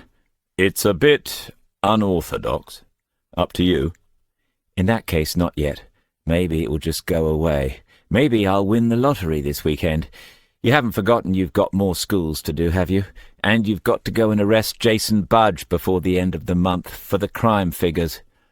"I'm not sure I can take the pressure." "You could always try getting promoted again." Bye, DC. Hannah Subich had travelled to Bosnia and back again 3 times in the past 6 months. And back again. Her last movement was into England a fortnight ago. Mrs. Subich had said something like, "She stay there for good, I think," and also that she didn't see her daughters as often as she would like. The girl leaving her underwear about the place might not be Mrs. Subich's youngest, but what were the chances of that now? If you played the percentages, as Smith did most of the time, despite what others might think, then the chances of that were pretty small. Mrs. Subich had also said, "She met a boy," and maybe that part was true. He was wondering how to get a look at the rest of the flight list for Hannah Subich's last arrival when Waters came into the office, notebook in hand. He sat down in his usual seat and then edged it around to Smith's side of the desk. "Let's hear it." Both girls attended the school, both went into the sixth form. Adriana left 10 years ago, she's now 28 then, and Hannah 2 years later, so she's 26. Both were clever, but only Adriana got the results. Business studies at university. Hannah was more difficult. The teacher they got in to talk to me was her head of year, just a coincidence, and she remembered her well. You did get lucky. Difficult. How? In the lower school, she was confrontational and challenged authority. Once she went into the sixth form, it became more political. She organised protests against all sorts. Good. I like to see youngsters challenging the status quo. They were a rubbish band. I can see there's more. Waters was excited, fighting hard to keep it back a little longer. Hannah declared herself to be a lesbian at one point, but Mrs. Adams doubted it. She thought it was done just to have more to campaign about. She was popular with a group of more disaffected students. Their leader, really. I'm getting the picture. And? Well, that's about it for Hannah. She left with indifferent A-level grades, and Mrs. Adams has no idea what happened to her. Smith's surprise was obvious. Is that it? Mrs. Adams has no idea? Well, I'm seriously disappointed in both of you. I thought it was going somewhere. Sounds like just another teenaged rebel without much of a cause to me. Waters looked crestfallen and stood up. Sorry, DC. I did my best, really. He half turned away, paused, and looked back again. So, I was just about to leave when Mrs. Adams asked me if I'd like to know about the other one. The other what? The other Subich that went to Lake Community. Smith acknowledged the nice move and pointed to the empty chair. Sit down and tell me, you idiot. He was a cousin, 3 years older than Adriana. He came when they were still in the lower school, but was there less than a year and never settled. As far as Mrs. Adams can remember, he went back to Bosnia. Did he live with the Subiches? Waters nodded and said, same address on the records. The three of them were close while he was there for obvious reasons, but Hannah, Mrs. Adams says, was always with him. She sort of idolized him. She played up more after he had left. Got all the details? It was all typed, but Mrs. Adams scanned them and emailed it to me. Should be over there waiting. I don't know whether she should have done, but want a tip? Email back a really grateful message. Even better, phone or call in person, and then put her in a brand new book called Contacts, just in case you end up working in this division. These people are priceless to you. Waters accepted the advice. What's next? Next, you tell me his name. Oh, sorry. Petar Danin Subich. There was no such name on any flight list, but that meant nothing, especially if Petar Subich had entered the country with the purpose that Smith suspected him of having. Where was he now? Perhaps in the Subich house. Smith might be able to swing a warrant on what little he had, but if that drew a blank, the whole thing was blown. And when he thought some more, what could he have written on the warrant? A charge of being Bosnian, stealing a canoe, of dropping litter, assaulting some private security guards? The best would be travelling on a false passport. He came back to the idea that had first formed as they sat outside the Subich house. He had described it to Reeve as a little unorthodox, but he had done worse, and it should be a safe enough manoeuvre for Waters to get involved in, though with only the two of them, Waters would have to be on his own again for a while. Sometimes you can see Dougie in him, Smith thought as he watched the boy reading again whatever was on the screen in front of him. Now and then he clicked to different pages and typed away for a minute or two, probably making his notes that way now. They wouldn't have notebooks at all in years to come. Already the younger detectives carried their iPads around with them, tapping away, going online as they stood at crime scenes and ordering a birthday present last minute for the girlfriend. And he wondered whether Dougie Waters himself ever noticed it, himself replicated in the boy, just in the turning of the head or the quizzical look. The slight stoop because he felt he was too tall sometimes, or the staring away when he really needed to think. What was it like to have a son? Smith wondered again. More objectively now, little of the old pain left any more. The following morning, Waters arrived early. Smith showed him into the living room, pointed the way to the kitchen, and told him to make himself at home before going back upstairs to finish shaving and dressing. Waters sat on the sofa and looked around. It was comfortable, a tidy home, larger than it appeared from the outside. A semi, it must have 3 bedrooms and a reasonable garden at the back. The colours were beiges and creams and browns, carefully coordinated, but perhaps a few years old now.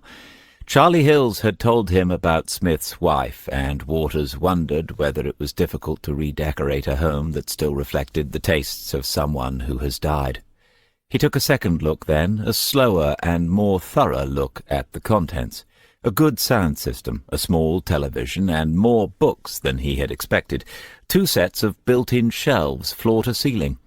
He could read some of the titles on the spines of the larger books on the nearest lower shelves, a series of National Trust guides, some volumes about British wildlife, and at least half a shelf of gardening books. Waters stood up and went to the furthest set of shelves. Some serious fiction, and Shakespeare amongst the lighter things, an odd mixture of beach reading and classic novels, including a couple of his own A-level English texts, and a whole shelf of books about music, modern music from histories of the blues through the 60s. The world turned upside down, one of them shouted, and on into the progressive rock of the later decades. Besides those were half a dozen volumes about the history of the guitar, both as an acoustic and an electric instrument. Practicing your observation, I can guarantee you won't find any slinky underwear in this house. Waters turned, a little embarrassed. Smith was wearing a dark suit, white shirt and black tie, an expensive and well-fitting suit that showed another side of him entirely, as well as making him seem several years younger. Waters was suddenly aware of his own feeble efforts to dress appropriately for the occasion. "A lot of books about music. Do you play, or did your wife?" "I used to fiddle around a bit. Sheila was the expert on music. She read all of those, and more. Should have gone on mastermind with it." "Only I couldn't see any instruments." "The music room is upstairs. Don't look impressed. It's a bedroom with a couple of guitars and an amp." "And you still play?" "Not really. But Harvey Goldsmith is constantly ringing me up and telling me to get back on the road. Do you want anything? A nip before we head off? Dutch courage?" Waters shook his head, and Smith explained. "Like I said yesterday, this is going to be horrible. If you've had enough at any point, just walk off back to the car. Ready?" At first it was the scale of the funeral that surprised Waters. The 2 of them stood at the back of the church. Smith didn't say so, but he obviously felt it would be inappropriate for them to sit when other, more immediate people might have to stand. They watched the mourners file in over several minutes, some already in tears, others grim-faced at the monstrous injustice of such a thing as this. He saw amongst many sixth-form students and some younger ones Melanie Carter and Stephen Neal, holding on to each other as if without such support they would both collapse. The black clothes that had somehow taken years off Smith had added years to them, and it all looked wrong. Melanie had noticed him, them, and he had half raised a hand in recognition before dropping it awkwardly down again. If Smith noticed, he didn't show it. He stood upright, silent, arms at his side, as if on some awful parade, his gaze fixed somewhere ahead and a little above the growing congregation. By the time all was ready, the church was overflowing, and many others stood with them at the back and out into the porch. After that it became a blur.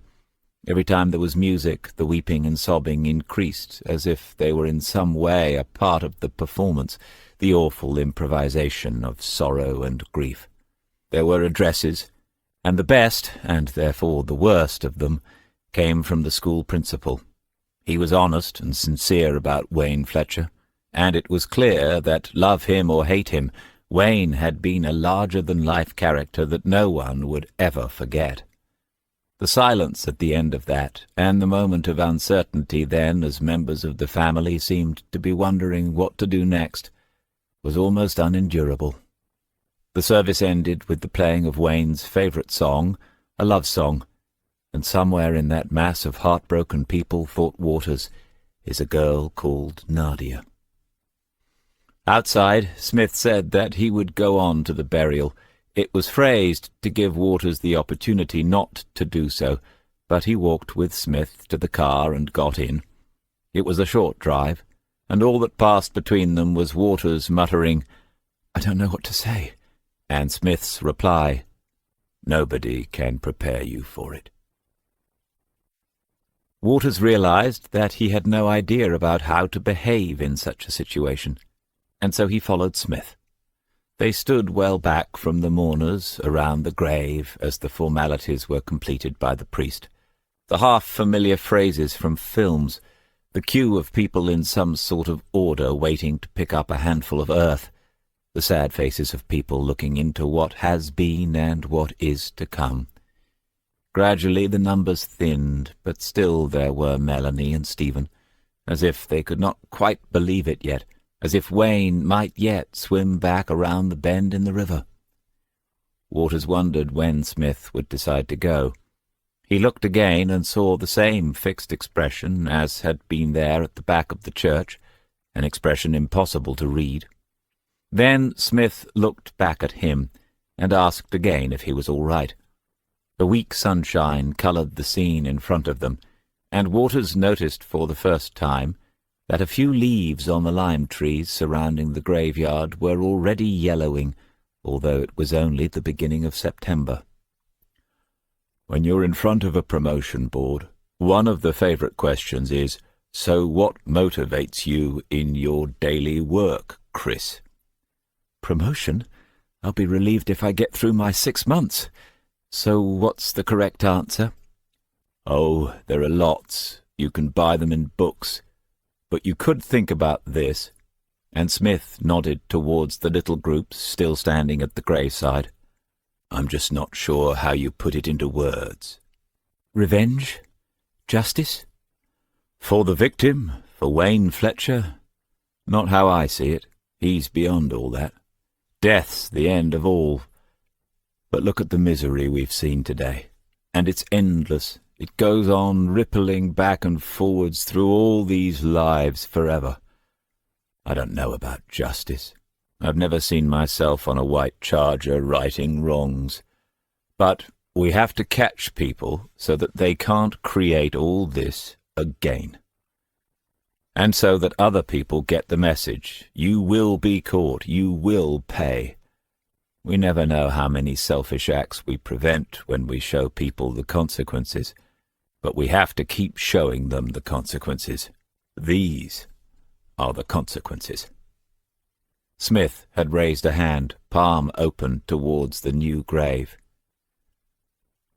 "You think it's just selfishness?" "Just? Makes it sound trivial. All crime is caused by selfishness, I say. It's the me first, my needs first. Take that away and you're about one step from paradise. Don't ask me what the last step is, I don't know, but it sounds good." Waters looked ahead and wondered whether he should ask another question. "Have you been to many of these?" "A few, but that's still too many." "Did you go to any of the Andretti victims?" In the silence he regretted that, and wished he could take it back. "The last two. I wasn't on it before that. If I had been, I would have gone to those as well." "Sorry, I shouldn't have. My dad said no one wants to talk about it still, so—" "And you should listen to your dad." Smith was wagging a finger, not offended. "You must know plenty about it. They even wrote books. I never read them. But that was worse, 10 times, 100 times. How do you measure it? This," pointing, "was an accident. I'm sure of it, even though someone caused it. They didn't mean to kill the poor boy. You need to grasp that. Like in a traffic accident, someone is usually still held responsible and punished. But those girls were not accidents. That was the ultimate form of selfishness, self-gratification, his needs first. Yes, I went to those funerals, but I can't remember them. That's how terrible they were. 2 figures only remained at the graveside, a man and a woman, middle-aged, standing close together and staring down. Waters felt the lump forming again in his throat and looked away. Smith said, "Come on, we're done here. Let's get to work." Chapter 15. After lunch they sat down and talked about Smith's plan. He had changed his mind about informing D.I. Reeve, mainly because Waters was involved. If it had been an experienced officer, he would not have bothered, but this needed another pair of eyes. Partly to cover himself, he acknowledged, but chiefly because he wanted to do right by the new detective. So they went over it until Waters had asked all the sensible questions and had a clear grasp of what Smith was trying to achieve. Then Smith picked up the internal line and arranged to see Reeve in her office. She sat and listened, wrote down a couple of points as Smith was explaining, and then summarized what he had said to be sure that she understood it fully. "Just the 2 of you. One parked outside the Subich house and the other keeping watch on the back entrance. You said it's a public footpath? I'll admit I don't know that part of the city. Anyway, DC makes the call on his mobile to Mr. Subich, saying that, as he has already offered to cooperate and as he is an important member of the expat community, could he let us have a list of all the Bosnian families he knows in Kings Lake? If I were you, I'd say something like, as soon as possible. If it seems urgent, it might provoke more of a response. Of course, he might say no, but that doesn't matter because you don't really want the list, right?" "No. But if he quietly hands one over, that might tell us something in itself." "The idea is to make Mr. Subich think that you're onto something, that there will soon be teams of officers visiting various addresses all over Lake.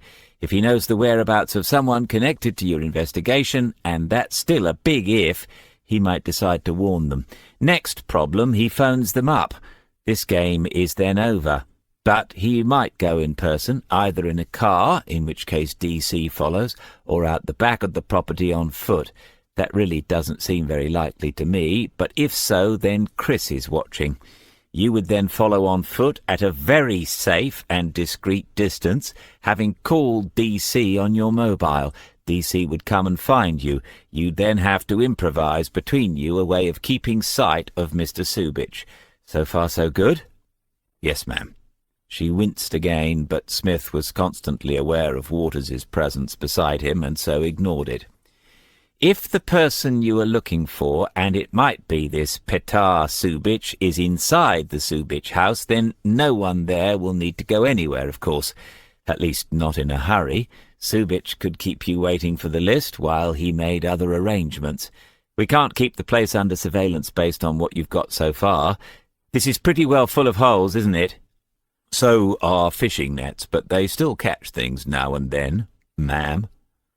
"I want to make one thing clear. If by some miracle you do think you've discovered where Petar Subich is, no attempt to detain him is to be made, not by the 2 of you. We have 2 indications that he might be violent already. You get some backup. Call me directly if there are problems with that, but do not go in yourselves, okay?" "Yes, ma'am." This time it was Waters, and Smith tried to hide a smile before Reeve glanced at him. "Right. Now, following a recent directive from wherever directives come from, as mobile phones will be important in this operation, and I suppose it is an operation. Anyway, I now have to remind you to ensure that both of your phones are fully charged and functioning properly. No, DC, I am not joking. Would you like to see the memo?" "Not really, ma'am." "Finally, when are you doing this?"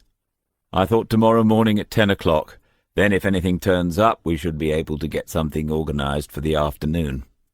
Reeve looked at her diary, scribbled something there, and closed it. "Thank you, ma'am.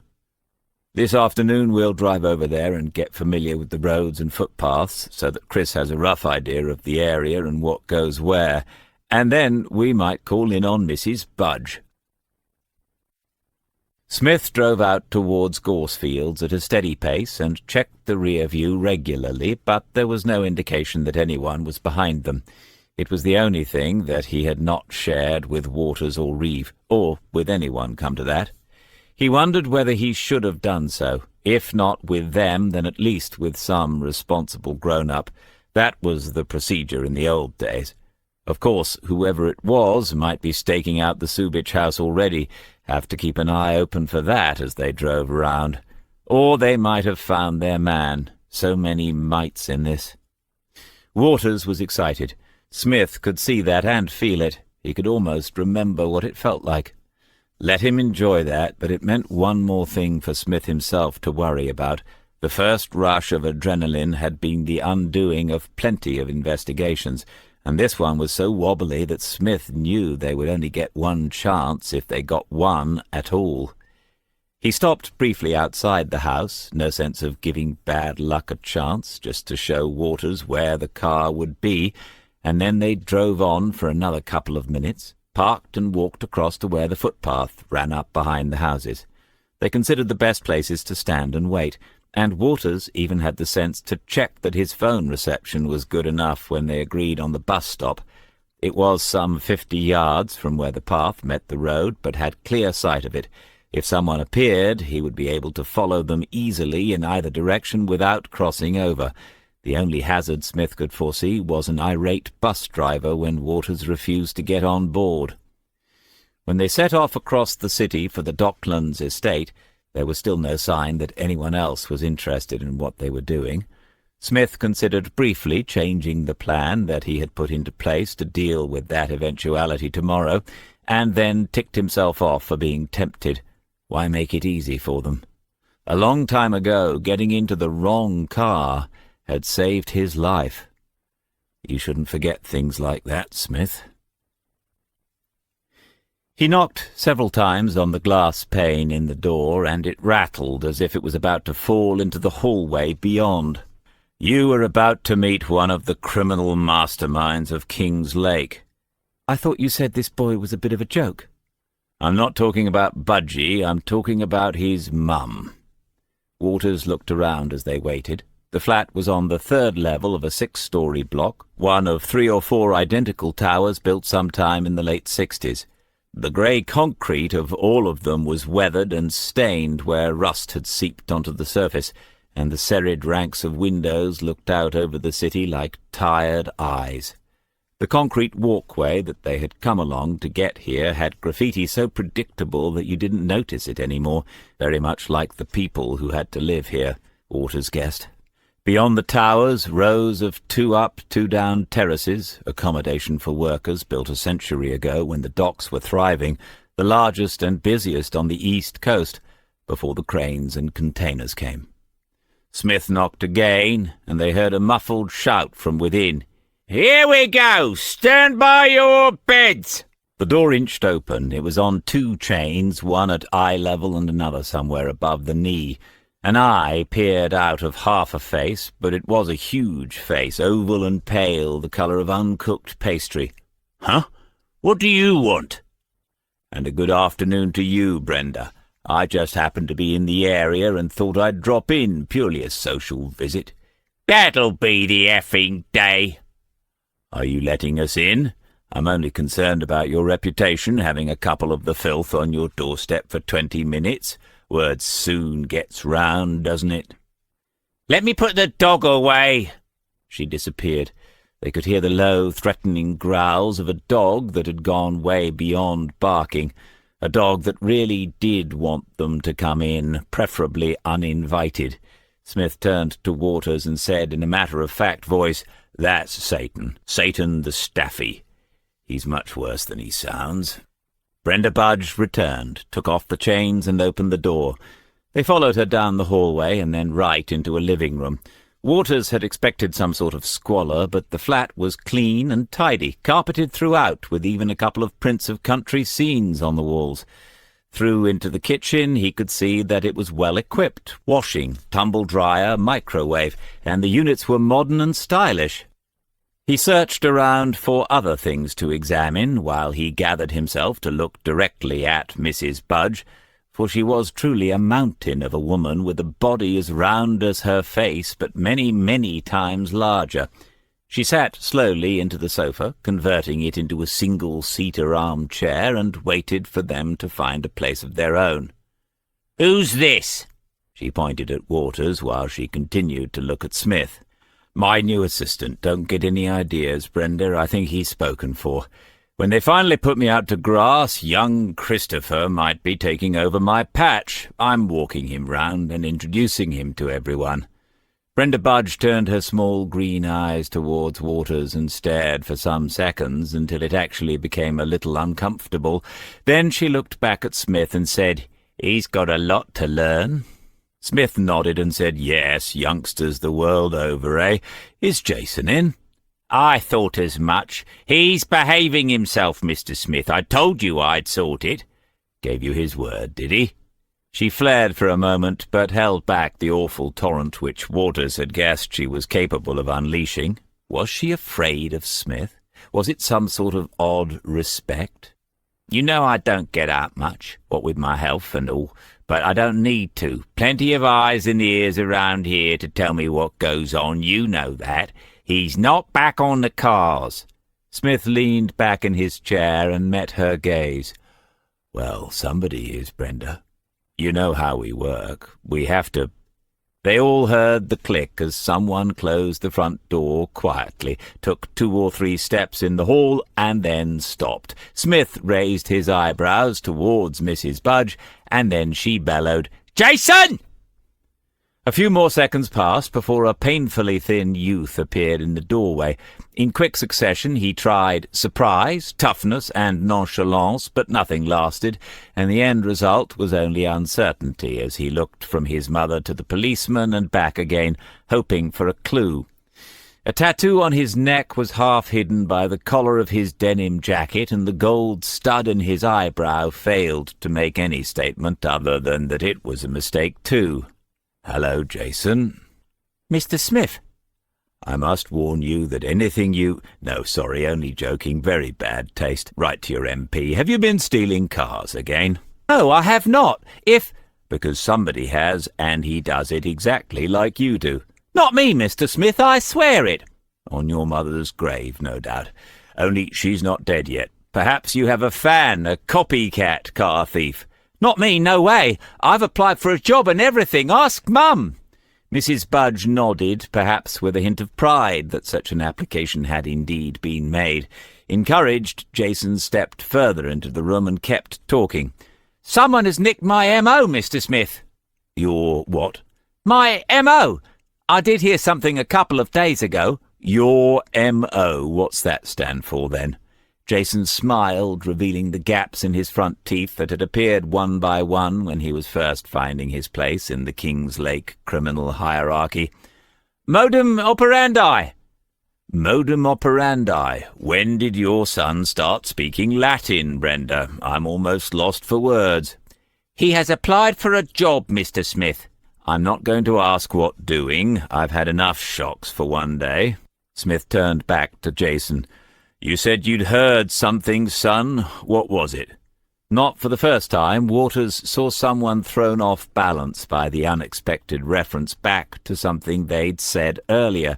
Jason panicked a little and looked at his mother before answering. "Not much, only I knew a car had gone, a Merc, wasn't it?" Smith said nothing, gave nothing back. "From up Beach Common? Someone had it away to order, I expect." "Someone did, yes. At the station, all the bets are on you, Budgie. I have to tell you that. Got a name?" It was too much to ask that they would give up a name like that in front of the other. Smith let it hang for a moment and then stood up. Waters followed suit. "Well, I've told you how things lie. If you can point me in another direction that doesn't turn out to be a waste of my time, I'll do my best for you. Of course, if it did turn out to be a waste of my time—" Back on the walkway, Smith was laughing, as much to himself as out loud. "Modum bloody operandi. How do you keep a straight face?" Waters said. "Do you think he'll come up with a name for the stolen car?" "It's 50-50. Because it's 50-50 whether it was Budgie or not. His mum does her best, but he gets up to stuff she doesn't know about now. Applied for a job. With the best will in the world, who would employ him? You said Mrs. Budge was the criminal mastermind? They had reached the car, which was still in one piece with 4 wheels. Smith had expressed doubts when they left it there 40 minutes ago. Did you notice the flat? Not bad, was it? Probably the best in the block. Nice kitchen. Brenda's never had a job, to my knowledge, nor done one either, but she seems to get by. They've only ever once got her into court. It was over bypassing the electricity meter with a wire. Nothing to do with me. Anyway, it was thrown out. She managed to convince them that the wire left in place by a previous tenant of known dubious character had accidentally got knocked back into place when she put some new boxes into the meter cupboard. Can you believe it? No, but the magistrates did. The burden of proof. Onus probandi, isn't it? I don't know. I'm only a historian. She seemed to have time for you, though. Smith adjusted the rear-view mirror and then wound down the window to move the side one as well. Don't misinterpret this in any way, but Mrs. Budge and I go way back, as they say. If there's anything nasty happening in the town, I might give her a call, or if she thinks anything nasty might happen, she gets a message to me. She's a lady with certain standards when it comes to crime. An old-fashioned sort, really. Waters' face lit up as the light dawned. You mean she's one of your— We never say the word. Okay.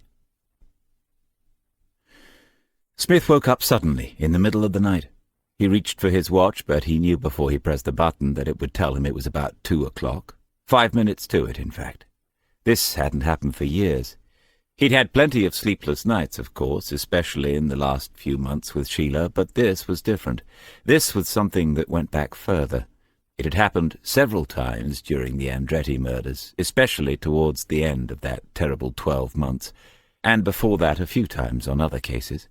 But its origins, he knew, lay in the back streets of Belfast and in the bleak anonymous one-street villages close to the southern border. It might mean that he had missed something important. He got up, fully awake now, went downstairs and made a pot of weak tea. There was no sense in trying to sleep through it, so instead of going back into the bedroom, he went past it and into his study. At the desk, he pulled out a clean sheet of paper and placed a pencil on it in readiness.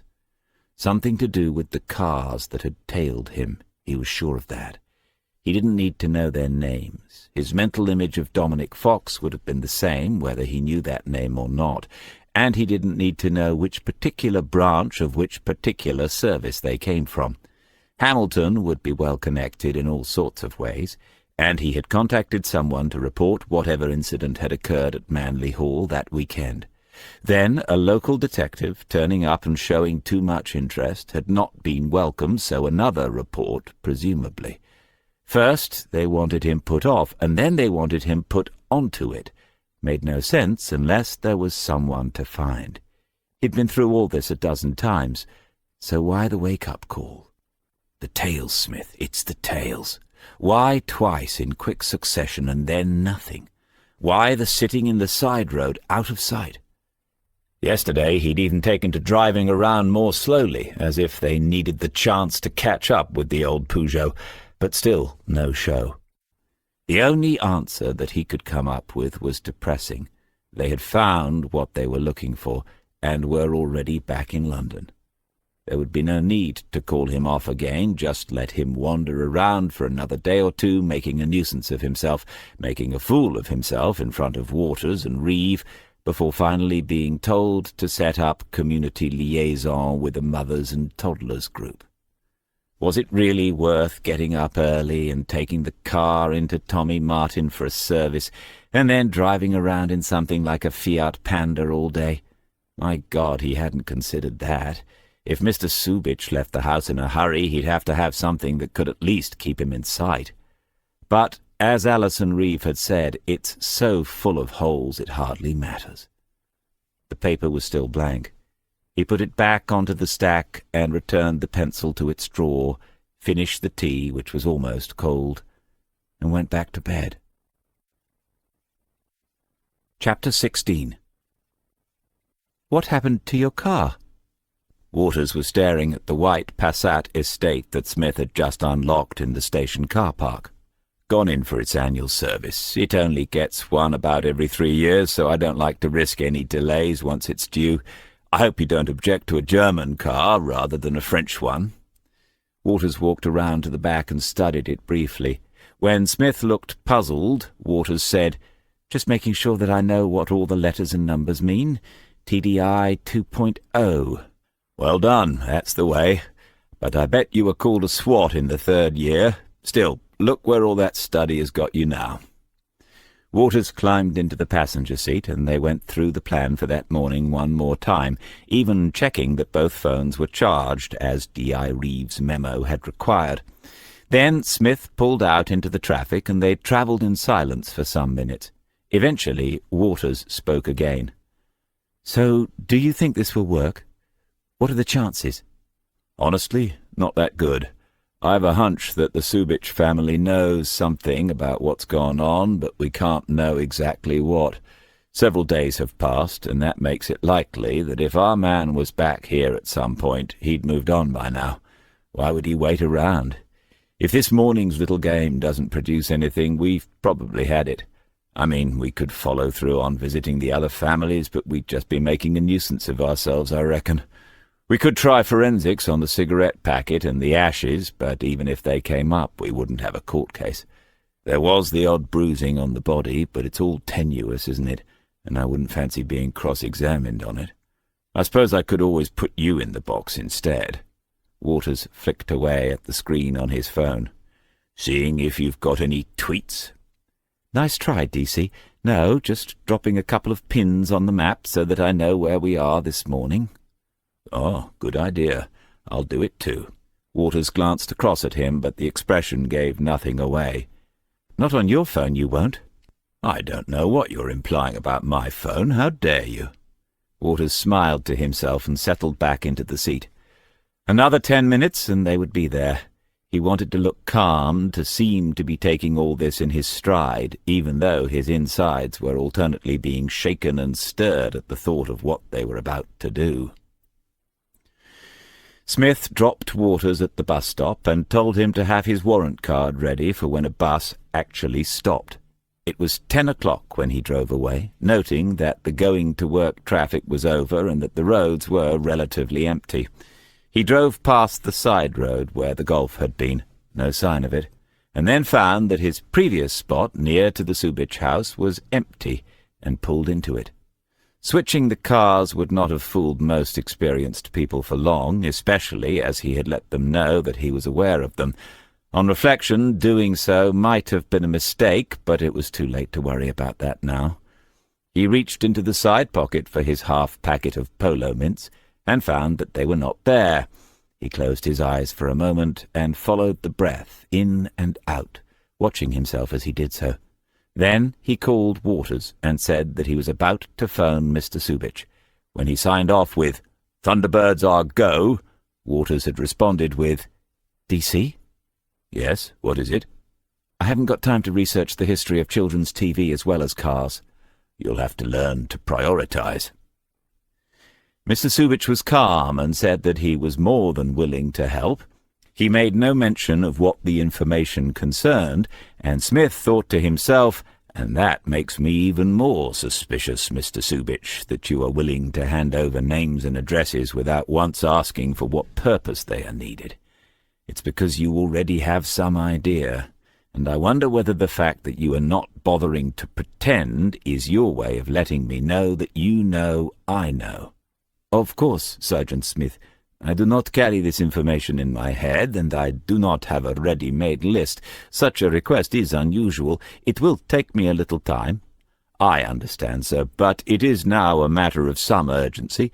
How quickly could you have it ready? Obviously, I would call round and collect it." "If it is urgent, Sergeant, I will do my very best. How about this afternoon, after lunch?" "Very good, and I'll see you then, Mr. Subich." Alison Reeve had said, if he picks up the phone, it's game over. Smith wondered, tried to picture the scene inside the house. Would Subich consult his wife? Unlikely. Would he use a mobile rather than the landline that Smith had just rung? Quite likely. Smith was certain that Mirsad Subich was no fool. He might well be wary of using a line that a policeman had just called in on, but it made no real difference. If he was alerting someone by phone, there was nothing to be done. He had convinced himself that they would give it no more than an hour when his mobile vibrated and then bleated into life. About 10 minutes had passed since his call to Subich.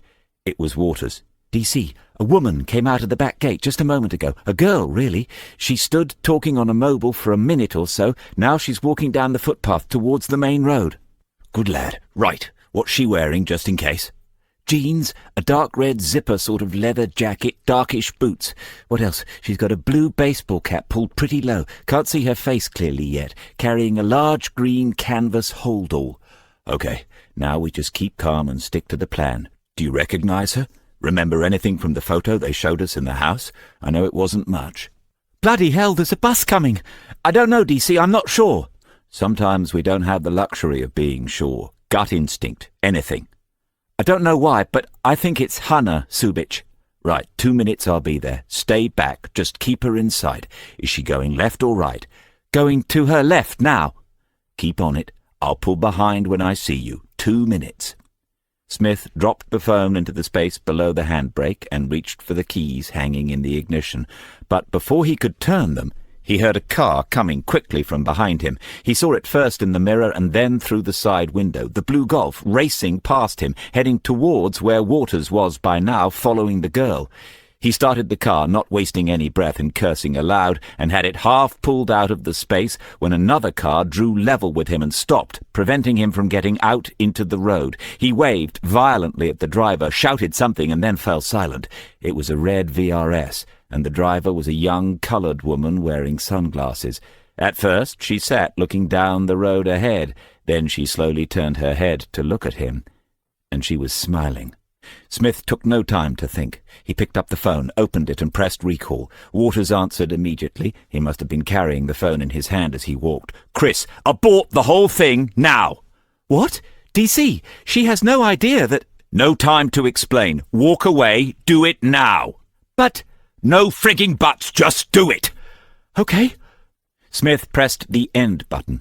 All through the conversation with Waters, he had not taken his eyes off the coloured woman. He had seen her open her own phone seconds after he had rung Waters, had seen her expression change as he gave the order to end it, and now he could see she was dialing another number. She looked across at him, not smiling now, and then she raised a hand, long, elegant fingers with silvery painted nails, and shook her forefinger towards him as if he had behaved rather badly. She began speaking into her phone as she pulled away, and Smith stared down at his own, realizing that it was his phone that should have gone in for a service instead. Reeve would see him in 5 minutes, but Waters wasn't buying what he had been told as they sat back in the usual chairs in the office. Smith waited for the next question. "So, in between the time that you told me 2 minutes and starting your car, you got a phone call?" "I got a message, yes." "Which said what exactly?" "That our investigation was stepping on someone else's toes. It happens sometimes." "I can see that, but the timing? Why right at that moment when we were just a few minutes away from probably— And whose toes? I realize you can't say even if you know, but—" "Chris, it's bad luck, that's all. As I say, it happens. This won't be the last time. Think of the learning curve. You're getting more in a week than most get in a year." He wasn't to be distracted that easily. "And Petar Subich?" Smith shrugged and looked at his watch. Time was up. He needed to be going. "Mixed up in something bigger, no doubt. I'm off to report in, won't be long. Think about how you're going to close this case in your notes." He stood up and reached for the folder, wondering whether Waters had anything else to say. He did. "DC, is this how it feels?" "How what feels?" "Being kicked into the long grass." Smith thought of another joke, thought of several far too easily, but Waters was looking directly at him. Smith weighed it up, the costs and benefits of being honest. and Waters continued to watch him as he did so. "Yes, it is." He had placed his phone on D.I. Reeves's desk and she was staring at it. "Are you serious, DC?" He nodded and adjusted the phone's position slightly for no particular reason. "Has to be. They could have got onto the different car easily, but I saw her listen in to the call I made, saw her face, the way she looked at me. She was hearing everything I said." Alison Reeves stared at the phone some more. "Don't worry, though, I don't think it transmits when I'm not making a call. At least I'm fairly sure that it doesn't." Now they both stared at it some more. "But how?" And then she went on to answer her own question. "It's cloning, isn't it? When they make a copy of the SIM, stick it into another phone and that's it. Have you any idea when or how long?" "No, it's normally in my pocket, sometimes on my desk." And then he remembered going to call Harrington that afternoon and finding that he had left it in the office. He said nothing to Reeve about that. She sat back. "And why on earth didn't you tell me about being followed?" "I wasn't 100% certain, and there didn't seem any point unless I was." "And you thought I'd report it, and you didn't want that interfering with what you had planned." She was annoyed, but it might not be entirely at him. Smith was sure that she had not gone over to the other side yet. He sat on quietly, wondering how she would play it from here, now that she knew almost everything. She turned the folder around and flicked over a few pages, not reading them, simply giving herself some time to think. "I hate this. What a bloody waste of time. Why not work with us? Why not share resources?" Smith waited, and so did Reeve. Eventually he said, "Sorry, did you actually want an answer?" "If you have one." "Different agendas. Most of the time these people aren't trying to construct a court case. In fact, that's the last thing they want, everything going public. And that agenda means that they can take shortcuts, with nothing being subject to what we call due process. They'll tell you that they work in the twilight zone where almost everything looks grey. If you find an intelligent one, they can make a good case." "You sound as if you have some sympathy with them. You don't sound annoyed." Smith opened his hands, palms upwards, in a gesture of helplessness. "Who wouldn't like a bit more room to be creative in the job? We get held back by all sorts of nonsense, don't we? Memos about phone batteries. They treat us like morons. I've never known a time when the dice was more loaded against us, what with 90% of the best lawyers being paid lottery wins to defend the indefensible, and the sentences being handed down if you do get a result as frankly a joke. I'm way past being annoyed. It is what it is." Reeve looked surprised, puzzled, and a little uncertain after Smith's matter-of-fact summary of the criminal justice system.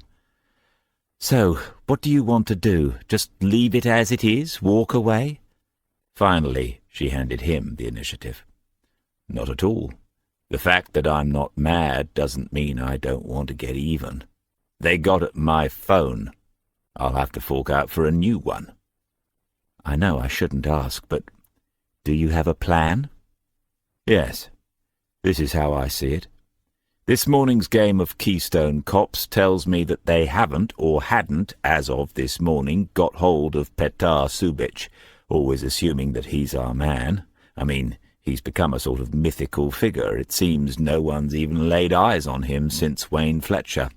Anyway, after this morning we have various possibilities. One, they followed the girl using Waters's good description and found Petar as a result. As you say, game over for us and possibly for him as well." "You don't really believe that, do you?" "But I asked Waters if he'd seen anything unusual vehicle-wise, and he said not. 2, they somehow picked the girl up anyway and took her somewhere to answer some questions. I've got the impression she's a bit of a handful, so that might not be a quick job. That could turn out any number of ways, and her dad won't be very happy." 3, she got to wherever she was going. "And then? Do you think it was Hannah Subic?" Smith shrugged. "I think it might have been. Her parents clearly let us think she was in Bosnia, never revealed that there was someone else in the house. Why be that disingenuous unless whoever it was up to no good, at least no good in the eyes of the law? Meaning? I reckon this is about Captain Hamilton's past, catching up with him. He was a blanket stacker out in Bosnia, got involved in something dodgy. People have long memories. What's a blanket stacker, for God's sake?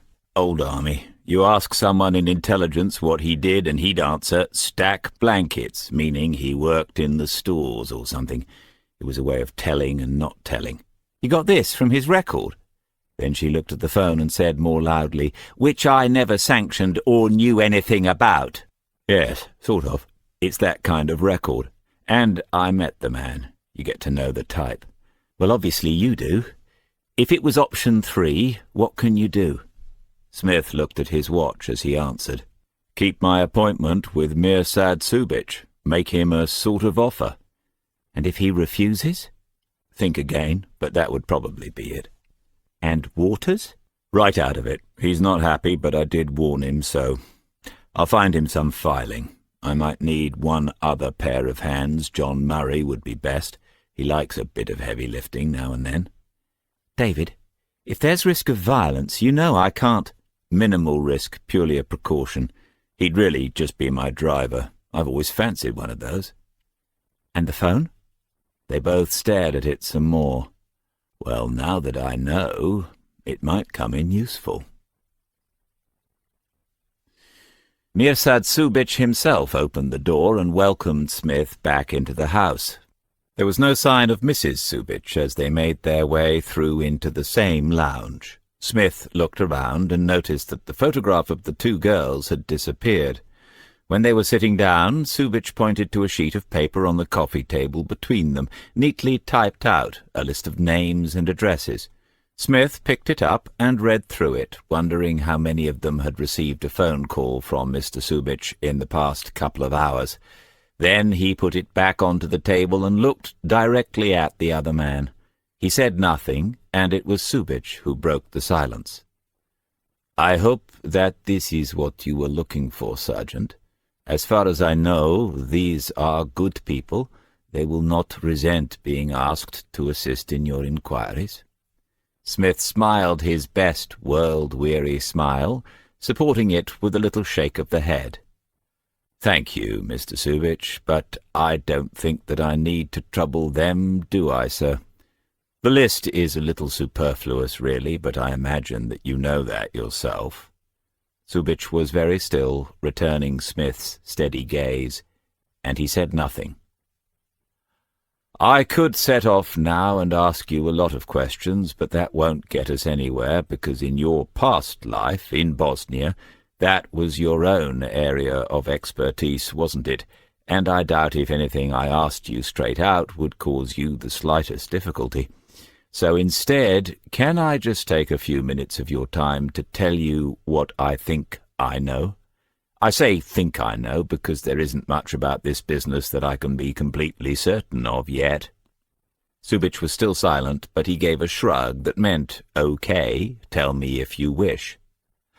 I know that your daughter, Hannah, has been much more diligent about staying in touch with home than you led me to think. I've seen the details of her movements in and out of the country, sir, and I can only assume that she does come back to Kingslake when she's in the country, which she is at the moment. Mrs. Subic looks like a very honest woman to me, and I appreciate that the little deception she practiced on us was difficult for her. That's why she has stayed out of the room today. She must be very concerned by what's been happening. Somewhere the mention of his wife had touched a nerve, just as Smith had intended. I know that someone else was in the house when D.C. Waters and I visited you, but of course you were under no obligation to tell us that. I know that someone, and I believe it was the same person, left this house at, and then he reached for his notebook, at 10:23 this morning, by the back entrance. Subic's eyes were on the notebook for a moment.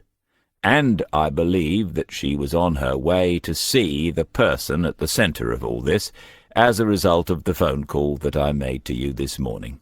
I have to confess to you, Mr. Subich, that that was the purpose of the phone call that I made." "Sergeant, this is a most extraordinary story." "It is indeed, sir, but I'm glad that you did not call it a fantasy. Sometimes I have been accused of that, but not in this case, not yet.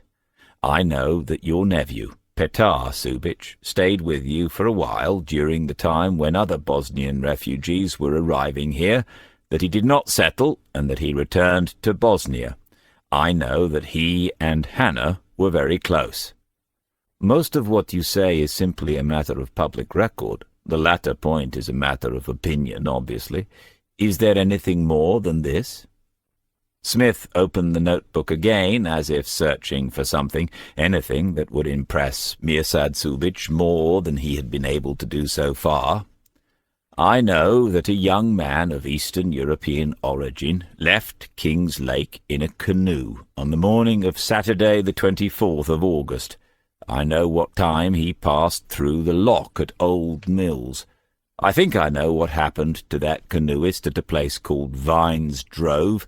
I think that what happened there was some sort of dreadful accident.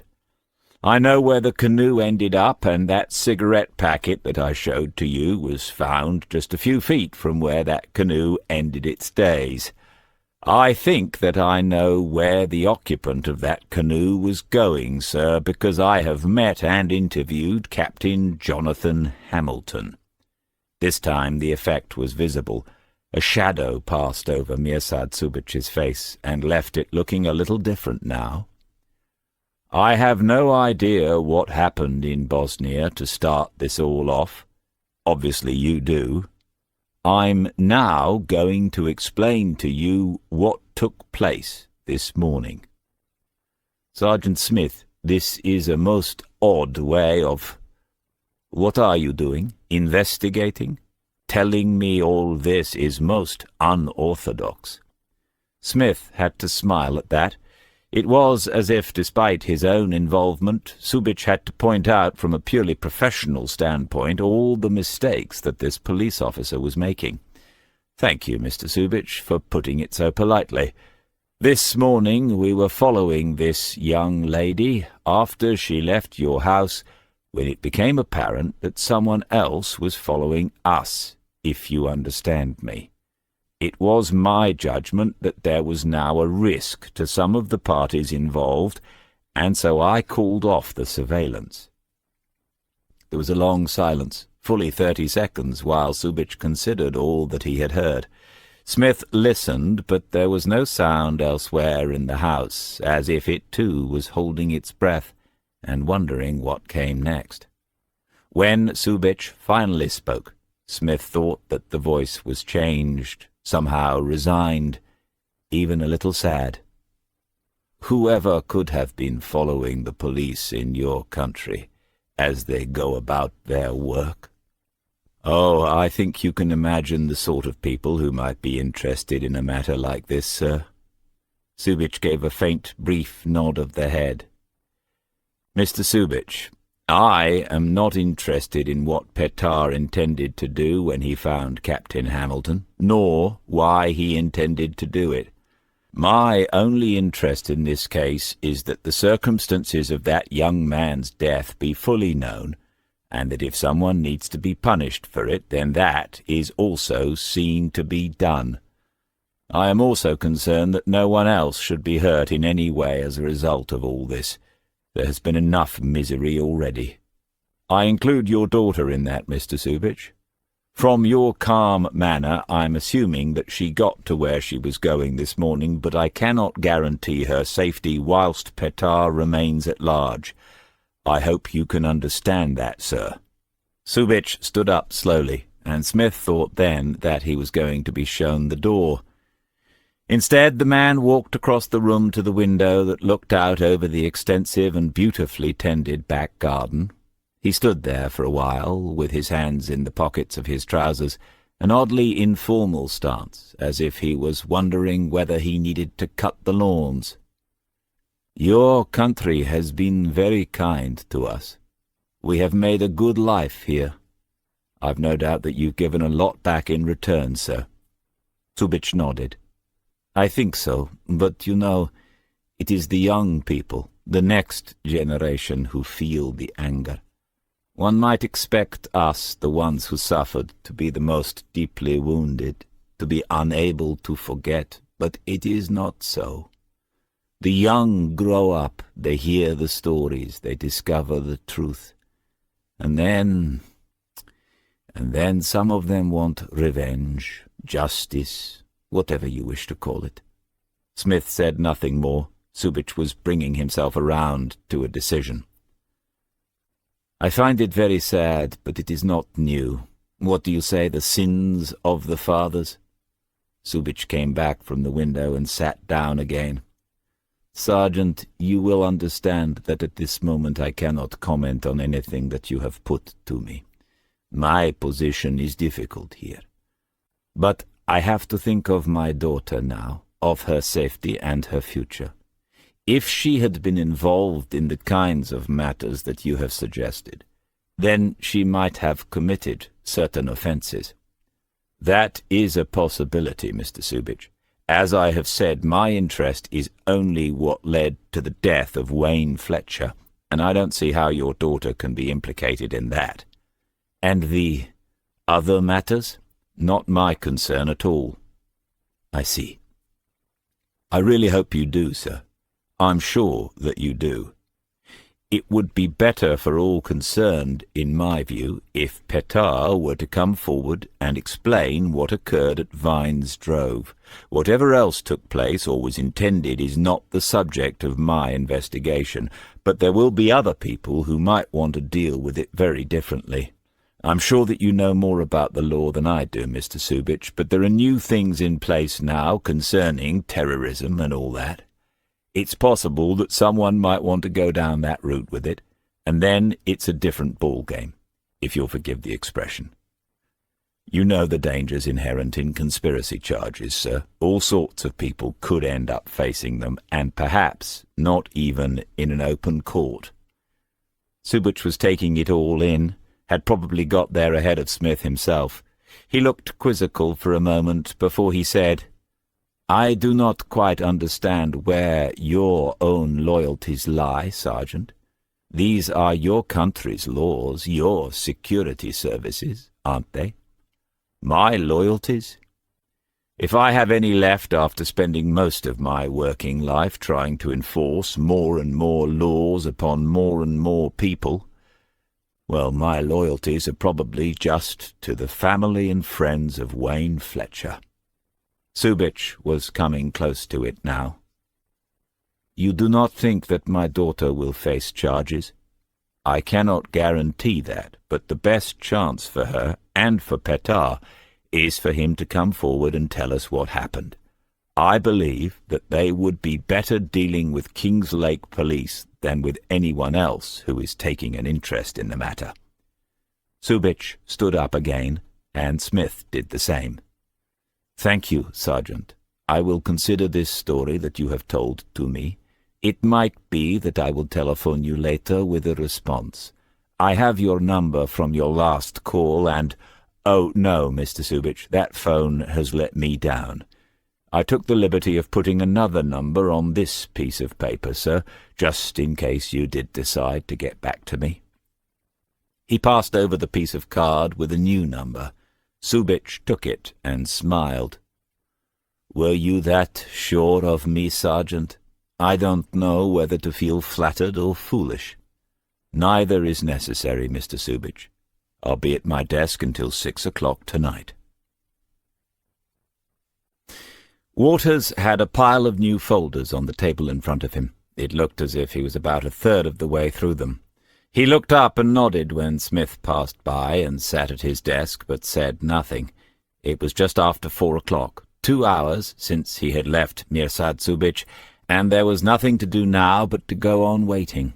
Subic's demeanour had changed during their conversation, but nothing had been openly admitted. Nothing was definite. Smith wondered if anything ever would be in this one. But what else could have been done? Anything interesting? When Waters looked up, Smith pointed to the folders. It's the ATM thing. Wilson saw me not doing much and asked if I wanted to see what they've done so far. Good, that's a long-running thing. If they're near to cracking it, they've done well. Any thoughts? Waters looked down at the folders again. It's a lot of money stolen from ordinary people. They ought to get years for it, but getting hold of the hard drive was the clever thing. I don't know who managed that yet, but... He was feeling awkward, realizing whom he was talking about now and uncertain how to finish it. Smith suddenly seemed uninterested and took out his phone. He tapped it on the desk a couple of times and examined it again. You know what? I reckon this phone's giving up on me. Still, I shouldn't be surprised. Everything else has. Anyway, earlier on I took the liberty of...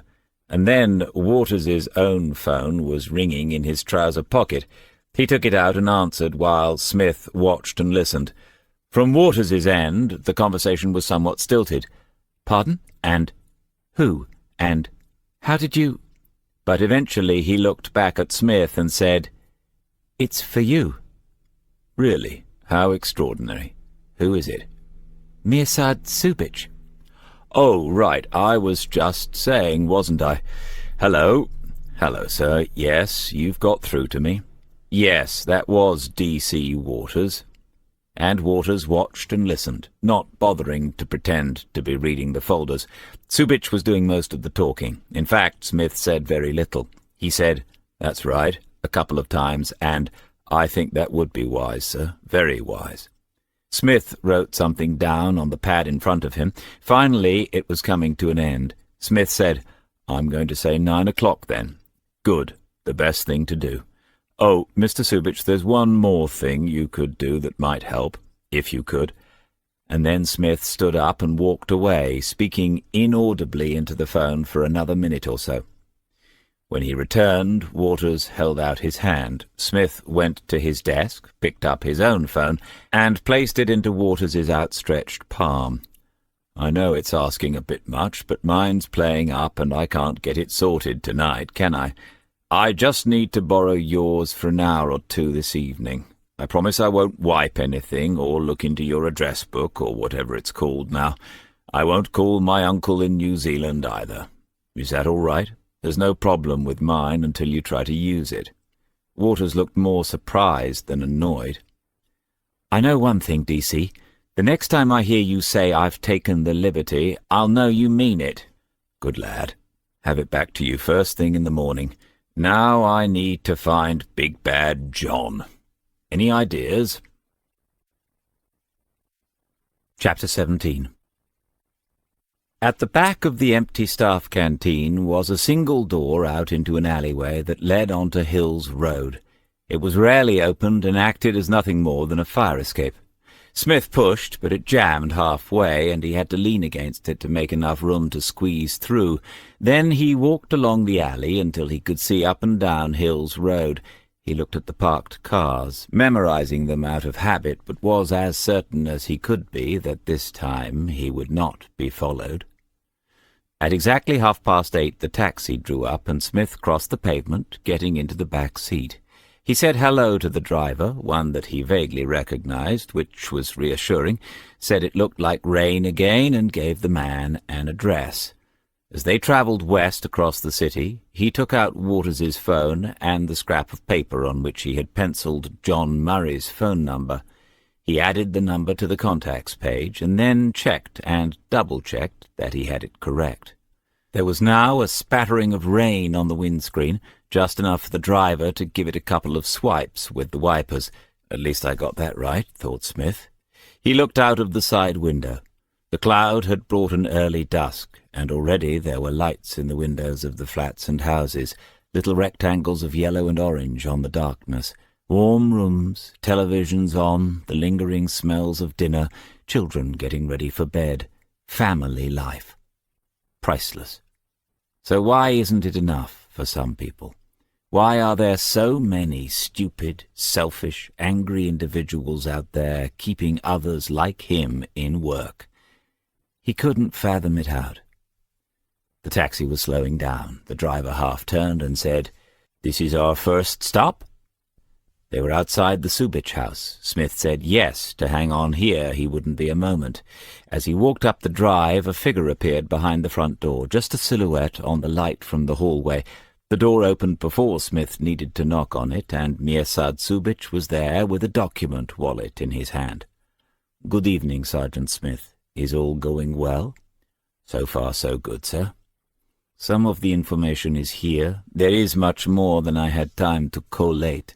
I still do not see how this will help tonight, but it is only a precaution, Mr. Subich. I doubt if I will even need to look at it, but it's best to cover as many possibilities as one can." Subich looked hard at him again before handing over the wallet. "I think that you see possibilities here that I do not, Sergeant. But we have to trust you. We have little choice in that."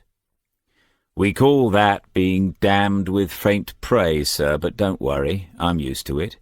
Has Hannah come home, as I suggested?" "No, it is as I said. She will stay with him until the end."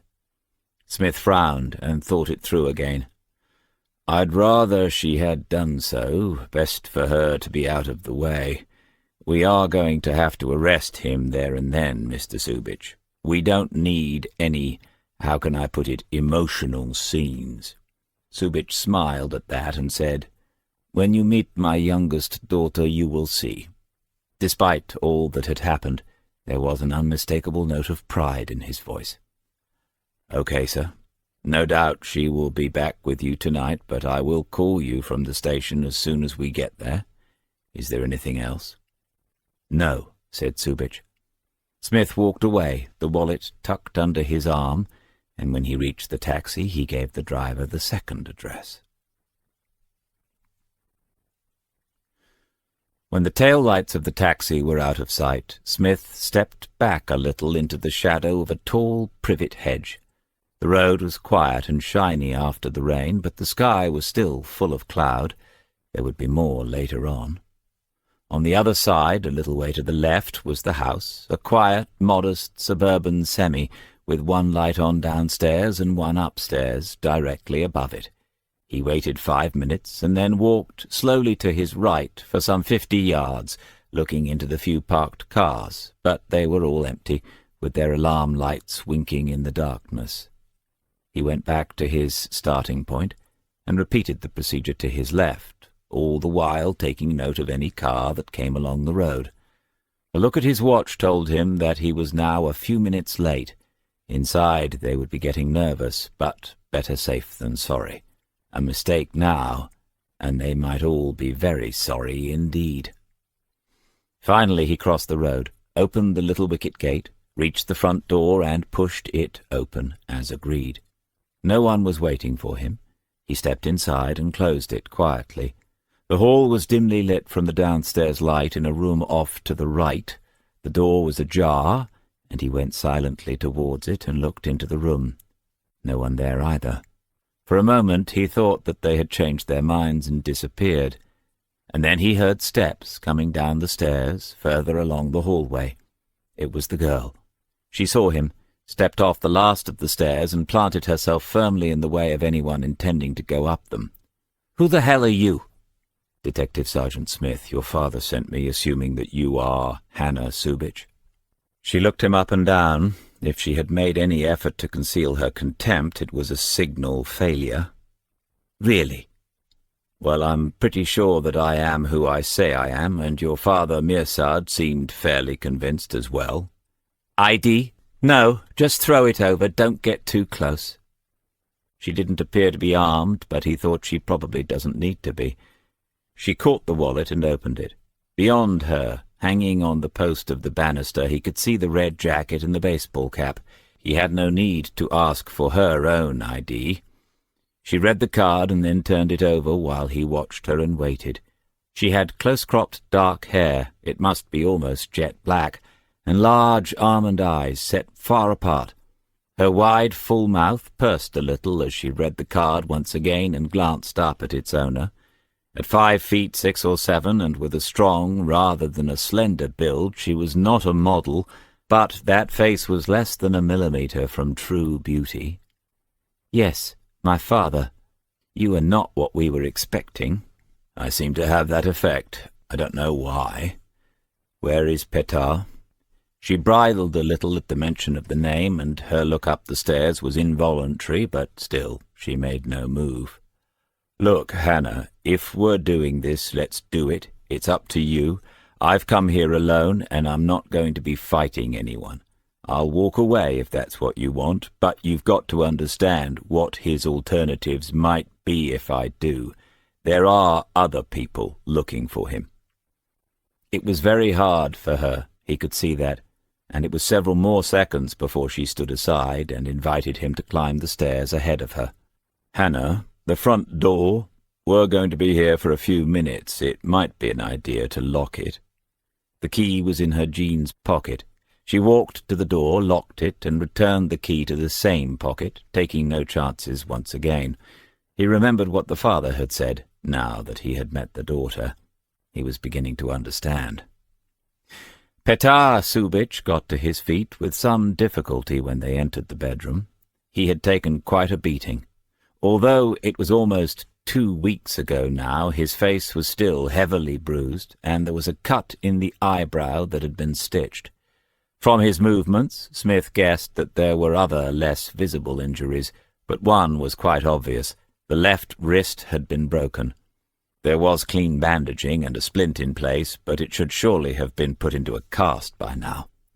Hannah had gone to his side. They make quite a couple, thought Smith, because Petard was a full 6'3" and built to match. The black T-shirt he wore was tight around the muscular arms, and the man's neck was as thick as most detective sergeants' thighs. Injured as he was, Subich was in no danger of falling over, but Hannah had taken hold of his arm. Smith couldn't tell then whether or not they were actually a couple, but what difference did it make? It's legal here, even if it might not be in Bosnia. Smith took out Waters's phone and held it up to them. If we're going ahead, I need to send a message to get us a lift. All right? They both understood. She looked up at Petard, who eventually took his eyes from hers and nodded to Smith. He had already typed in the text, ready to send. John, it's the address I said, as soon as you like. And now he pressed the green button. A good signal, 4 bars, and he noted that the phone was fully charged. Waters really was destined for great things. He'll be a few minutes. I didn't want anyone sitting in a car close by, just in case. You never know who's about these days. You'd be more comfortable sitting down, lad. Smith went over to the window, pulled the curtain aside a couple of inches, and peered out into the street. All very quiet. He replaced the curtain and turned back into the room. I think we'll get some more rain. They were sitting together on the bed, watching him and saying nothing. He moved across to the only chair in the bedroom, took out the phone and sat on the chair facing them. He had questions, of course, a dozen of them, but this was a potentially awkward situation, the one of him and the two of them. Making an immediate arrest would have been stupid and provocative, as would beginning an interrogation, and so he sat, looked back at them, and waited. Murray should not be more than 15 or 20 minutes. Smith looked around. On the bedside cabinet was a packet of cigarettes, matching the one that still lay in his jacket pocket. It was Petard Subich who broke the silence. You are here to arrest me, I think. My main concern is to get you out of here and to somewhere a bit more secure, and to get this young lady safely back home. More secure? Safely? You think there is some danger? Surely you think I am the danger. Smith looked down at Petard's damaged arm and then, with raised eyebrows, back into his face. Hannah had followed the look. She reached across and made some unnecessary adjustment to the bandage, and Smith saw the wince on the young man's face before he spoke again. I do not think those people find me here. Mirsad suggests that you have other kinds of policemen searching for me. These, he seemed to think, are the dangerous ones. Is it so? Smith shrugged. It's very complicated, very messy. You understand that I am just an ordinary policeman? I was asked to look into the death of Wayne Fletcher, the boy who died in the river. That was risky, he knew, but he wasn't prepared to skirt around it any more than necessary. The effect, however, was not what he might have expected. Petar Subich's eyes had filled with tears in seconds. The girl's arm went around his shoulders, though it barely reached, and for the first time her look at Smith was less angry than concerned. She said something softly to Petar that Smith could not catch, and after a moment the Bosnian looked up, making no attempt to hide the tears. "I am sorry, so sorry for this. What is to be said? That boy—" "You don't have to say anything. You are not under arrest. You haven't been cautioned." And then Smith looked at the girl to make sure that she at least understood. "And you're going to need a solicitor. If I were you—" "But I tell someone, tell you. You know his family, yes? You could tell them." "Tell them what?" "I did not mean for this. Never. A terrible accident. I'd already come to that conclusion, son. If you like, you can tell me how it happened." Hannah had found a handkerchief. First she went to wipe Petar's face as if he was no more than a little boy, and then she pushed it into the giant hand. He clenched it, but didn't apply it to his face. "Yes, I tell you, this boy. I did not understand what he was doing. I saw them by the river, young people laughing and shouting as I go by. I saw this boy in the water, but I paddle on, away from him. Then I slow down to look at the map. I have a map. He has kept swimming, very quick. He has caught up. He holds the canoe, shouting something I do not understand. I almost fall in as he shake the boat. Then I paddle hard, but he is holding on to the canoe. Holding on. He will not let go." His voice was shaky. He had to stop for a moment, overcome by the memory as he lived it again. Smith glanced at the girl and saw that now her eyes were brimming too. "I push at him with the paddle. I shout to get off the canoe. What did he want, I say? He rock the canoe again, laughing, and I push the paddle at him 2-3 times. He let go, so I paddle away quickly, maybe 20 meters. When I look around, he is gone. I know he cannot have swum so far. I cannot see him. I guess what has happened." "So you dived in then? You tried to save him?" Yes, I did try." Petar's face was suddenly eager now that someone seemed to understand. "I tried, but it take a long time to find him. Underwater too long, but I pull him out into the bank. I turn him over. And then he mimed, pumping at the chest. 10 minutes or more I try.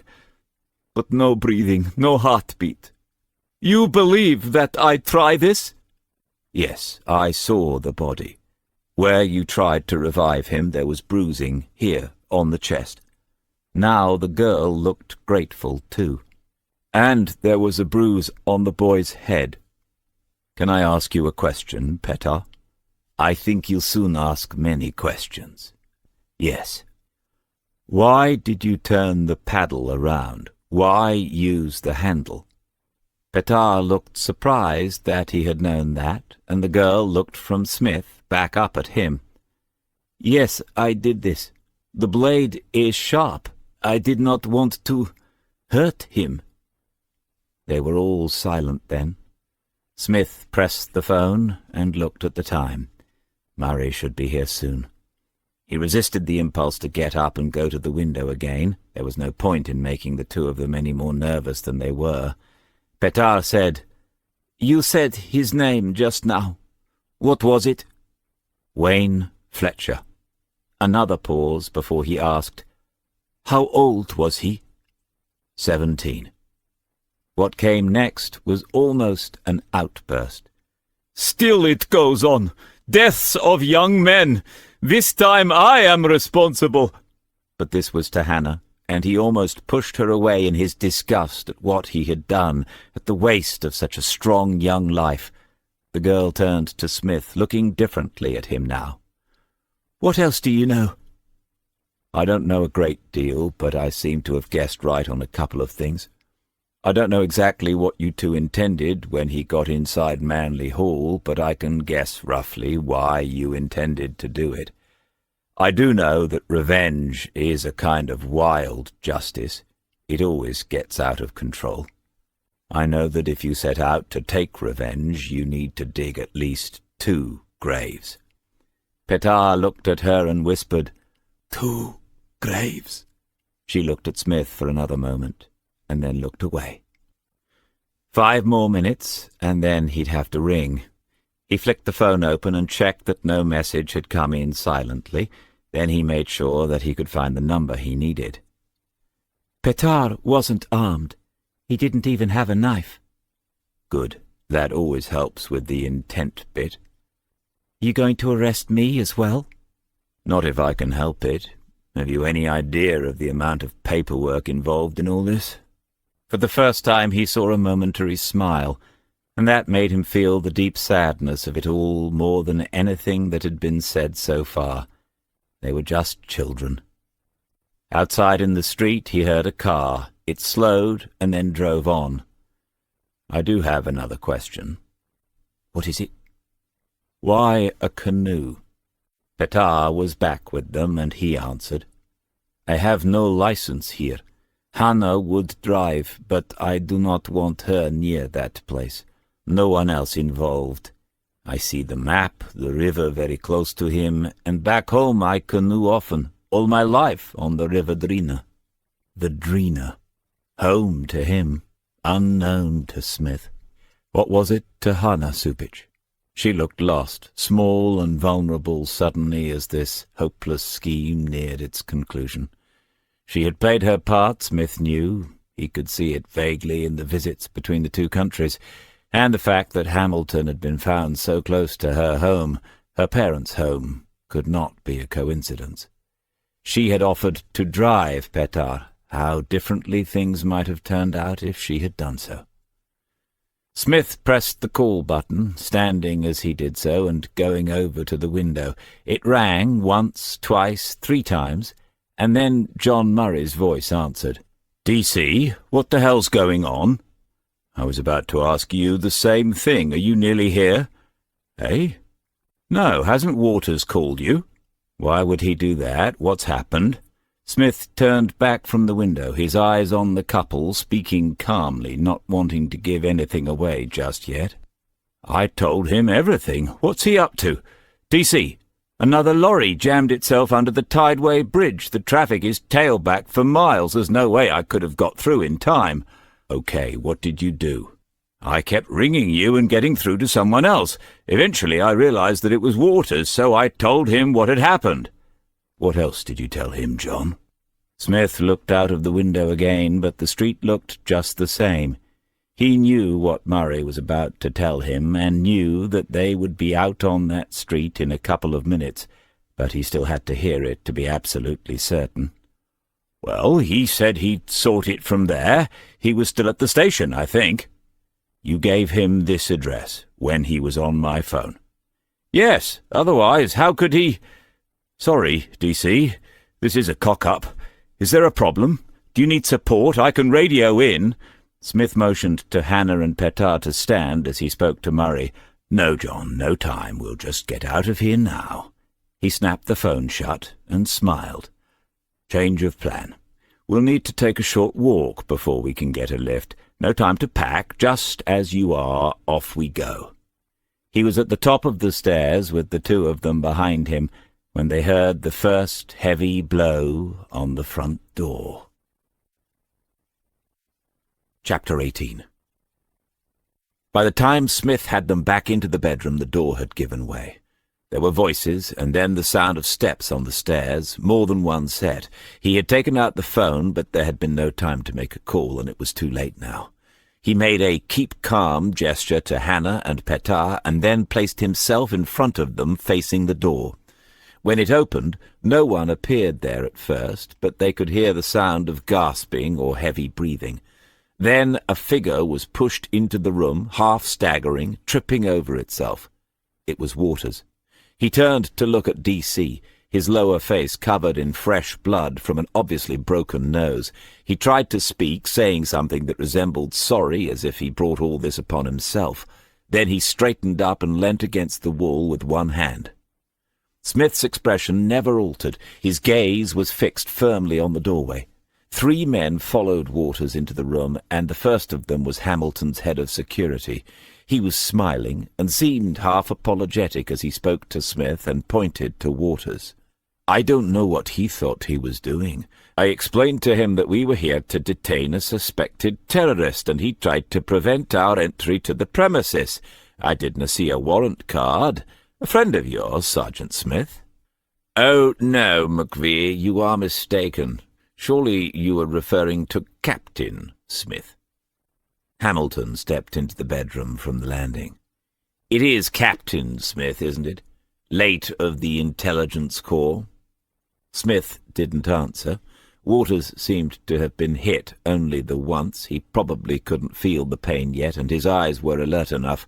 He was looking at Smith with a question, which meant that he had followed what Hamilton had said. Behind him he had sensed some movement as soon as Hamilton entered the room, and instinct told him that it was the girl rather than Petar Subic. Hamilton half-turned and spoke something, after which 2 of the guards went back out of the room, leaving just McVee. Captain Smith, you did me the honour of checking up on my record, such as it is. Naturally, I wanted to return the favour. But this is a grubby business for a fellow officer to have got himself mixed up in, I have to say. I've come to relieve you of it. Hamilton looked past him towards the girl and the man. His face seemed, if anything, more drawn and cadaverous than the last time that Smith had seen him, but a light glittered in the eyes, and then it changed suddenly to one of recognition. Hamilton said, "Oh, I see now. I had been wondering." Hannah Subic was past Smith in an instant. She launched herself at Hamilton and had a hand on his face before McVee stepped in. The guard took her short hair in one hand and drove the heel of his other palm up hard under her chin. Her head snapped back and she was reeling towards Smith. Petar came forward and caught her with his good arm, shouting, and then Smith was going forward towards Hamilton instinctively. McVee had hold of him before he was even close, forcing him back against the side wall with a powerful grip on each bicep. Smith relaxed instantly, making no attempt to get free, holding eye contact with the guard. As I said, a messy business. McVee, we'll take these 2. As it's a citizen's arrest, I don't think I need to say anything about rights, do I, Captain Smith? We'll hand them over to the proper authorities, naturally. You would not know proper authority if it stood in front of you holding a placard. It was the first time that Smith had spoken to him since he entered the room. Hamilton looked at him with something between amusement and contempt. You defend these people? No crime was committed on your property other than trespass, unless I count your guards assaulting Petar Subic. I am investigating the death of a young man. Petar Subic is wanted in connection with that death. Your duty is to leave him here with me. No crime? Conspiracy to commit an act of terrorism targeted against members of Her Majesty's Armed Services. You are an ex-member of those services, one that left them under something of a cloud, unless I'm much mistaken. Hamilton assumed a bored expression and said, I really don't have time for all this. McVee released one of Smith's arms, the right one, and turned to face Hamilton, ready to carry out the next order. He maintained a firm hold on Smith's left arm. But I do have one question, Smith. You could have found very little to go on at Manley Park. It was all guesswork, wasn't it? Except for the ashes. I ask only as a chess player. Yes, when they disappeared, it became obvious that you had something to hide. It made me keep looking. It was a bad move. Hamilton glanced at McVee. "And can you believe that they did it without asking me? They thought I would approve. Without that, you had nothing." "No, not quite. Your guards had obviously been in a scrap. He's a big lad, isn't he?" Nodding towards Petar Subich, who was now sitting on the bed again with Hannah. She had recovered, but for the first time looked a little frightened. "And they were edgy, too. Said something about another one when I showed up, so I knew I wasn't the first visitor through the hole in the fence. And then I spoke to you. I would have kept at it anyway. Are you going to tell this character to let go of my arm, or have we got to announce an engagement?" McVee looked down at Smith and tightened the grip further.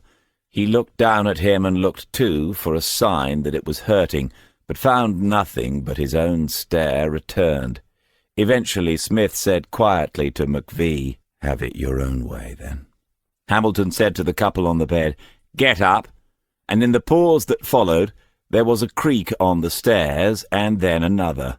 They all heard it, and Smith thought, not the clumsy-footed guards in their sham soldiers' boots, someone else, coming quietly, coming to listen in, to see what's going on, to see why there is a delay. Smith said, "Blimey, how many more? I'm going to be writing witness statements for a month." It drew everyone's attention to the door.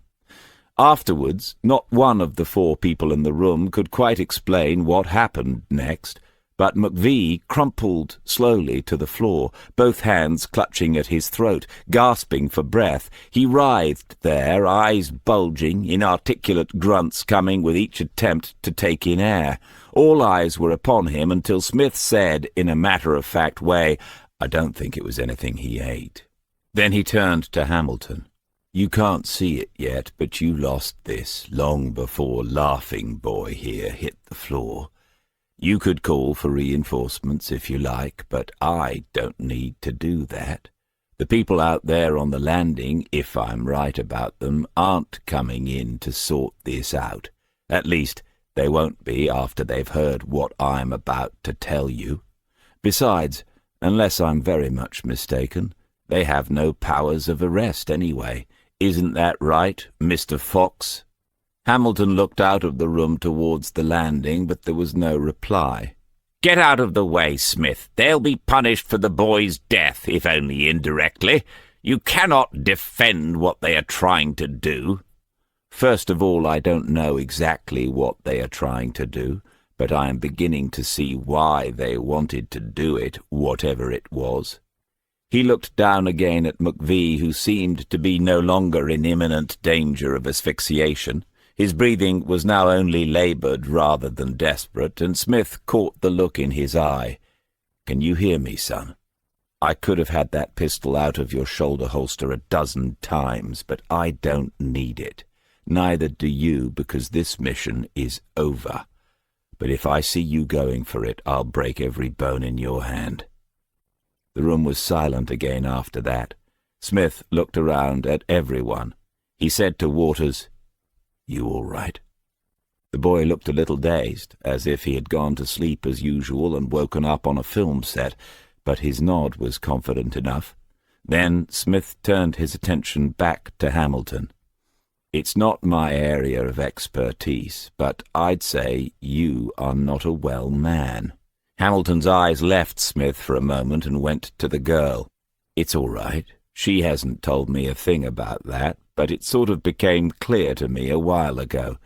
I'd say that in the not-too-distant past, some consultant somewhere has pressed your game clock for the last time.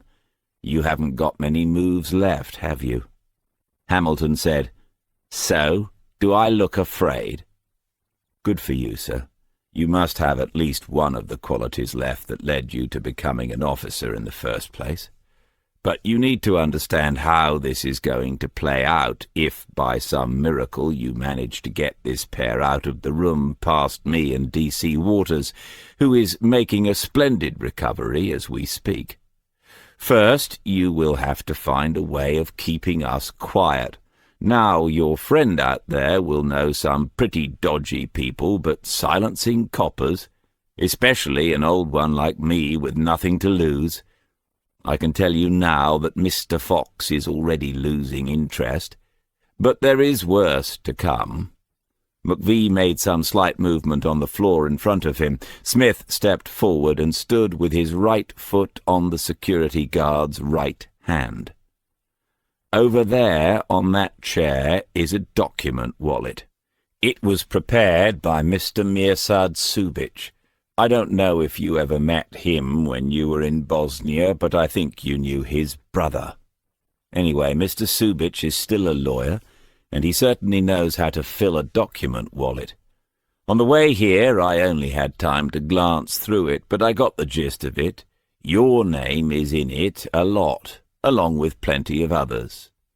Outside there were low voices, and Smith was sure that one of them was a woman, the glamorous assistant, no doubt.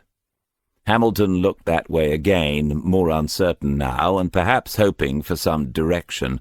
Smith waited another 10 seconds and then pushed it home. "Look, there are people in here who need treatment. It's simple enough, Hamilton. There are multiple copies of these documents, and Mr. Subic assures me that there is much more available if it's required. He's not the vengeful sort himself, if you ask me, but when it comes to his daughter—" Smith looked at Hannah Subic. The fear had gone.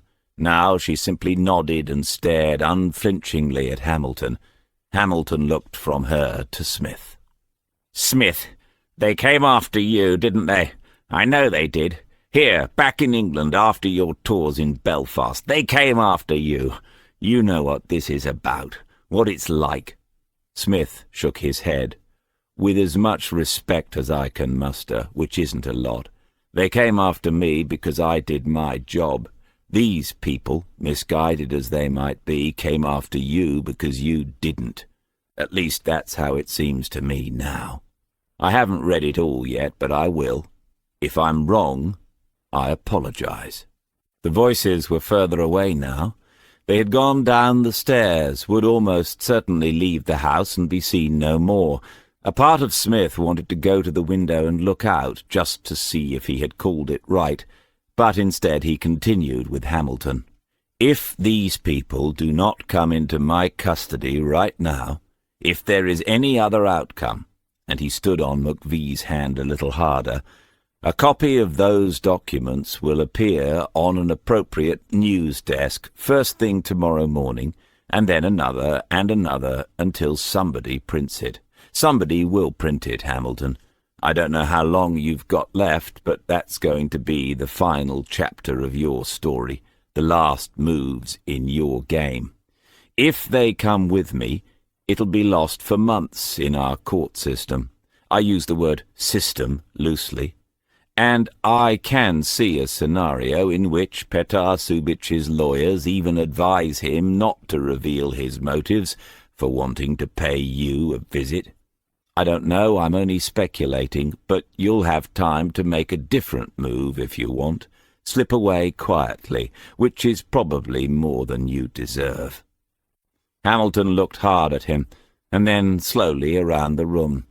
McVee coughed on the floor, and Smith pressed a fraction more on his hand until he groaned and cursed. Hamilton looked down at his head of security and then finally back at Smith. "So, Captain Hamilton, what's it going to be?" He took Waters's chin in his hand and pushed it first to the left and then to the right. "See, I told you to make a move while you were still young and good-looking. Now you're only young." Hannah Subic took his place in front of Waters and examined the nose more thoroughly before she said, "It's broken for sure. You need to have the septum checked to see if it's ruptured, but it should be okay. Don't listen to him. You'll still be handsome." They were standing in the hallway of the house. Smith had been outside and looked around, but there was no sign of anyone else now.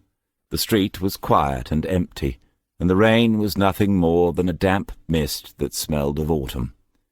Hannah had phoned her father and told him that there had been a delay, that was all, that there was nothing for him to worry about. In answer to a question, she had said, "No, I'm going with him." There had been a brief argument, with Smith himself shaking his head at her, but to no avail. When she closed the phone, she simply stood close to Petard, so close that you could not have got the document wallet between them. Petard said, "What will happen now?" They all looked at Smith. Now we go to the police station and have a cup of tea. Then we get you a solicitor, which obviously cannot be your uncle, but I'm sure he'll take care of all that. And then we ask you to tell us again what happened when you met Wayne Fletcher on the river. We write it all down, and you spend some time in the cells. Alone. He looked at Hannah. What will the charges be? I'm not a lawyer, but if you're going to arrest him, you must have a charge. But you're a lawyer's daughter, so you probably already know it'll be manslaughter. She held on to Petard's arm more tightly. It'll be involuntary, I'd say. There was provocation. The boy was under the influence. There are other mitigating factors. What will it come down to, Einstein? Waters blinked and wiped away another trickle of blood from under his nose. I'm not sure. I've never... The question of excessive force? See, spot on. Either way, there's plenty for a good QC to work with on this one. Petard looked round at them all, and Smith wondered how much of that he had understood. Then the young man lifted his two wrists towards the policeman and said, "So you arrest me now?" Hannah went to speak, and Smith stopped her with a raised hand. "No, he's right. He understands. Let's do at least one thing by the book in this. It might save my career."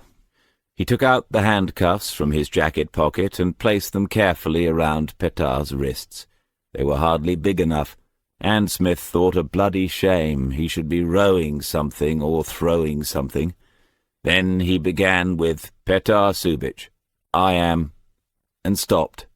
They all waited, wondering, and then Smith turned to Waters and said, "Go on." Another silence. Smith looked at Hannah and Petard Subich and said, "If that's all right." They nodded, and Waters cleared his throat. Chapter 19. I have to say, Smith, that it sometimes seems to me that you spend more time in this office than I do myself. I can't believe that's true, sir. It might be true that it seems that way, but it can't be literally true, sir, can it? Detective Superintendent Allen looked up from the files in front of him, first at Smith and then at Detective Inspector Reeve. Well, obviously not, Smith, but you take my point. It's only a week or two since you last sat there. I suppose these are different circumstances, but I don't know. Allen shook his head and looked down at the papers again. Smith looked across at Reeve, who was shaking her head back at him for different reasons. Then he looked away from her and out of the window. Allen's office was 2 floors above that of Alison Reeve, and the view over King's Lake was correspondingly more impressive, more of the old city to the left with its distant churches, the Corn Exchange building, the City Hall, and more of the new commercial and industrial areas out to the right. He could even see the tower block in which Mrs. Budge and her sole offspring spent their days, at least for now. Budgie had been caught again last week, by uniform, on a routine patrol. He'd been kneeling in front of a letterbox, poking a coat hanger through it. When invited to explain what he was doing, Budgie said that he had found it on the path outside and was returning the hanger to its owners. Dear me. But at least he had recovered his modus operandi. Anyway, let's get on with it. The magistrate's hearing has caught us on the hop. How on earth did it get onto the list so quickly? I can't make that out at all. Smith felt Reeves's eyes on him again, but he stared ahead resolutely, just blinking once or twice. Now they are going for bail. Surely that's absurd, what with the failure to report what happened to the Fletcher boy. We cannot support that. I've already told the CPS. Allen looked at them both again as if he wanted their comments, but nothing was forthcoming, and so he continued. But the thing is that this is starting to generate press interest, and now someone has to deal with it. That someone is me. I need to be fully briefed on where we are with this and how we got to where we are. At the moment, it's local press interest in the boy's death, and you can imagine how keen they are to know all the details, having first reported it as accidental. But if any of the other business leaks out, well, we'll have the world's press camped outside, and— If, sir? Alan stopped, open-mouthed and in mid-sentence. You said if it leaks out, sir. I'd say it's more a question of when. Alan looked genuinely surprised as he said to Smith, Really? Oh, yes, sir. His defence might not want it aired in the trial, but afterwards? Lots of people will have seen at least some of that documentation by then. I mean, Petar Subic had to give some reason why he was on that river, other than for exercise. Lots of people, sir. There are some funny sorts out there these days. It'll get all political if you ask me. The superintendent paused for a moment. Thank you, Smith. I am aware of that possibility. That is, in part, why we are here now. Can we get on? Of course, sir.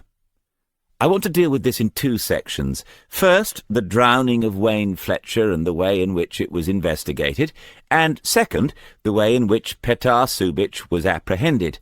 There are some complications with that, aren't there? No, I don't need any answer on that yet, Smith. It was a rhetorical question. I should know better by now. D.I. Reeve, if you would start us off with the investigation into the drowning. Everything that Alison Reeve said was the truth, and she told almost the whole truth. She explained that she had given the paperwork to Detective Sergeant Smith because she had some slight concerns over the procedures in the initial investigation. He had reported that whilst some decisions as to personnel might be open to question, the correct procedures had been applied. However, during the course of his reading, he had noticed an unusual detail in the autopsy report, and what happened subsequently had followed from that. When he was eventually located, Petar Subic had cooperated fully, confirming everything that Detective Sergeant Smith had concluded as the investigation developed. Alan raised his eyebrows and looked at Smith. And you carried all this out on your own, Smith? No, sir. DC's Murray and Henderson helped in the search, and I was ably assisted by DC Waters throughout. Ah, Waters. He is a trainee detective, isn't he, D.I. Reeve? This is rather irregular if he has been out and about on his own, unsupervised, asking— With respect, sir. There was a different note in Smith's interruption this time. He was being fully supervised at all times by me, sir, but in my view that should not mean that I have to be at his side at every moment. I bear full responsibility for everything involving DC Waters, including his injury, and— Alan raised both hands. We are coming to that, Smith. Do you have anything to add to the account that D.I. Reeve has given of the investigation into the drowning of Wayne Fletcher? Do you fully agree with it? Yes, I do, sir. She was very supportive, and the operational decisions I took are my responsibility alone. But that's the point. You must see this, both of you. They should not be yours alone. We have a chain of command for a reason. You, of all people, should know this. Every step should be— He seemed to run out of whatever it was that got him through the day. Reeve and Smith waited, looked at each other and waited some more. Eventually it was Smith who spoke again. Should be what, sir? I know I'm wasting my bloody time, but one day, mark my words, one day— Smith looked out of the window again. He could make out the sea beyond the docks now, and it was blue for a change. Perhaps they were right about this coming weekend, a touch of an Indian summer after all. He could do what he had thought about earlier that morning. He would mention the caravan to Waters. Right, D.I. Reeve, give me your understanding of what took place at 32 Woodhurst Road on the night of the arrest. Reeve said, Before we go on, sir, I would like to say that uncovering the truth about Wayne Fletcher's death was a remarkable piece of investigation, in my opinion, sir. Alan sighed and looked pointedly first at one and then the other. Yes, I know it was. Well done, Smith. Ably assisted by DC Waters, sir. Yes, I've got that too, Smith. Now, if you don't mind, Inspector Reeve. She could go only on what Smith had told her and the statements that she had read. Alan tutted when she explained that D.S. Smith had gone to the property alone, and when she mentioned the parts played by Captain Hamilton and the other interested parties, the superintendent shuffled in his seat as if he had a personal problem that was beginning to play up a little. When she finished speaking, he lifted his hands from the desk, palms upwards, in a gesture of vague despair. I don't know where to begin, to be honest, and I don't know that it really matters. Smith, why did you go into that house alone? I'm not saying that it was unprofessional, but... We all have our own ideas about what is professional, sir, if you don't mind me saying. I had met Mirsad Subic and developed a sort of relationship with him. I was certain that he had not been involved in any attempt to injure anyone else. He did not know what his daughter was involved in until it was too late. I think he began to trust me. If I had not been on my own, I don't think that would have happened. Similarly, if we had gone into the house mob-handed, the two young Subics would have been much less cooperative. More people might have got hurt that way, sir. Yes, I hear all that. You are very good at defending your actions after the event, Smith. I don't think you can defend an action before it has taken place, sir. Don't quibble, Smith. I'm going to ask you a couple of direct questions. These are important matters. You should think carefully about how you answer them. I will, sir. Do you know the whereabouts of Captain Jonathan Hamilton? The look of surprise on Smith's face was genuine. He even glanced at Reeve to see if she had been expecting that, and could tell that she had not. Smith answered no to the question.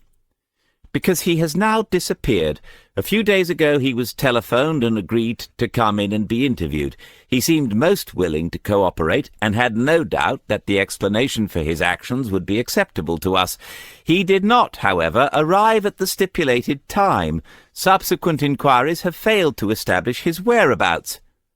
The look on Smith's face might have been misinterpreted as a smile by anyone that did not know him well.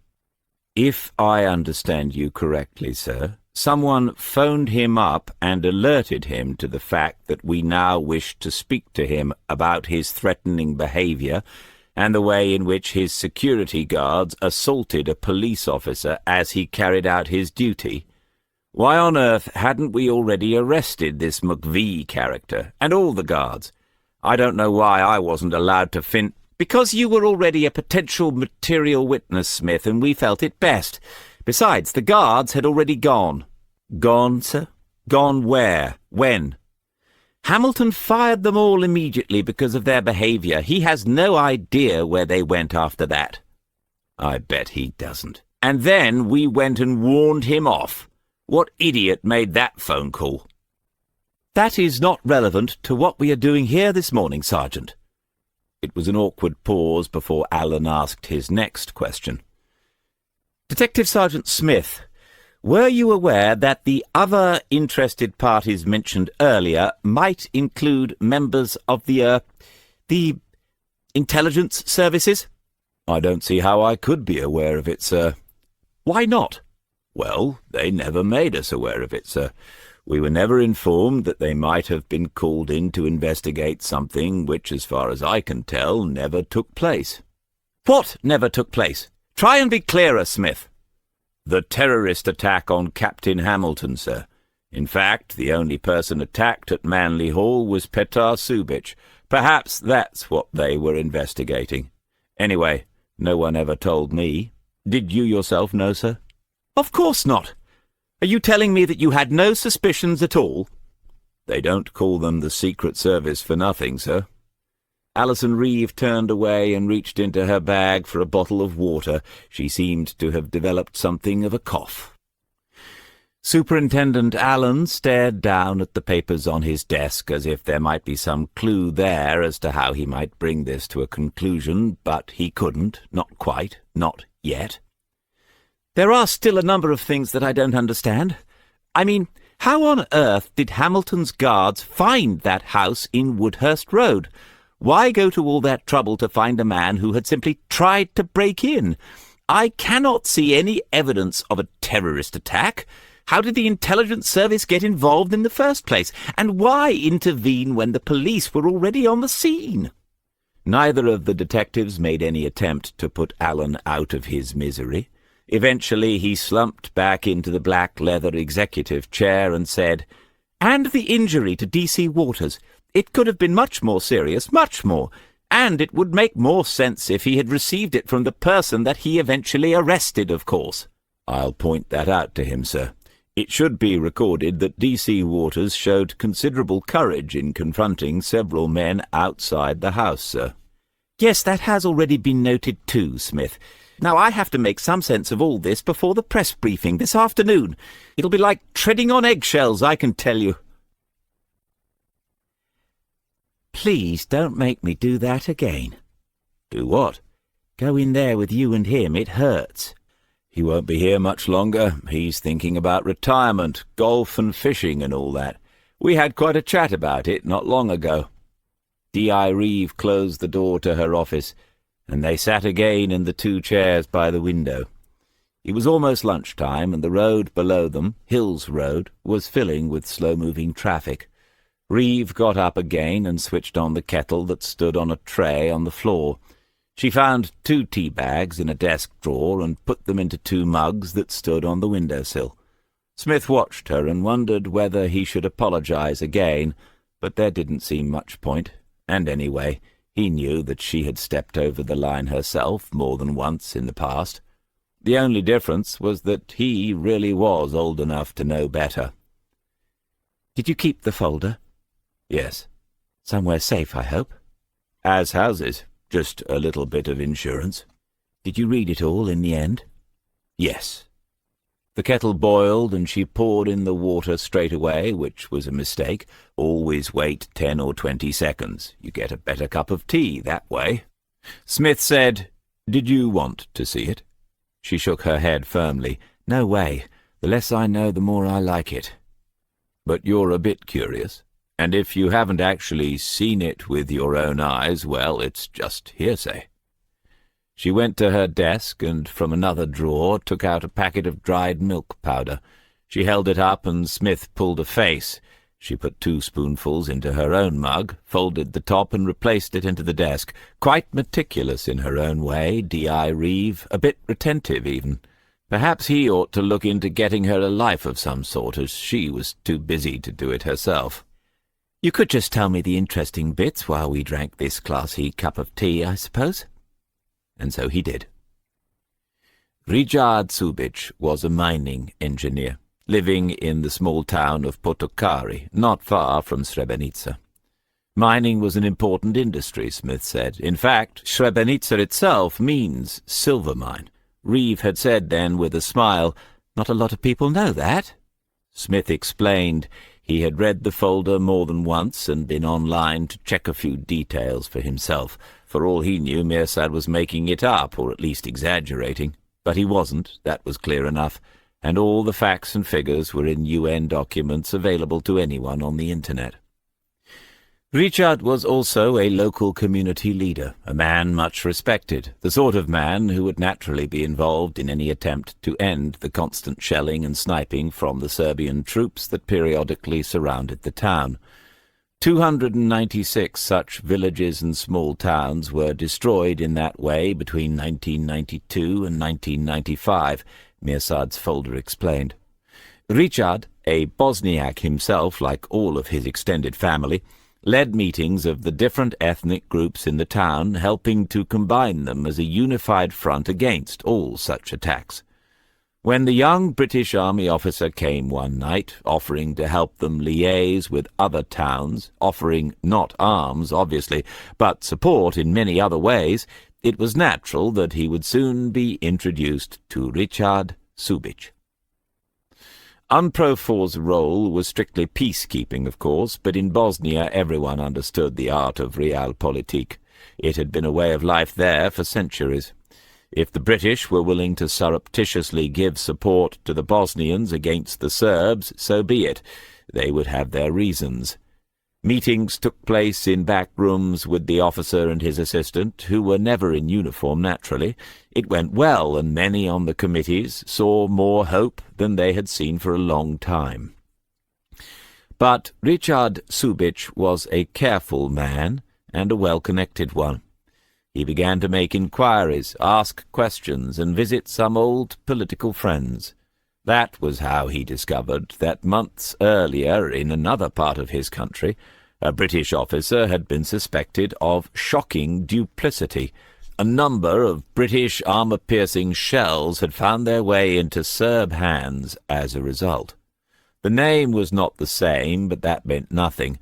Richard persisted, and was eventually certain that this was the same officer who had recently arrived in Potokari. He arranged for someone who had seen the man before to secretly watch one of their meetings, and it was confirmed. Reeve interrupted at that point. Richard Subich was Mirsad's brother, Petar's father? Yes, an older brother. From what I can make out, they lived only a couple of 100 yards from each other in Potokari. What did Richard do? He made a mistake. Perhaps Richard Subich had wondered what to do. Perhaps he even thought about how he could use this knowledge to the advantage of his community. But somehow, on the day after the meeting at which the British officer was recognized, the news that he had been seen got back to the officer. That same night, Serbian fighters had attacked during the small hours. It was a guerrilla-style incursion, just automatic weapons and pistols. They targeted only 3 houses, killing the occupants of every one before disappearing back into the night. Richard's home was one of the 3. How many were killed? In total, I don't know, but Richard Subich, his wife, and 5 children were all shot dead in their beds. Reeve was quiet, looking out of the window, shaking her head. How did Petar escape that? Would you believe he was canoeing with a party of scouts? And then he came back, and someone had to tell him that. God, I had no idea until I read up on it. 110,000 killed in 3 years, in Europe. More than 1 million displaced, in Europe. Mirsad had 2 young daughters. When the chance came, he left the country, feeling a sense that he was betraying his brother and his nieces and nephews, but knowing that sooner or later his own family would be the target. Revenge was expected. It was part of his country's subconscious now, and people would assume that eventually he would take revenge for Richard's murder. But before he left, he gathered together all of his brother's papers, and once in England he spent years writing down his own recollections of those times. Richard had never told him of the events involving the British officer, would never have taken that risk, but it was there in a small, insignificant-looking notebook. Captain Jonathan Hamilton. It might have been another alias, of course, but Mirsad Subich was a lawyer, a thorough, patient criminal lawyer, and he found the name through researching service records. He made no attempt to find the man he suspected himself, having to weigh the good life that he was building for his family in their new home against the possible consequences of such publicity. However, when his daughters, particularly Hannah, were of an age when they could no longer be distracted from wanting to know the truth about themselves and their history, he had told it to them. He could never have imagined that it would be one of them who would eventually discover the man whom he was certain had arranged the murder of their cousins. So how did Hannah Subich find him? Smith pulled a wry face before he answered. You know that thing I never believe in? Coincidence? Yes, sod it. She's a nurse at Lake General. Several months ago she completed her specialist training and moved on to the oncology ward. One of her first patients was Captain Hamilton. She was so shocked she turned away and took off her name badge in case he recognized it. That's how certain she was of who she was looking at. She told me herself.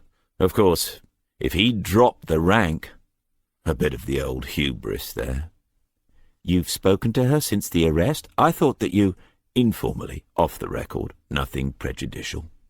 Reeve looked at him, still uncertain. I owed Mirsad Subic that much.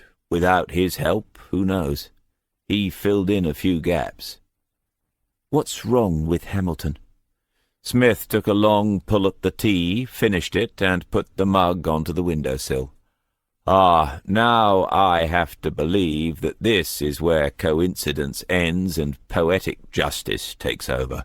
That makes me sound a bit harsh, perhaps, but life has made me that way. Well, a copper's life has, anyway. He's got leukemia, and not one of the stoppable sorts. Reeve's expression said, "Okay, got that, but where's the poetic justice?" Smith said, "There are a number of ongoing claims amongst ex-military personnel from that time and from Bosnian residents. Unexpectedly high rates of incidents which they argue are related to, Madam Detective." She sat and thought for perhaps 20 seconds. I read something in the papers months ago. The shells, the armor-piercing? Depleted uranium. I like to think that he personally carried some across the border. But why, for God's sake? What could he, or we, possibly have to gain by doing that? The Serbs were the aggressors, weren't they? Smith nodded. Yes, but the politics out there was horrendously complicated, still is. There was nothing in his folder, but Mirsad Subic had a theory about it. Did you know that there was an Arab brigade fighting on behalf of the Bosnian Muslims? No, nor me. They called themselves the Mujahideen, so now it's beginning to sound familiar. These guys were fundamentalists. Perhaps they were an early sign of what was to come.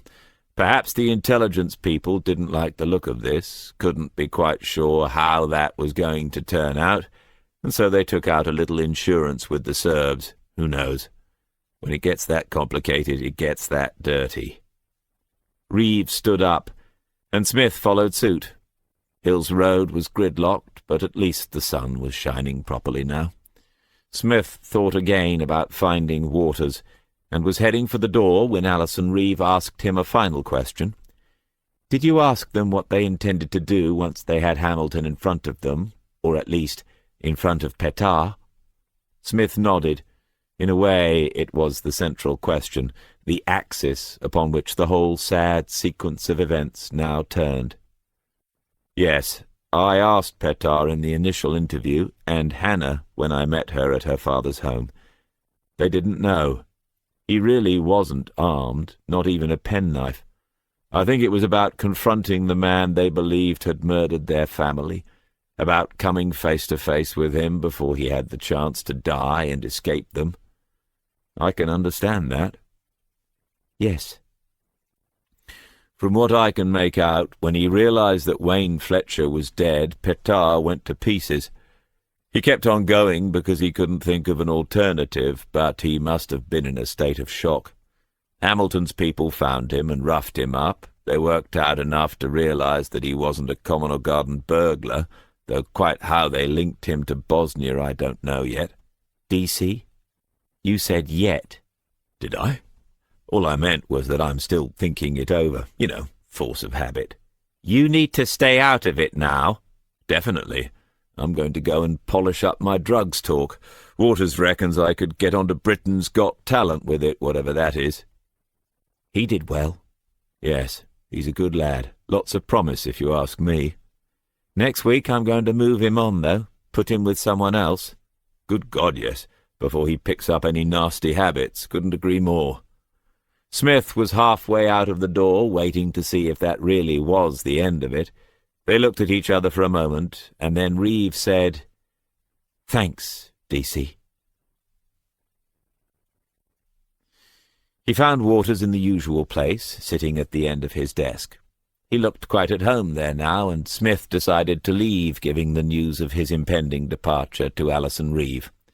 Smith sat down and stared pointedly at Waters's nose, even shifting his head slightly to alter the perspective, until the young detective became self-conscious. The bruising was going already, and it didn't seem too bad at all. But the nose would never quite look as it did before it was broken. It was pushed ever so slightly to one side. Smith thought that it added a little interest, a little distinction, a sort of slightly rugged touch to an otherwise rather young-looking face. "All right, what's happening?" Waters had already developed the habit of reading over the duty log every morning, and of picking up what progress other teams were making. This was more than just gossip. It was how good operators made the connections that others couldn't see. "You heard about Budgie?" "Yes, he had me worried for a couple of days, but I feel happier now. It's a lesson in how not to return lost property to its owners, if you ask me." "I had a phone call this morning from Stephen Neal. Well, you did. They passed it to me." Smith looked more interested at that. "Really? What did he want?" "Well, news that someone has been charged has got out, obviously. He asked me whether they would need to ID anyone or be interviewed again, but really I think he just wanted to talk to us. He said thanks from both of them." "Don't get many of those. Good on him." "We had a chat. He said he's thinking of joining the force after uni." "That's taking gratitude too far. I hope you put him right. I mean, look what's happened to you." "I said that if he needed any advice, he should get in touch. With me, that is. I gave him my number." Waters was expecting some sort of comeback, some remark about phones and numbers, but then he noticed that Smith's attention was now focused across the room. O'Leary had entered, and was at his desk on the far side. Smith reached into an inside pocket and took out an envelope, which he dropped in front of Waters. "Just give that to O'Leary, will you?" When Waters returned, Smith was still watching O'Leary, watching and waiting with the same fixed expression that Waters had seen in the bedroom at Woodhurst Road. It was not a look, he now realized, that he ever wanted turned upon himself. When O'Leary arrived at their desk, Waters did not move. "What the hell is this, DC?" Smith glanced at the paper in O'Leary's hand and shrugged. "I hold this bill to be self-evident. What are you on about? Why have you—" "It is self-evidently a bill for a new phone. My old one went mad and started replicating itself with unfortunate consequences. I thought you might like to make a contribution." "Why the O'Leary, there are children present. Have a little think about it. A contribution or a name, I don't mind which. At the moment, this is just between you and me in the bedpost here, but—" O'Leary threw the paper onto Smith's desk and walked quickly out of the room. Waters looked at it upside down and was surprised to see that it really was an invoice for a new phone. He looked up at Smith. "Your phone? I never really understood what happened that night when—" "And the state of ignorance is sometimes bliss. Leave it at that." "Can I ask you something else, then? What Hamilton said about when you were in Ireland? He said that you should understand." "Understand what?" Smith considered something for a few seconds. "Northern Ireland. Not an adjective an historian should miss out, is it?"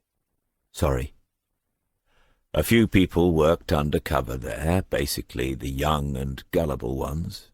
Sometimes they were pretty effective, but the Republicans had a sort of unforgiving nature, and very long memories, a dangerous combination. They didn't always seem to grasp the idea that someone's term of duty had ended, or even that they had left the British Army."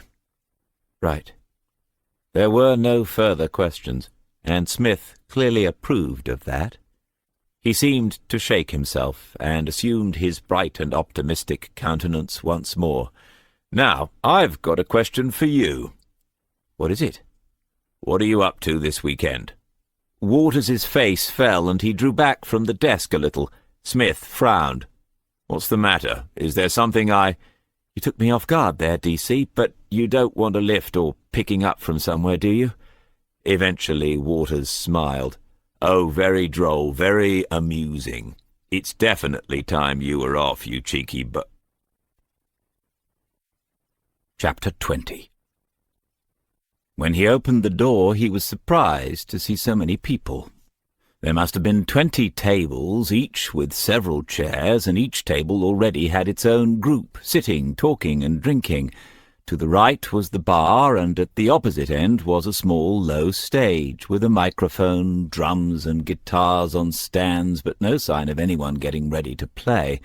They went right towards the bar, and he was aware of heads turning, partly because they were strangers, of course, but partly because the girl that held onto his arm was uncommonly pretty. At the bar there were 2 empty stools, and she sat on one of them while he ordered drinks. He didn't need to ask what she wanted now, and he knew that she was pleased by that. While he waited, he looked around at the crowd again, looked for the one familiar face, but the place was only dimly lit, and he couldn't see everyone. The woman behind the bar gave him his change with a smile, and he tasted the beer, real ale, no gas, and ridiculously cheap. He said thanks, and asked her if she would like a drink herself. She said no, with another smile, and walked away to the next customer. He'd never done that before, and hoped that it wasn't too obvious. He sat on the other stool. "Is he here?" She was looking over the crowd too, but he wasn't sure that she would be able to remember him on such a brief acquaintance. "Can't see him. He might have done what he said and left this afternoon before we arrived. There's no telling with him." "Nice of him, though, the caravan and that." "Yes, he feels pretty guilty, though he won't admit it. I could probably get money if I tried." She laughed and punched his arm, or at least she tried. It felt more like a friendly tap. "You know that case you told me about? I asked my mum about it, and she could remember it all. The papers called them the ice cream murders." Perhaps he should not have mentioned that, but it had been public knowledge for a decade now, and he'd feel foolish saying to a girl, "Sorry, I cannot talk about my work." He took hold of her hand, and she squeezed back. He knew how she would be looking at him, and he continued to focus on the people in the room, denying himself the pleasure of her face for another long moment. "Best not to mention it if he turns up. But your mum's right. They didn't use that name for it until he was caught, though. No one knew how he was freezing the bodies. They had looked into it as a line of inquiry, but no one thought of an ice cream cellar. It's easy afterwards, of course." In the silence, he knew that she was wondering, curious as everyone is about such things, wanting to know more, but not wanting to offend or seem prurient. "My mum said that they found a list at his home, a list of names." "They did. Real girls, some with addresses. That's true as well." She had frightened herself just saying it aloud, he could tell. "So, do you think that afterwards, when he was caught, someone had to go round and tell these girls that they were on that list?" "I know they did. It was part of the investigation, how he chose his victims. They would all have been informed." "Just imagine being told that—" She was staring down at the floor now, lost in the horror of it. He pulled at her hand to bring her back to the here and now, and to him. "Marco Andretti got life, and in his case it will be. You can buy your 99 with a flake and feel pretty safe." "Don't joke about it, it's horrible." She let go of his hand, reached inside his zipper and dug her nails into his back, but not too hard. They looked at each other then, and nothing was said, but when he sipped at the beer it tasted odd, different to before.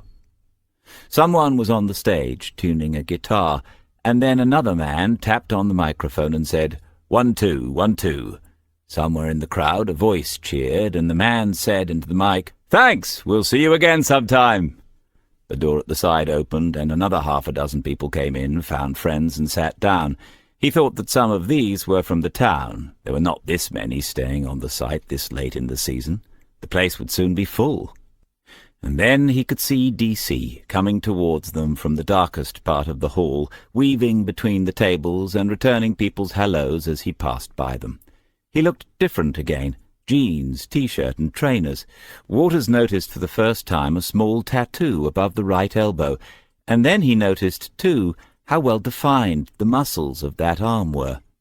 They shook hands, and Waters said, "I don't know if you remember Claire." "Of course I do. How's Mr. Riches? Pisces gone international yet?" She had slipped off the stool and took the hand that DC offered her, blushing. "I don't know. I was only temporary. I've started my training." "Doing what?" "Sorry, force of habit and a habit of the force." "Accountancy. Very boring." "Who with?" "Sorry." "Bellas & Co." "Go ahead company, aren't they? Out on Morton's Business Park. Insurance. Tell you what, he could do with some more insurance if you ever move over into sales." She didn't quite know how to take him, and Waters intervened, laughing. "Thanks again for this weekend, DC. He was silenced by the familiar traffic-stopping gesture and an invitation to join them, whoever they were, at their table. As they moved through the crowd, DC found a moment to murmur to Waters, "You sly dog. Lovely girl. I hope you've told her it was all my idea." The band seemed to be in no hurry at all to begin. Various balding, middle-aged men wandered onto the stage and fiddled with equipment, or just stood quietly chatting to one another as if they were on their allotments. But it meant that there was time for Waters and Claire to be introduced to the 4 other people at DC's table.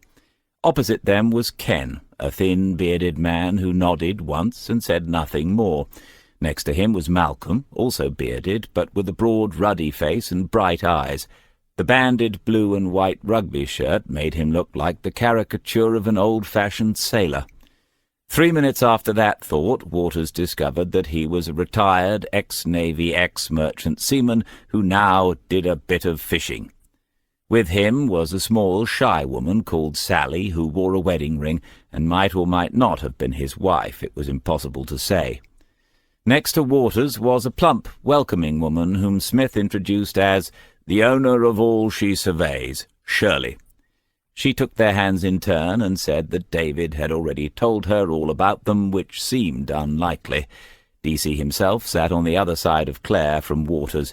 She was nervous, not used to so many newer, older people, and Waters thought again about how young she was and how careful he should be with her. But after just a minute or two she was laughing at something DC had said. Then she responded, and DC was laughing too. Shirley leaned in and said to Waters, "You'll have to watch your step there," nodding towards the laughing couple. Waters said in mock seriousness, "What can I do? He's my boss. I have to think about my career." "Well, my love, you couldn't have a better one if it comes to that." Waters looked at them again and listened in. Claire was saying, "So what does the C stand for then?" Shirley leaned across a little and said, so that everyone could hear, "Even I don't know the answer to that." As a result, all the eyes around the table were turned towards Smith. He looked at them all and raised his eyebrows in concern, as if he had been trying to avoid this moment for half a lifetime. "Well, I suppose it's payback time for all the questions I've asked you since you arrived here tonight. So, it's my mother's fault, God bless her. She was of a literary bent, a high school scholarship girl who had to leave and work in a shop at 15 when times got hard. Anyway, she was a great reader all her life. She gave me the Christian name and the surname of her 2 favourite novelists. The Christian name was David." "D.H. Lawrence?" It was Sally, the little woman who sat beside Malcolm. "Well done, Sal. First prize to you. So now we're in the right sort of area. Like I said, a woman of literary taste, my mum. The surname begins with a C." Waters remembered the bookcase, went along it in his mind's eye, and found the little volume. It was easy, because he had noticed at the time that there were 2 copies of it. Conrad. He caught the brief look in DC's eye, a mingling of surprise and satisfaction. "And whoever said a university education is a waste of time?" There was more laughter around the table and a sudden buzz of conversation. Shirley said that she thought it sounded a classy name, a bit American film star, and Malcolm asked Waters what he had studied.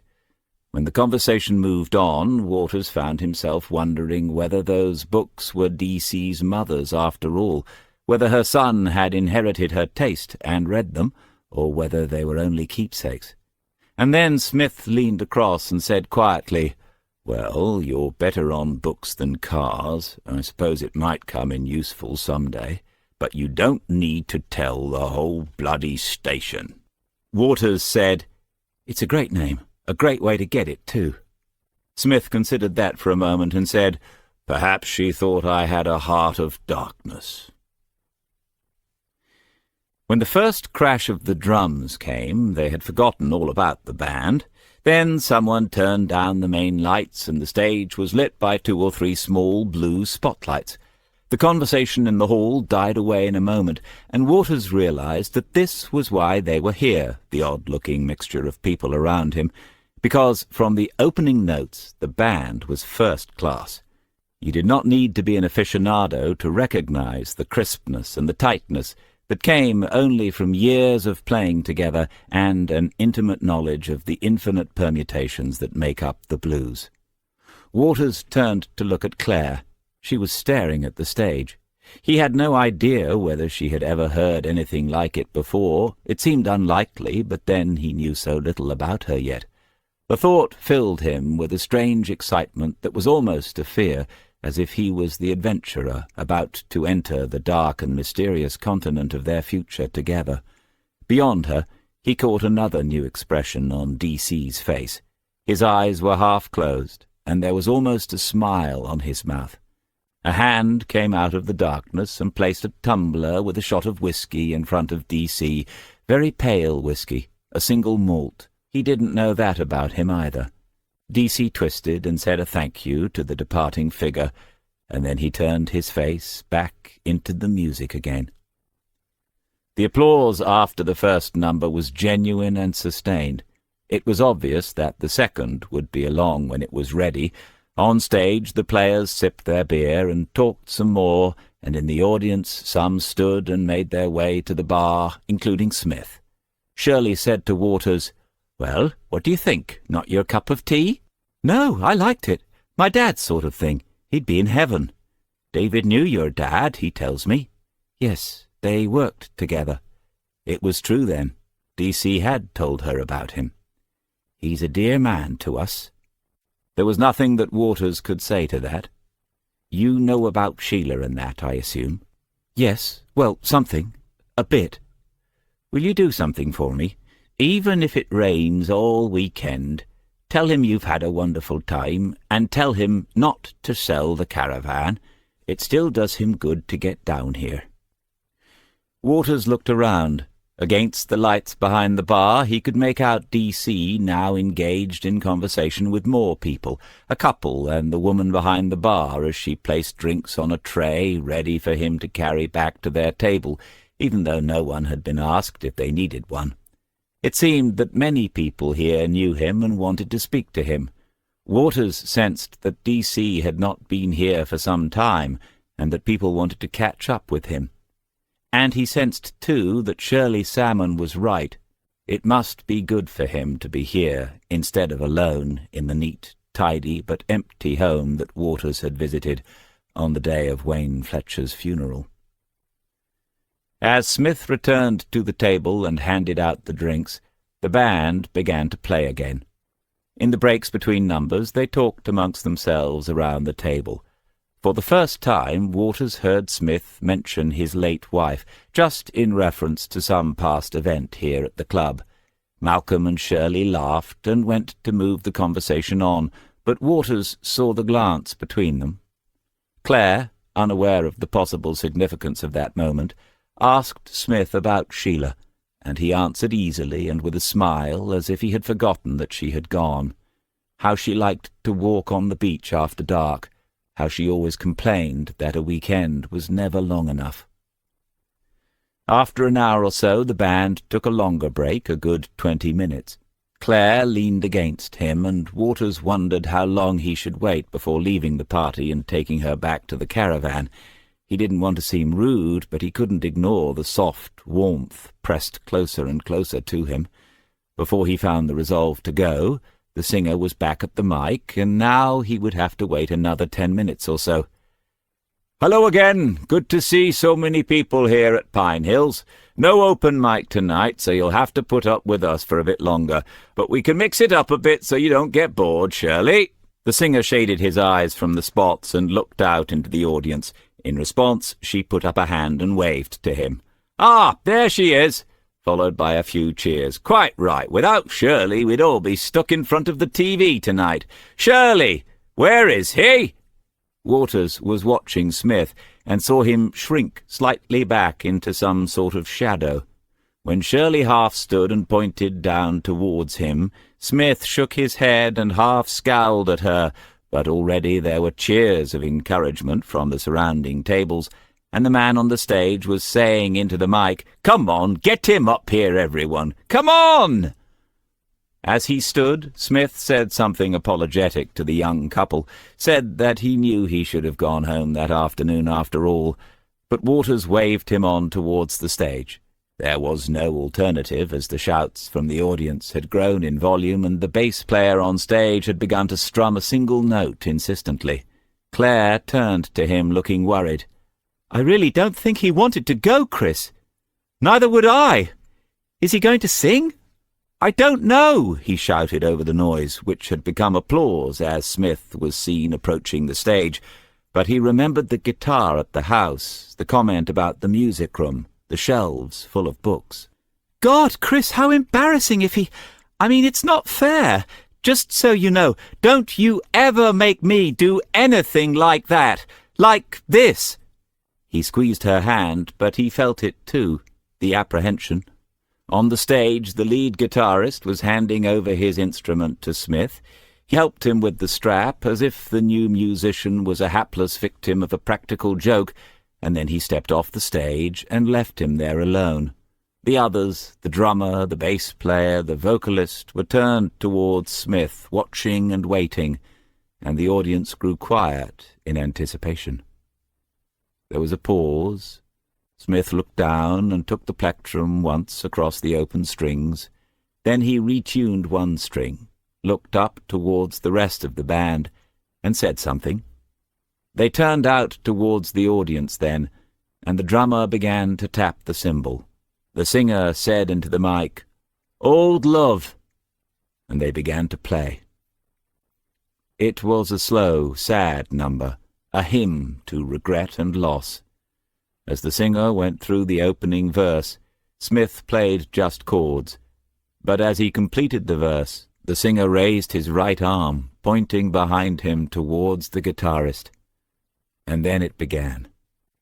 A low murmur of notes at first, climbing as the fingers worked their way up along the frets, and as the notes climbed, they were bent into new shapes, unexpected shapes, the shapes of sorrow made audible, almost visible on the dark air above the silent listeners.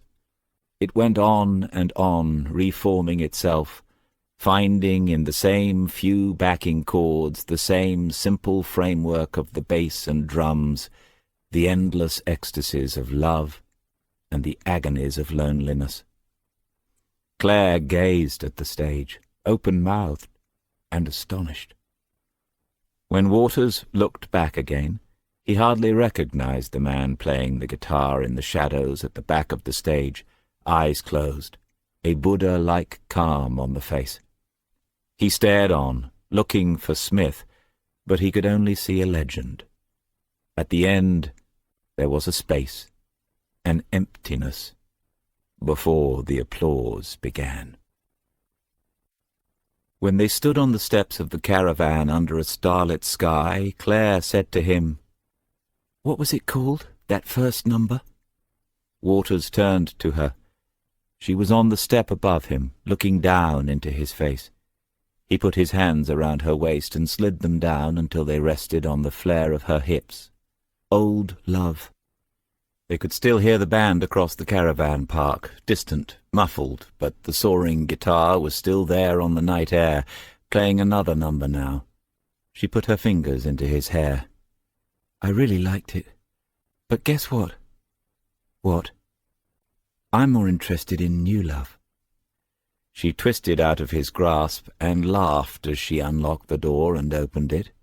Waters turned and looked once more up at the darkness, and then across the park to where Smith, or someone resembling him, was still playing.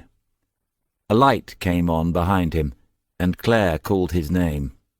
When he went inside and closed the door, he couldn't hear it any more. This concludes An Accidental Death by Peter Grainger, narrated by Gilbert Jackson. Copyright 2013 by Peter Grainger. This unabridged audiobook is published by arrangement with Peter Grainger, care of Hirschman Rights Management, and was produced in the year 2016 by Tantor Media Incorporated, a division of Recorded Books which holds the copyright thereto. Please visit tantor.com for more information on our growing library of unabridged audiobooks and to take advantage of special offers. Audible hopes you have enjoyed this program. Here's a recommended preview